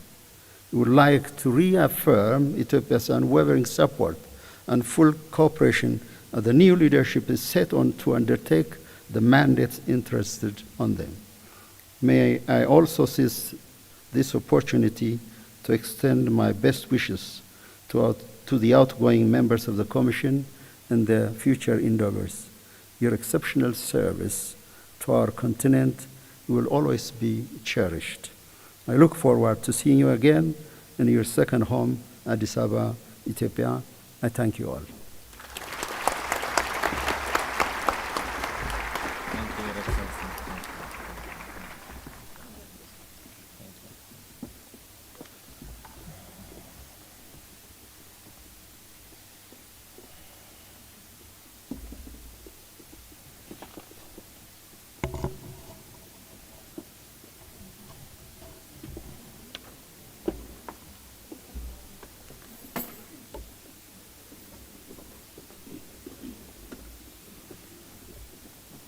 Thank you, Your Excellency, for your statement, and thank you for the generous hospitality extended to the African Union Commission here in Addis Ababa.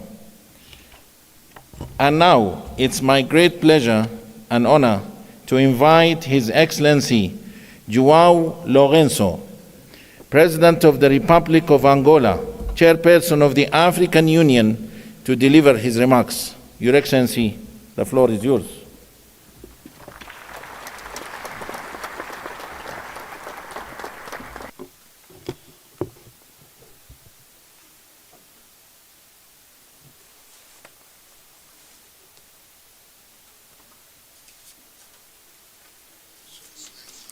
Your Excellency Taye Selassie, President of the Federal Democratic Republic of Ethiopia, Your Excellency Mahmoud Ali Yusuf, Chairperson of the African Union Commission, His Excellency Musa Faki, the outgoing Chairperson of the African Union Commission, distinguished outgoing commissioners, members of the diplomatic corps accredited in Addis Ababa, Excellencies, ladies and gentlemen. It is with great satisfaction that I take the floor to make some remarks at this handover ceremony between the outgoing leadership and the new leadership of the African Union Commission, which I consider a moment of great relevance in which we have just witnessed the end of a period of important achievements for our organization, during which the African Union, through your action and performance, has become a more robust, more active, and more capable institution to face the challenges that lie ahead, especially those related to the necessary and urgent reform process initiated by the leadership that today is ending its tenure. I would like to express my deepest gratitude to His Excellency Taye Selassie, President of the Federal Democratic Republic of Ethiopia, for the warm welcome extended to me and the delegation accompanying me since our arrival in Addis Ababa, and for having acceded positively to the invitation extended to witness this important ceremony for the African Union. I especially thank His Excellency Musa Faki Mahamat, the outgoing chairperson, Her Excellency Monique Nsanzabakanwa, the outgoing Deputy Chairperson of the African Union Commission, and the distinguished group of commissioners who are also seizing their function today for the dynamic and very active way in which they led our organization during these last 8 years, seeking to contribute significantly to the realization of the organization's priority activities, especially those related to the implementation of programs aimed at building the Africa we want, based on the implementation of the 2063 agenda established by our institution. They leave us with a great legacy and at the same time the responsibility to value and maximize it, for which we will count on the support and experience of each one of you in order to achieve the expectations of all citizens of our continents regarding the building of an industrialized, peaceful, and inclusive Africa where all can enjoy economic well-being, justice, and freedom. Excellencies, ladies and gentlemen, at the last ordinary session of the African Union Assembly of Heads of State and Government held on 15th and 16th February, we were unanimous in considering that we need to have a new look at the problems facing our continent so that we can find more creative solutions to the numerous problems that we are facing. I have also observed that each of the member states of an important and powerful institution is unreservedly committed to realization of our great aspirations, which essentially consist of promoting the development of our continent, having as a basis the construction and modernization of the infrastructure we need in order to ensure the functioning of our industries, the efficient performance of our services, the flow of our export products, and the intra-African trade through the African Continental Free Trade Area.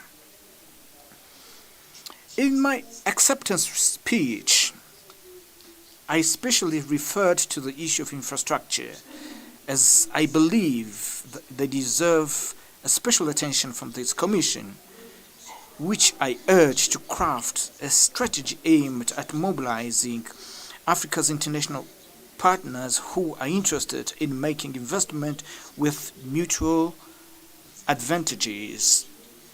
Infrastructure are an essential pillar of the African Union's 2063 agenda, and that obliges us to mobilize the largest possible volume of financial resources to devise actions that will lead us to achieve goals that we've set, such as a technological innovation and energy transition.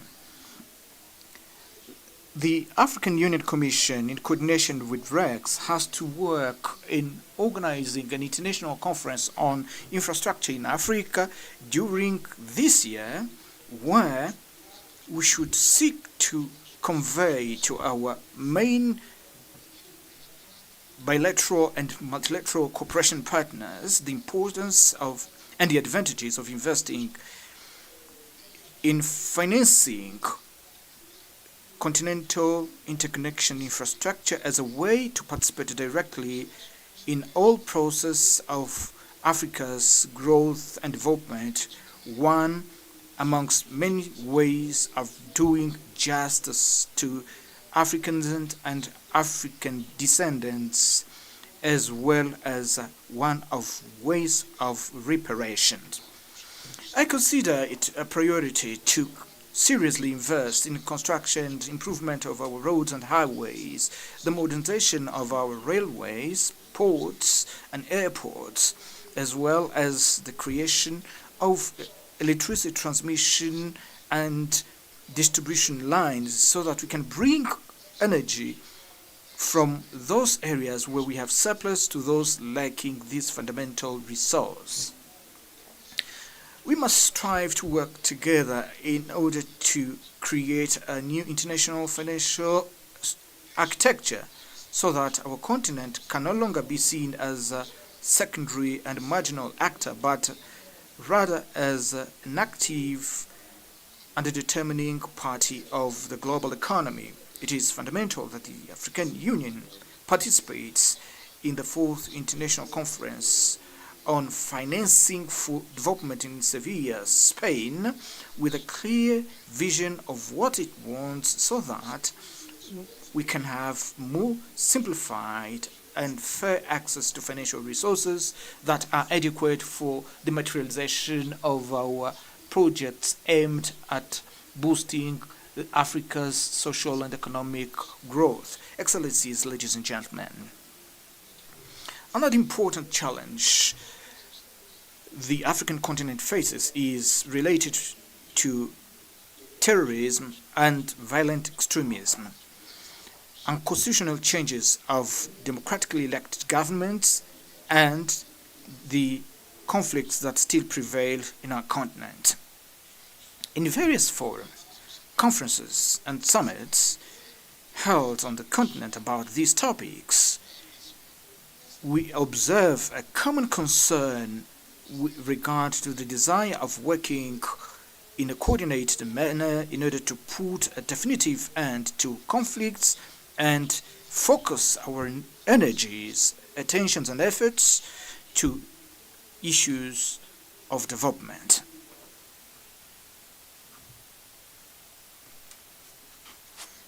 It is clear that even though there's been some quite encouraging progress in those conflicts that seem to have no end in sight, there are still some that unfortunately are evolving in a negative sense, such as the conflict prevailing in Eastern Democratic Republic of Congo.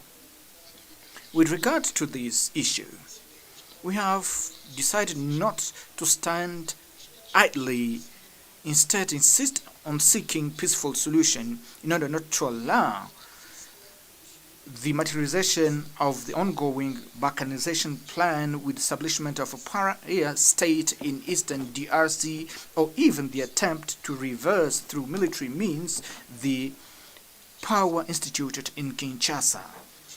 With regard to the Sudan, I will seek to work closely with His Excellency President Yoweri Museveni, who has been conducting a commendable work so that all negative external factors can be removed and involve the warring parties in a constructive dialogue that would lead to a conducive climate for ceasefire,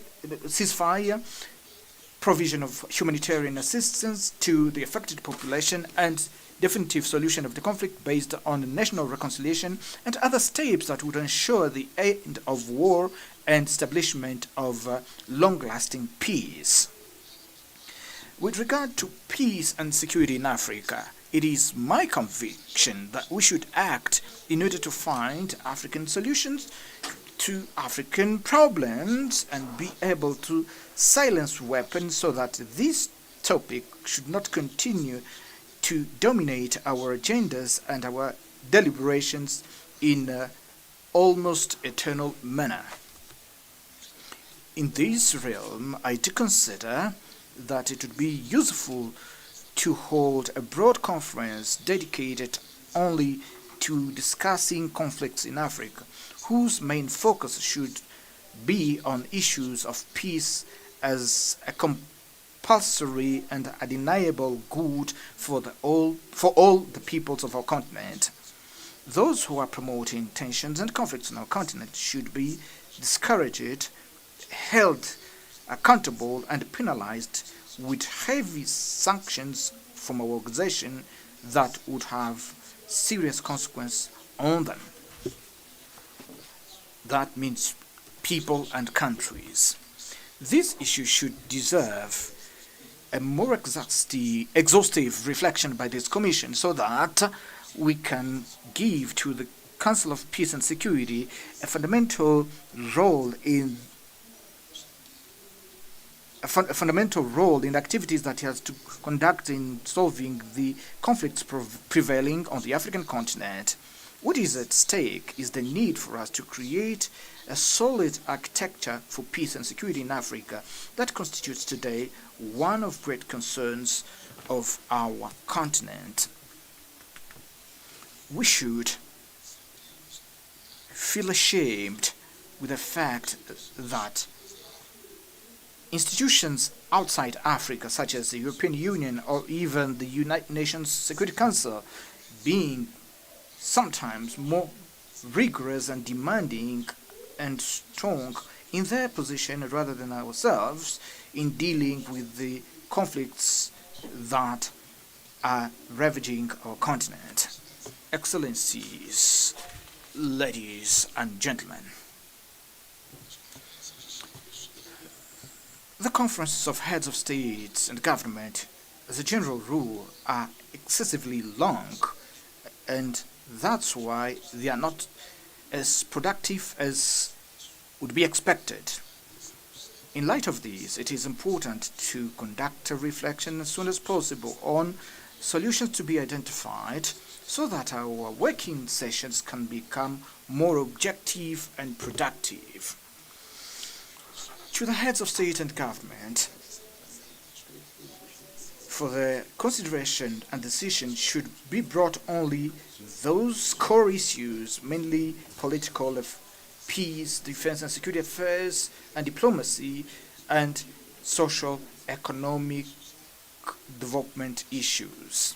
I therefore consider fundamental for us to think on a more agile, less bureaucratic model that would lead us to better resolutions and conclusions with an agenda that could be deliberated in the due time. Once again, I would like to congratulate the new leadership of the African Union Commission led by His Excellency Mahmoud Ali Yusuf, hoping that we may work in an environment of close collaboration so that we can achieve meaningful results for our organization and for our continent, Africa. Thank you very much for your kind attention.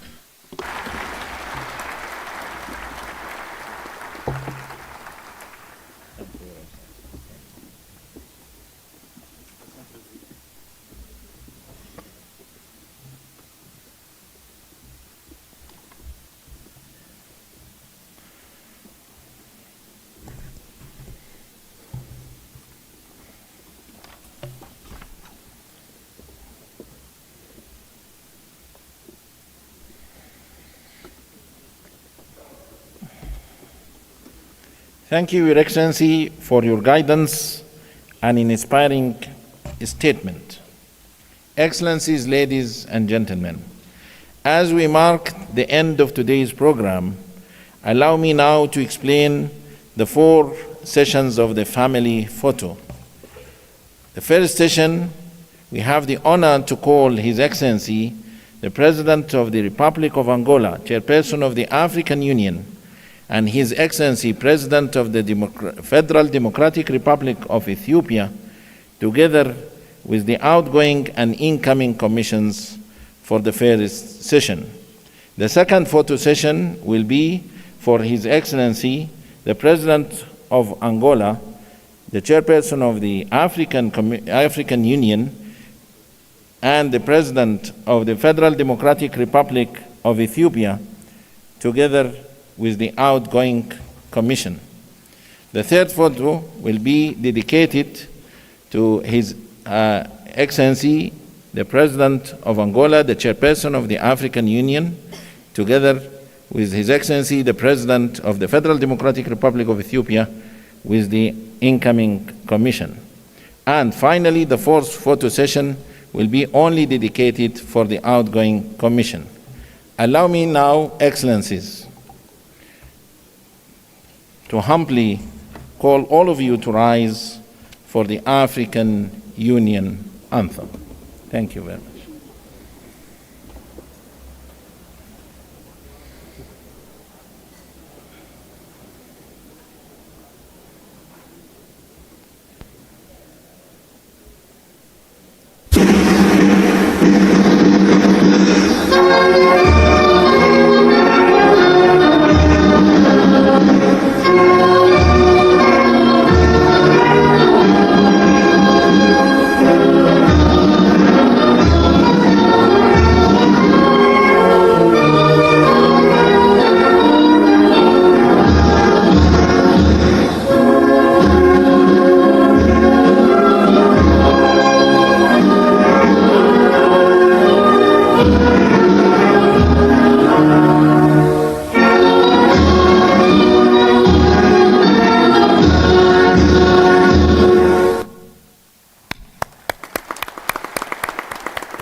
Thank you.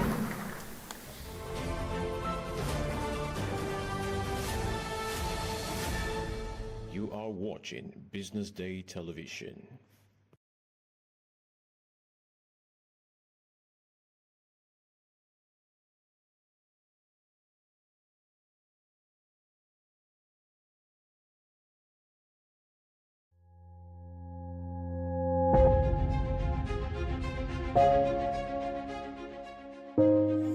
Good morning and welcome to the BDTV Breakfast Show. I am Bethel Ogunjobi. My name is Elizabeth Musa. And this is the social listening segment on the BDTV Breakfast Show. We're talking about the Fly Nigeria Act. Can you give us a background into what this is about?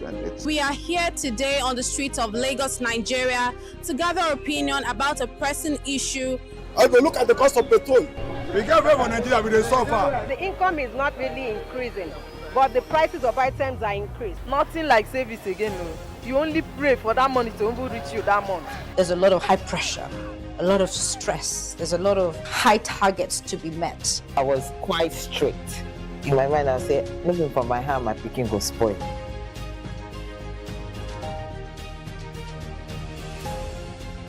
To allow all banks and all the players in the space 15% inflation target achievable in 2025.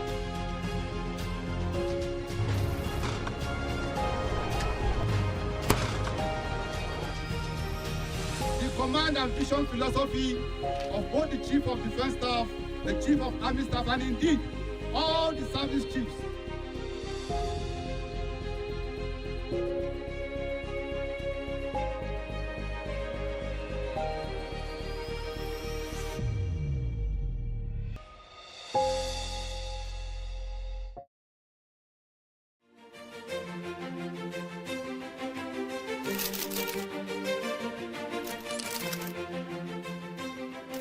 I am, of course, a great admirer of the impeccable credibility, professionalism, and business savviness of BusinessDay.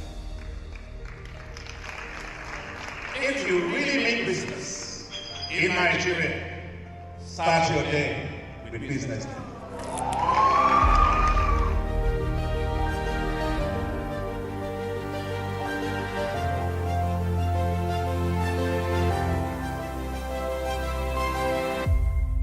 BusinessDay is West Africa's leading provider of business intelligence and information, delivering premium content across diversified media platforms, including online, mobile, and print. Since its inception in 2001 with a weekly newspaper production, BusinessDay has expanded its reach to provide exclusive content accessible through print, mobile, and online channels. Our premium offerings are further enriched with syndicated content from esteemed sources like the Financial Times, The Economist, and the Harvard Business Review. At BusinessDay, our mission is clear: to be the foremost provider of business and financial content, empowering readers to make informed decisions in Nigeria and Africa.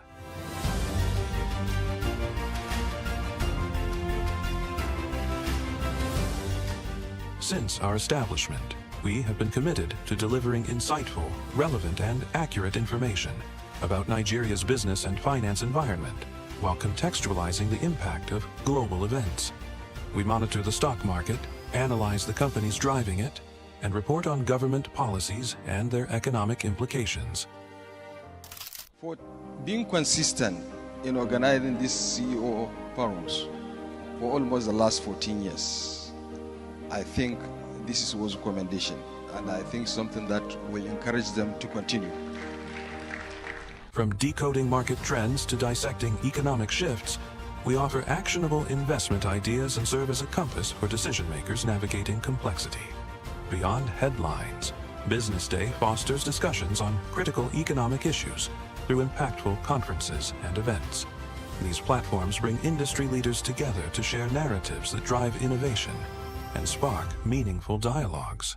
Our events galvanize connections, bridging the gap between inspiration and achievement. For businesses seeking visibility, our strong digital presence offers unparalleled opportunities, with millions of followers across social media and a dynamic website attracting visitors from within and outside Nigeria. BusinessDay is the ideal platform to boost visibility for your products and services.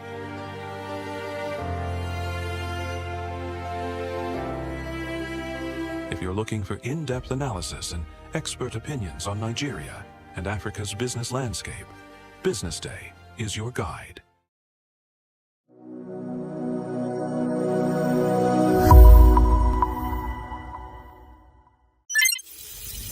Mine and Flora, welcome to Real Talk with Pam. I'm so excited about this conversation we're about to have. Thank you so much. Thank you very much. Thank you for having me. Great, great, great. So today we're talking about entrepreneurship, and you guys have had amazing journeys. And Mine, you are a fashion designer extraordinaire, and you are an amazing entrepreneur in the export and industry, bringing people together. I want to talk about how you both pivoted, because that was not your background in the first place. Mine, I think you worked in the oil industry. You, Flora, you worked in the telecom industry. So I'm really intrigued to find out how you both pivoted into entrepreneurship and what led you to do that. So either of you can start first. Okay, thank you very much, Pam. Thank you so much. Real Talk with Pam. So the mine actually started as a child. I mean, my parents were entrepreneurs. I was born into an entrepreneurial home. My dad was an industrialist. He owned a factory where he manufactures local paints. My mom, a professional chef. So the entrepreneurial background I came from actually nurtured my passion for entrepreneurship. But of course, after school, I had to go to the telecoms industry, where I majorly was in the sales and marketing and branding department. So that was actually where all this inspiration started from my parents. Great, fantastic. Thank you. What about you, Mine? Actually, I would say my grandma was a tailor. Okay. As a young child, I would just love watching her weaving, threading, making lovely clothes from nothing. But my parents were in the academia and they wanted me to go and be a doctor. So, of course, I did have my training as an environmental technologist. Then I went into public health, but passion for fashion has always been with me. Right. So after living abroad for 7 years, I came back after doing all my corporate career stint. I said to my husband, I'm going to fashion school. And he thought I was crazy. He said, are you serious? I said, I am going to fashion school. Something about fashion has always been in me. That passion was so strong. And when you're a stay-at-home mom, you haven't worked for 7 years. Right. It just ignited in me. And I said, okay, I'm going back to fashion school. I'm going to fashion school. So I trained as a fashion designer, even though I had all those degrees, and I started the business. I actually started business when I discovered a gap in the Nigerian fashion industry when I came back. Okay. Because I found out that we were wearing contemporary clothes, European clothes, but we were not really wearing our own outfits to work. And being in the corporate space, I said, you know what, I'm going to create African clothes for women to wear to work. So that's how it started. I started it as a hobby and it became a business. So that's how my journey has been. Amazing, amazing. And Flora, you're the founder of Made in Africa brand ambassador, MABA for short, and you curate a lot of conferences and trade fairs for people to come together. When did you realize it was your calling to do that? And how did you sort of pivot into that from the telecoms industry? Actually, it's just been my desire to have African-made products abroad. I mean, when you travel abroad, you go to the mainstream stores, you see that African products are relegated to the African stores. You don't get to see a lot of African products on the mainstream stores like Walmart, consuming in Spain and all that. So, I mean, that became a thing for me. Coming back to Nigeria, I looked through the entrepreneurial ecosystem, especially for locally produced goods. And I discovered that we have a gap. There's a gap. Right. Number one, in terms of the content, the quality of the products themselves. And then secondly, the quality of the packaging. So rather than just keep talking about it at conferences, at seminars, I said, let's get to work. Let's do the dirty work, which is coming together and then training and, putting heads together to see how we can improve on the quality of products that are made locally for the acceptance we need to even have as a nation locally, and of course global acceptance, because you cannot make products and want people to accept it when you locally you haven't even accepted it. You don't even use it. So that's why we started to work together. Let's put in the work, let's come together and churn out quality made products. Let's look at our packaging. How do we package our products? Most times you see products that are made locally, they are packaged so poorly. So how can we do this right? So let's learn from those who have done it better across the globe and see what they've done, how they do it, how they source this packaging materials and all that, and what they need to do. So we had to bring in experts, in packaging to train our members. We formed a community. We had to build a community of like-minded individuals in local manufacturing. Let's come together, learn how to do it better, of course, for our products to be accepted in mainstream stores abroad. So we have to pay attention to all these things. So that was actually the showstopper for me. Fantastic. So for you, Mayan, how you're in an industry that I would say is, I don't want to say saturated, but do you think it's saturated? I don't think so. Okay, but it's definitely an industry that there's a lot of competition. You know, we Nigerian women, we like our fashion, and there are so many incredible fashion designers out there. You're my favorite. But how do you stay different? How do you, you know, keep going and stay on at the top of your game in this industry? Yeah, actually, it's kind of difficult because there's a lot of noise out there. Trends are being thrown at you. Sometimes it gets overwhelming. You know, you look at social media, oh, this looks very nice. Everybody's liking that. Everybody's talking about that.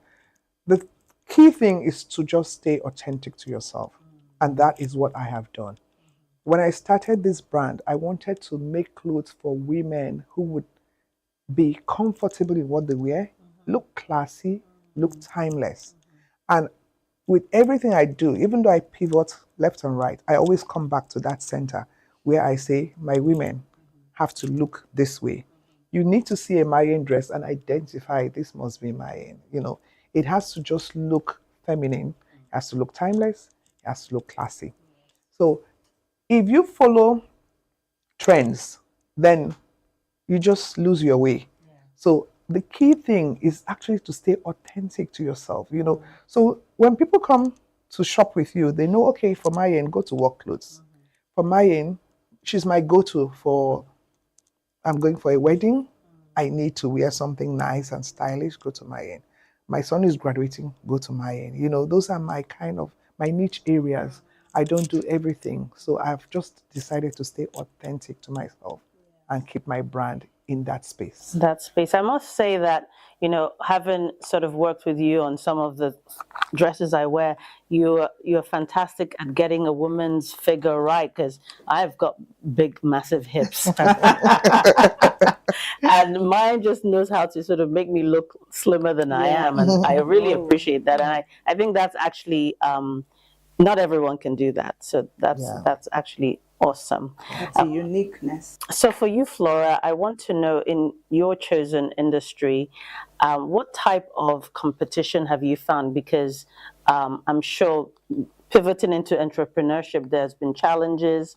What type of, you know, competition have you found in your industry, and has it been healthy? What are some of the challenges, and how have you been able to sort of navigate that? Like Mayan just said, there's competition everywhere. But as entrepreneurs and as someone who is focused, you must, that focus word is always at the tip of my finger.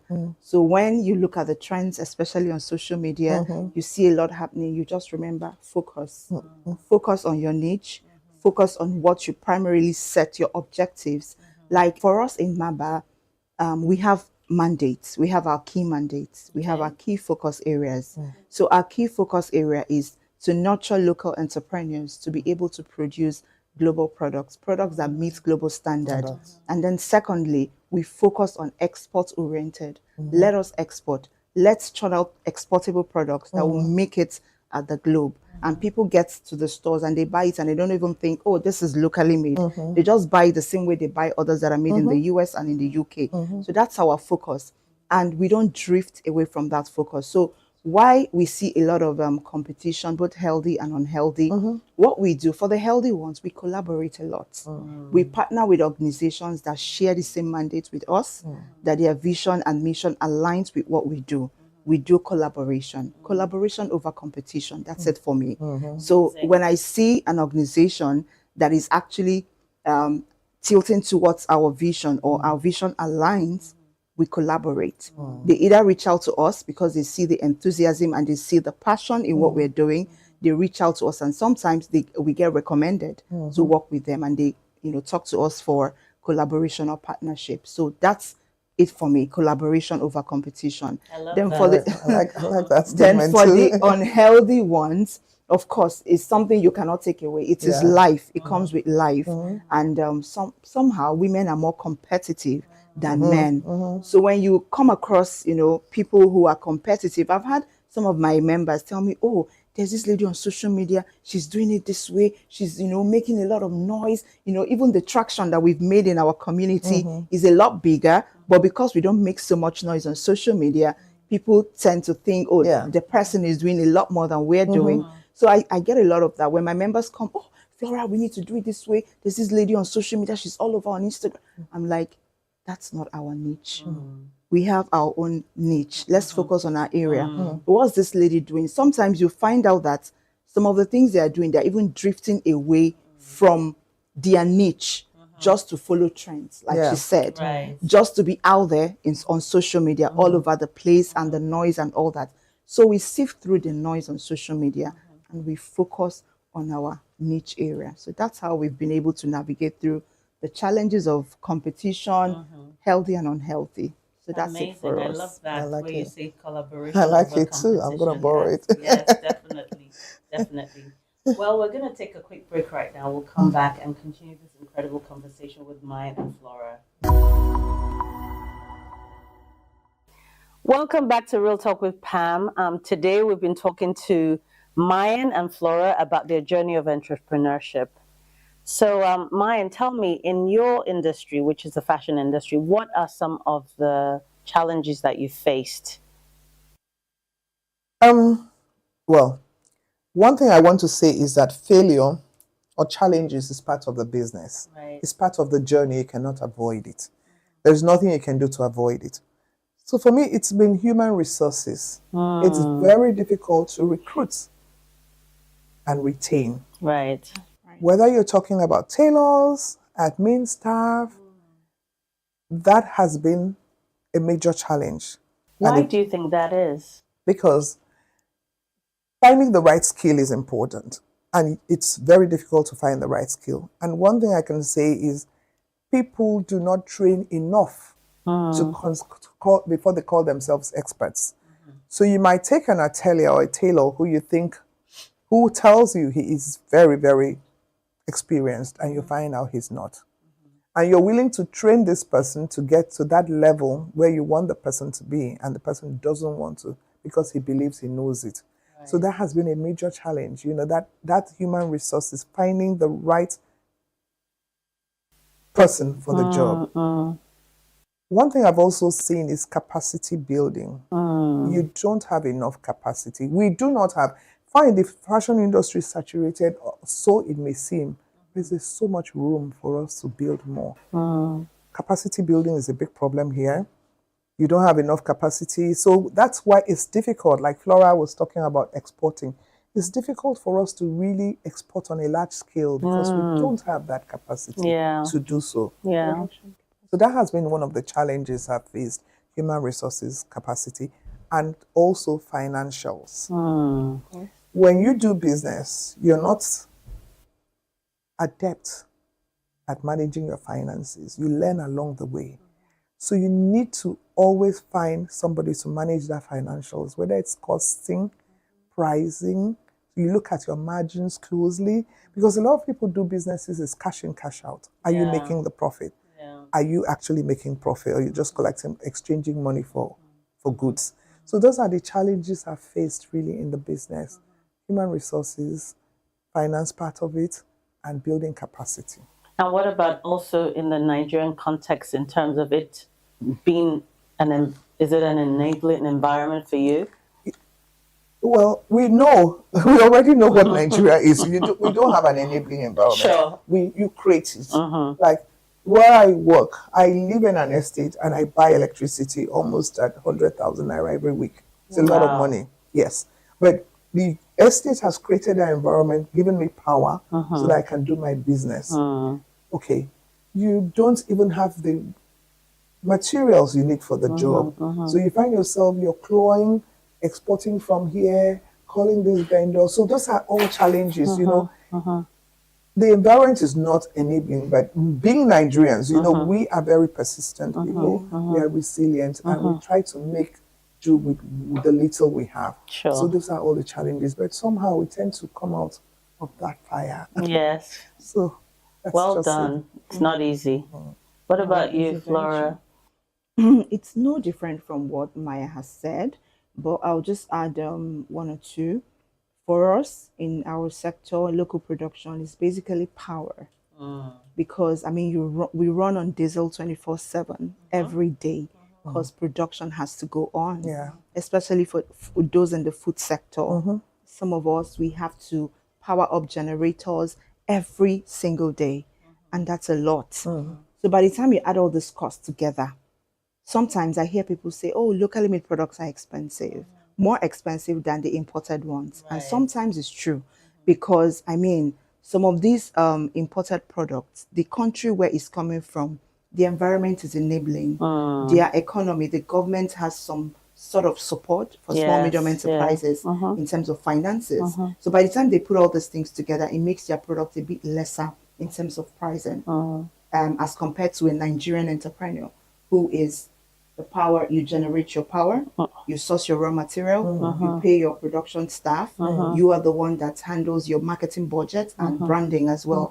By the time you put all these things together, the product becomes pricey.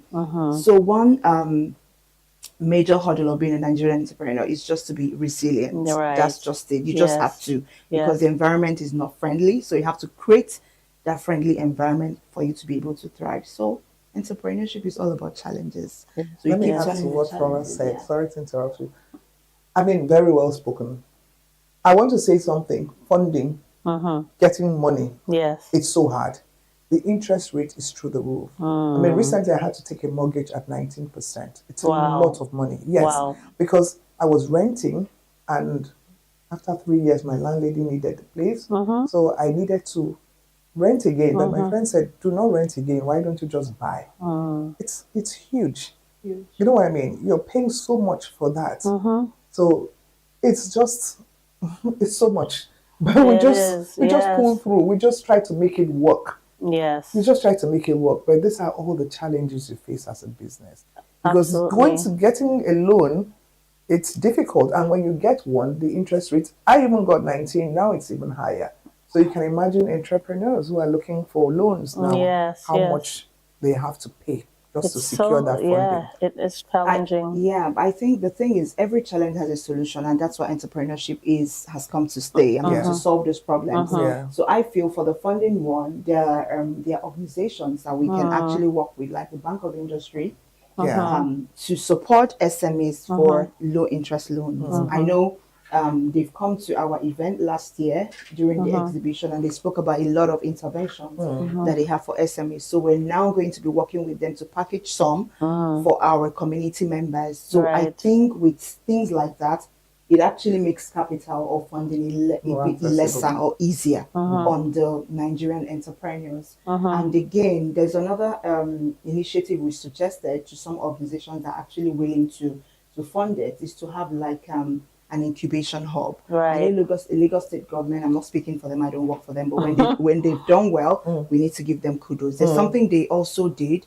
Lagos State government did churned out incubation centers around, some local governments. I think they did it in partnership with local governments, where Nigerian entrepreneurs can go there and set up their own hub and do their stuff. So the machineries are already in place. So I think it's just there, you pay a stipend and you get to use some of the facilities. So that also helps with entrepreneurs who have issues with, getting a space and all that. So the incubation center. So we know that the government cannot do it alone. And that's why organizations like MABA, we've come to leverage the expertise we have to help Nigerian SMEs to be able to do this. So we're also trying to get a production hub and also create access to markets for our members where after you've what actually inspired us to look at this was there was a time we had a collaboration with an international organization in Landmark Event Center.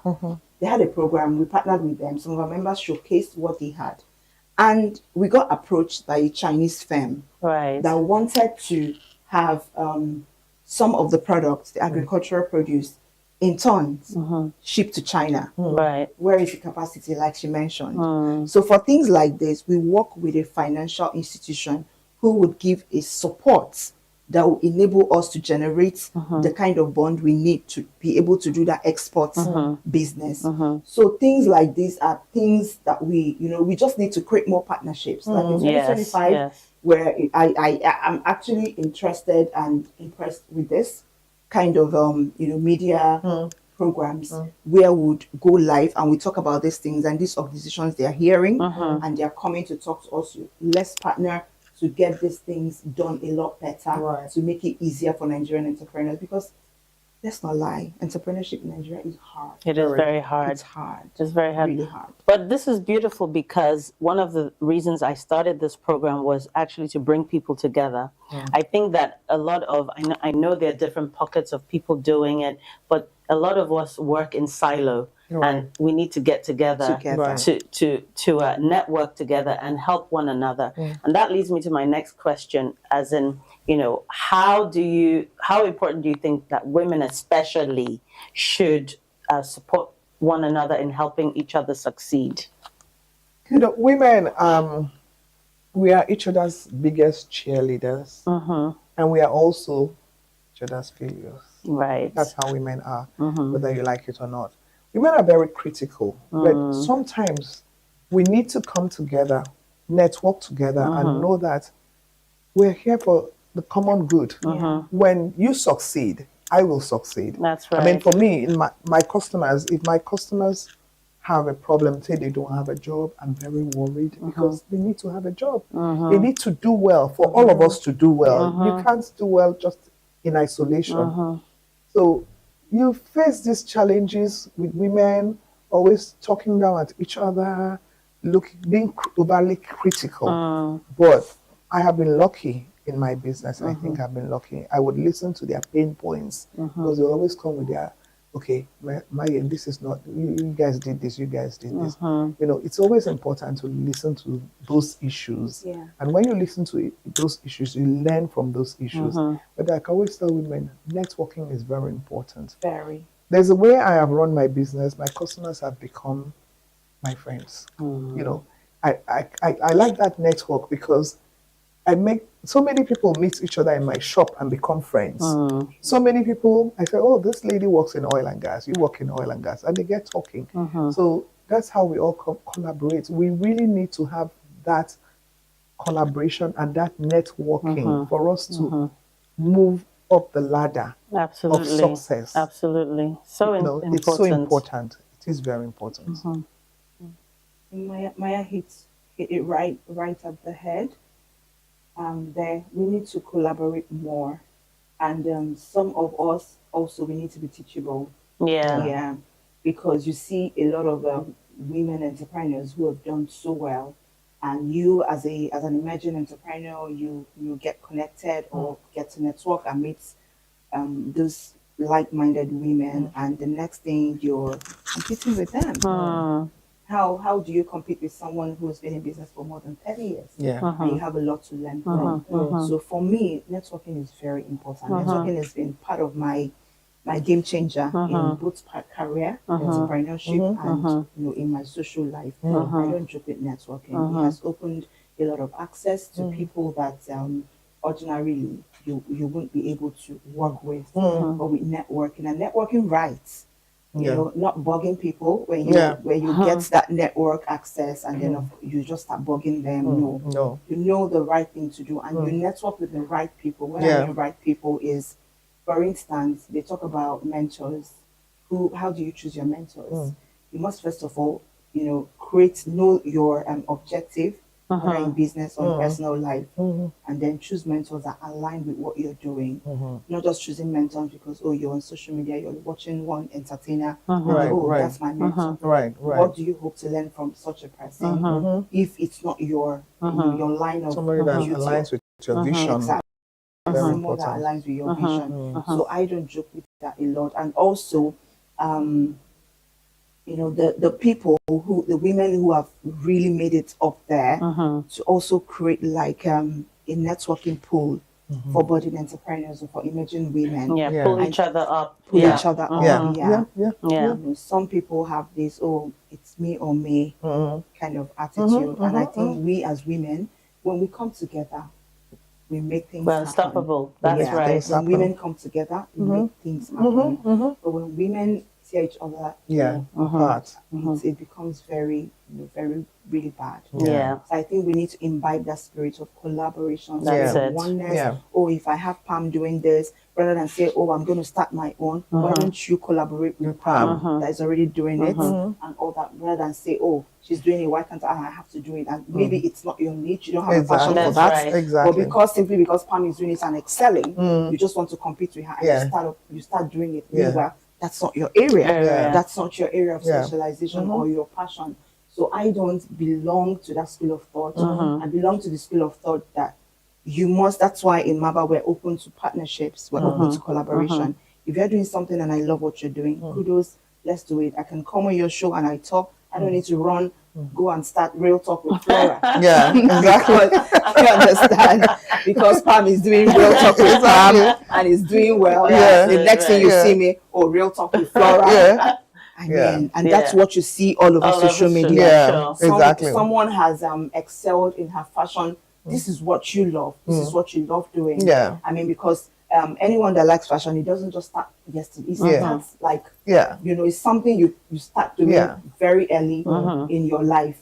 So because of that, she's doing well. The next thing is I'm going to look for tailors that will start sewing because I want to compete with her. That's it, so if we remove that kind of attitude or that kind of character and form more collaborative energy, positive energy, and align with what others are doing, push them up, give them kudos, and then face your own and work with them Exactly. when you have to. It will make the world a better place for women. Absolutely, I agree. And also, I think to add on to that, you guys have said it all, but to add on to that, very important, be an information sharer. You know, you learn, if you have valuable information that you think will help somebody, share it. Don't withhold it. And I find that I've had experiences where people withhold information. That's true. And I think that is actually, for lack of a better word, that is evil. The thing is, what I find in the fashion industry, for example,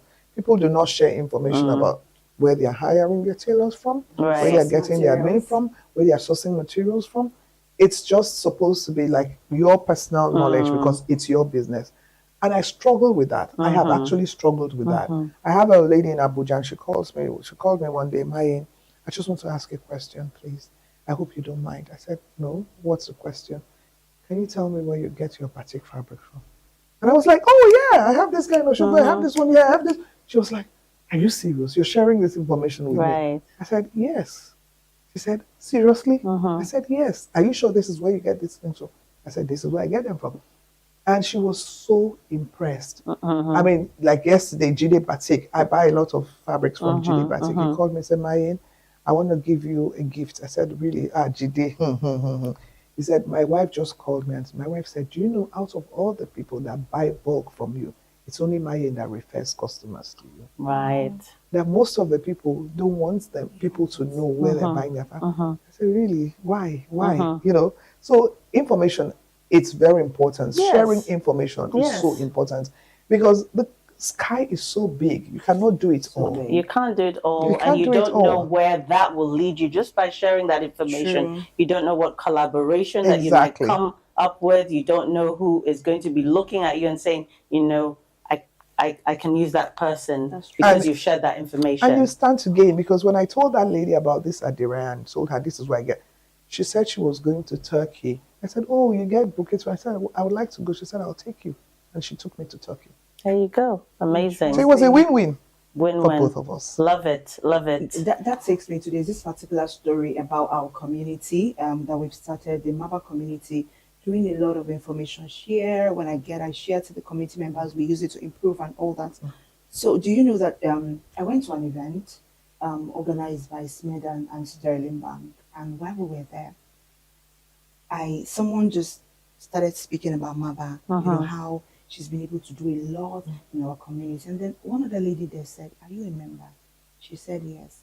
And then she said she's been trying to, there's a particular lady who is in the fashion, it's always this fashion sector, there's in the fashion industry, and she's gained a lot from MABA. Through MABA, she's been able to export her fashion wares to 1 or 2 countries abroad. She's been able to improve, she's been able to do a lot. And then she's all about Maba.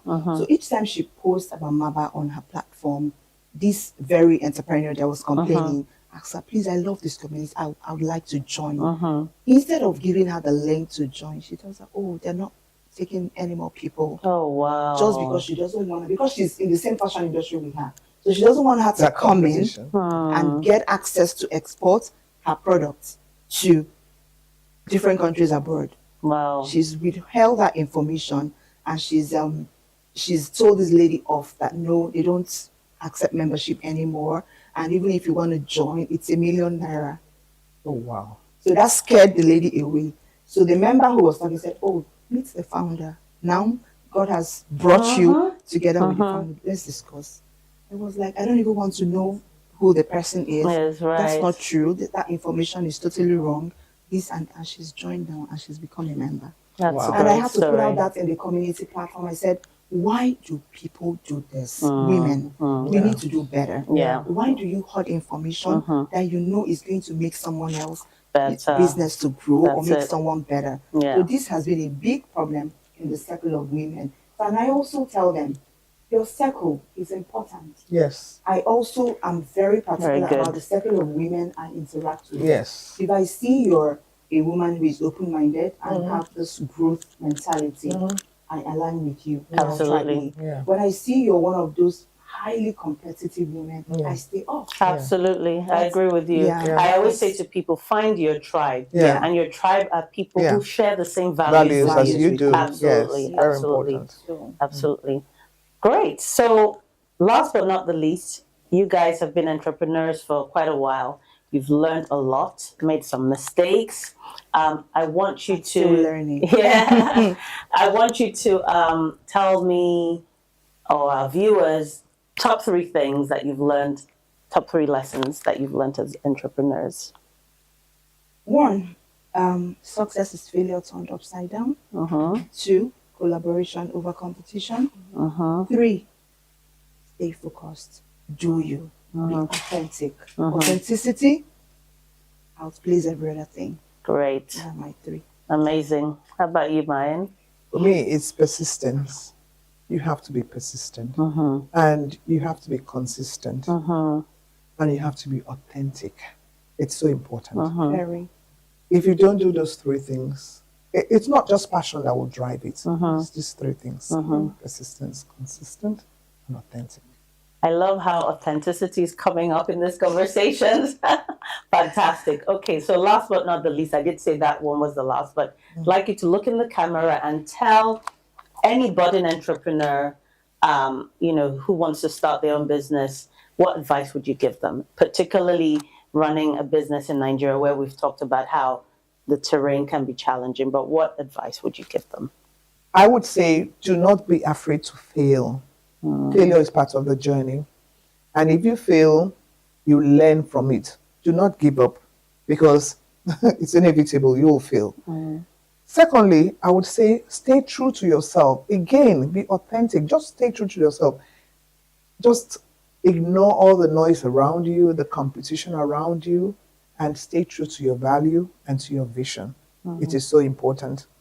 And thirdly, learn your financials. Learn your financials, because business, you need that costing, pricing, budgeting, everything. So that's what I would tell a budding entrepreneur. So lastly, give back to your community. Always remember to give back. Be a mentor or a peer, or do something, just give back. It's very important. Excellent. Well said. Okay, so my advice to emerging entrepreneurs or startup entrepreneurs is, first of all, stay focused. Remain focused. Focus. Those 5-letter words. Don't ever drift. Forget the distractions. Remain focused on your journey. Focus on your journey. You can take learnings from what others are doing, but please remain focused on your journey. Avoid distractions. That's 1. Then 2, of course, learn your financials. I'm a sucker for knowledge. Not just financials. Learn. Have a growth mindset. Have a knowledge mindset. Be teachable. If you have people who have done it better than you, learn from them. I have been a product of mentorship. I have loads of mentors in different areas, in different aspects of the economy or entrepreneurship. I have mentors who have done it. If I want something, if I want to learn on economy, I have mentors that mentor me through on that skill acquisition, different things, just great mentors for everything you want to achieve, and be teachable. It's important to be teachable. I learn a lot and I'm open to new learnings, because in the journey of entrepreneurship, you don't even know anything. You don't know it all, and you don't even know anything. You keep learning to improve every day. Whether you have 10 years experience, 15 years experience, there's something new to learn every day. So be teachable. And third, be determined, be resilient. Challenges, they're part of entrepreneurship. I'm going to face one, you're going to face tons of them. But be able to have that open mind to move or turn your challenges into opportunities, and that's what makes entrepreneurship. Fantastic. Thank you so much, ladies. It's been amazing. I've learned a lot as well. And I wish you success on your continual journey of entrepreneurship. Thank you once again. Thank you. Thank you so for having much. us. Real Talk with Pam. Pam. We had so much fun being here. Conversations. Bye for now.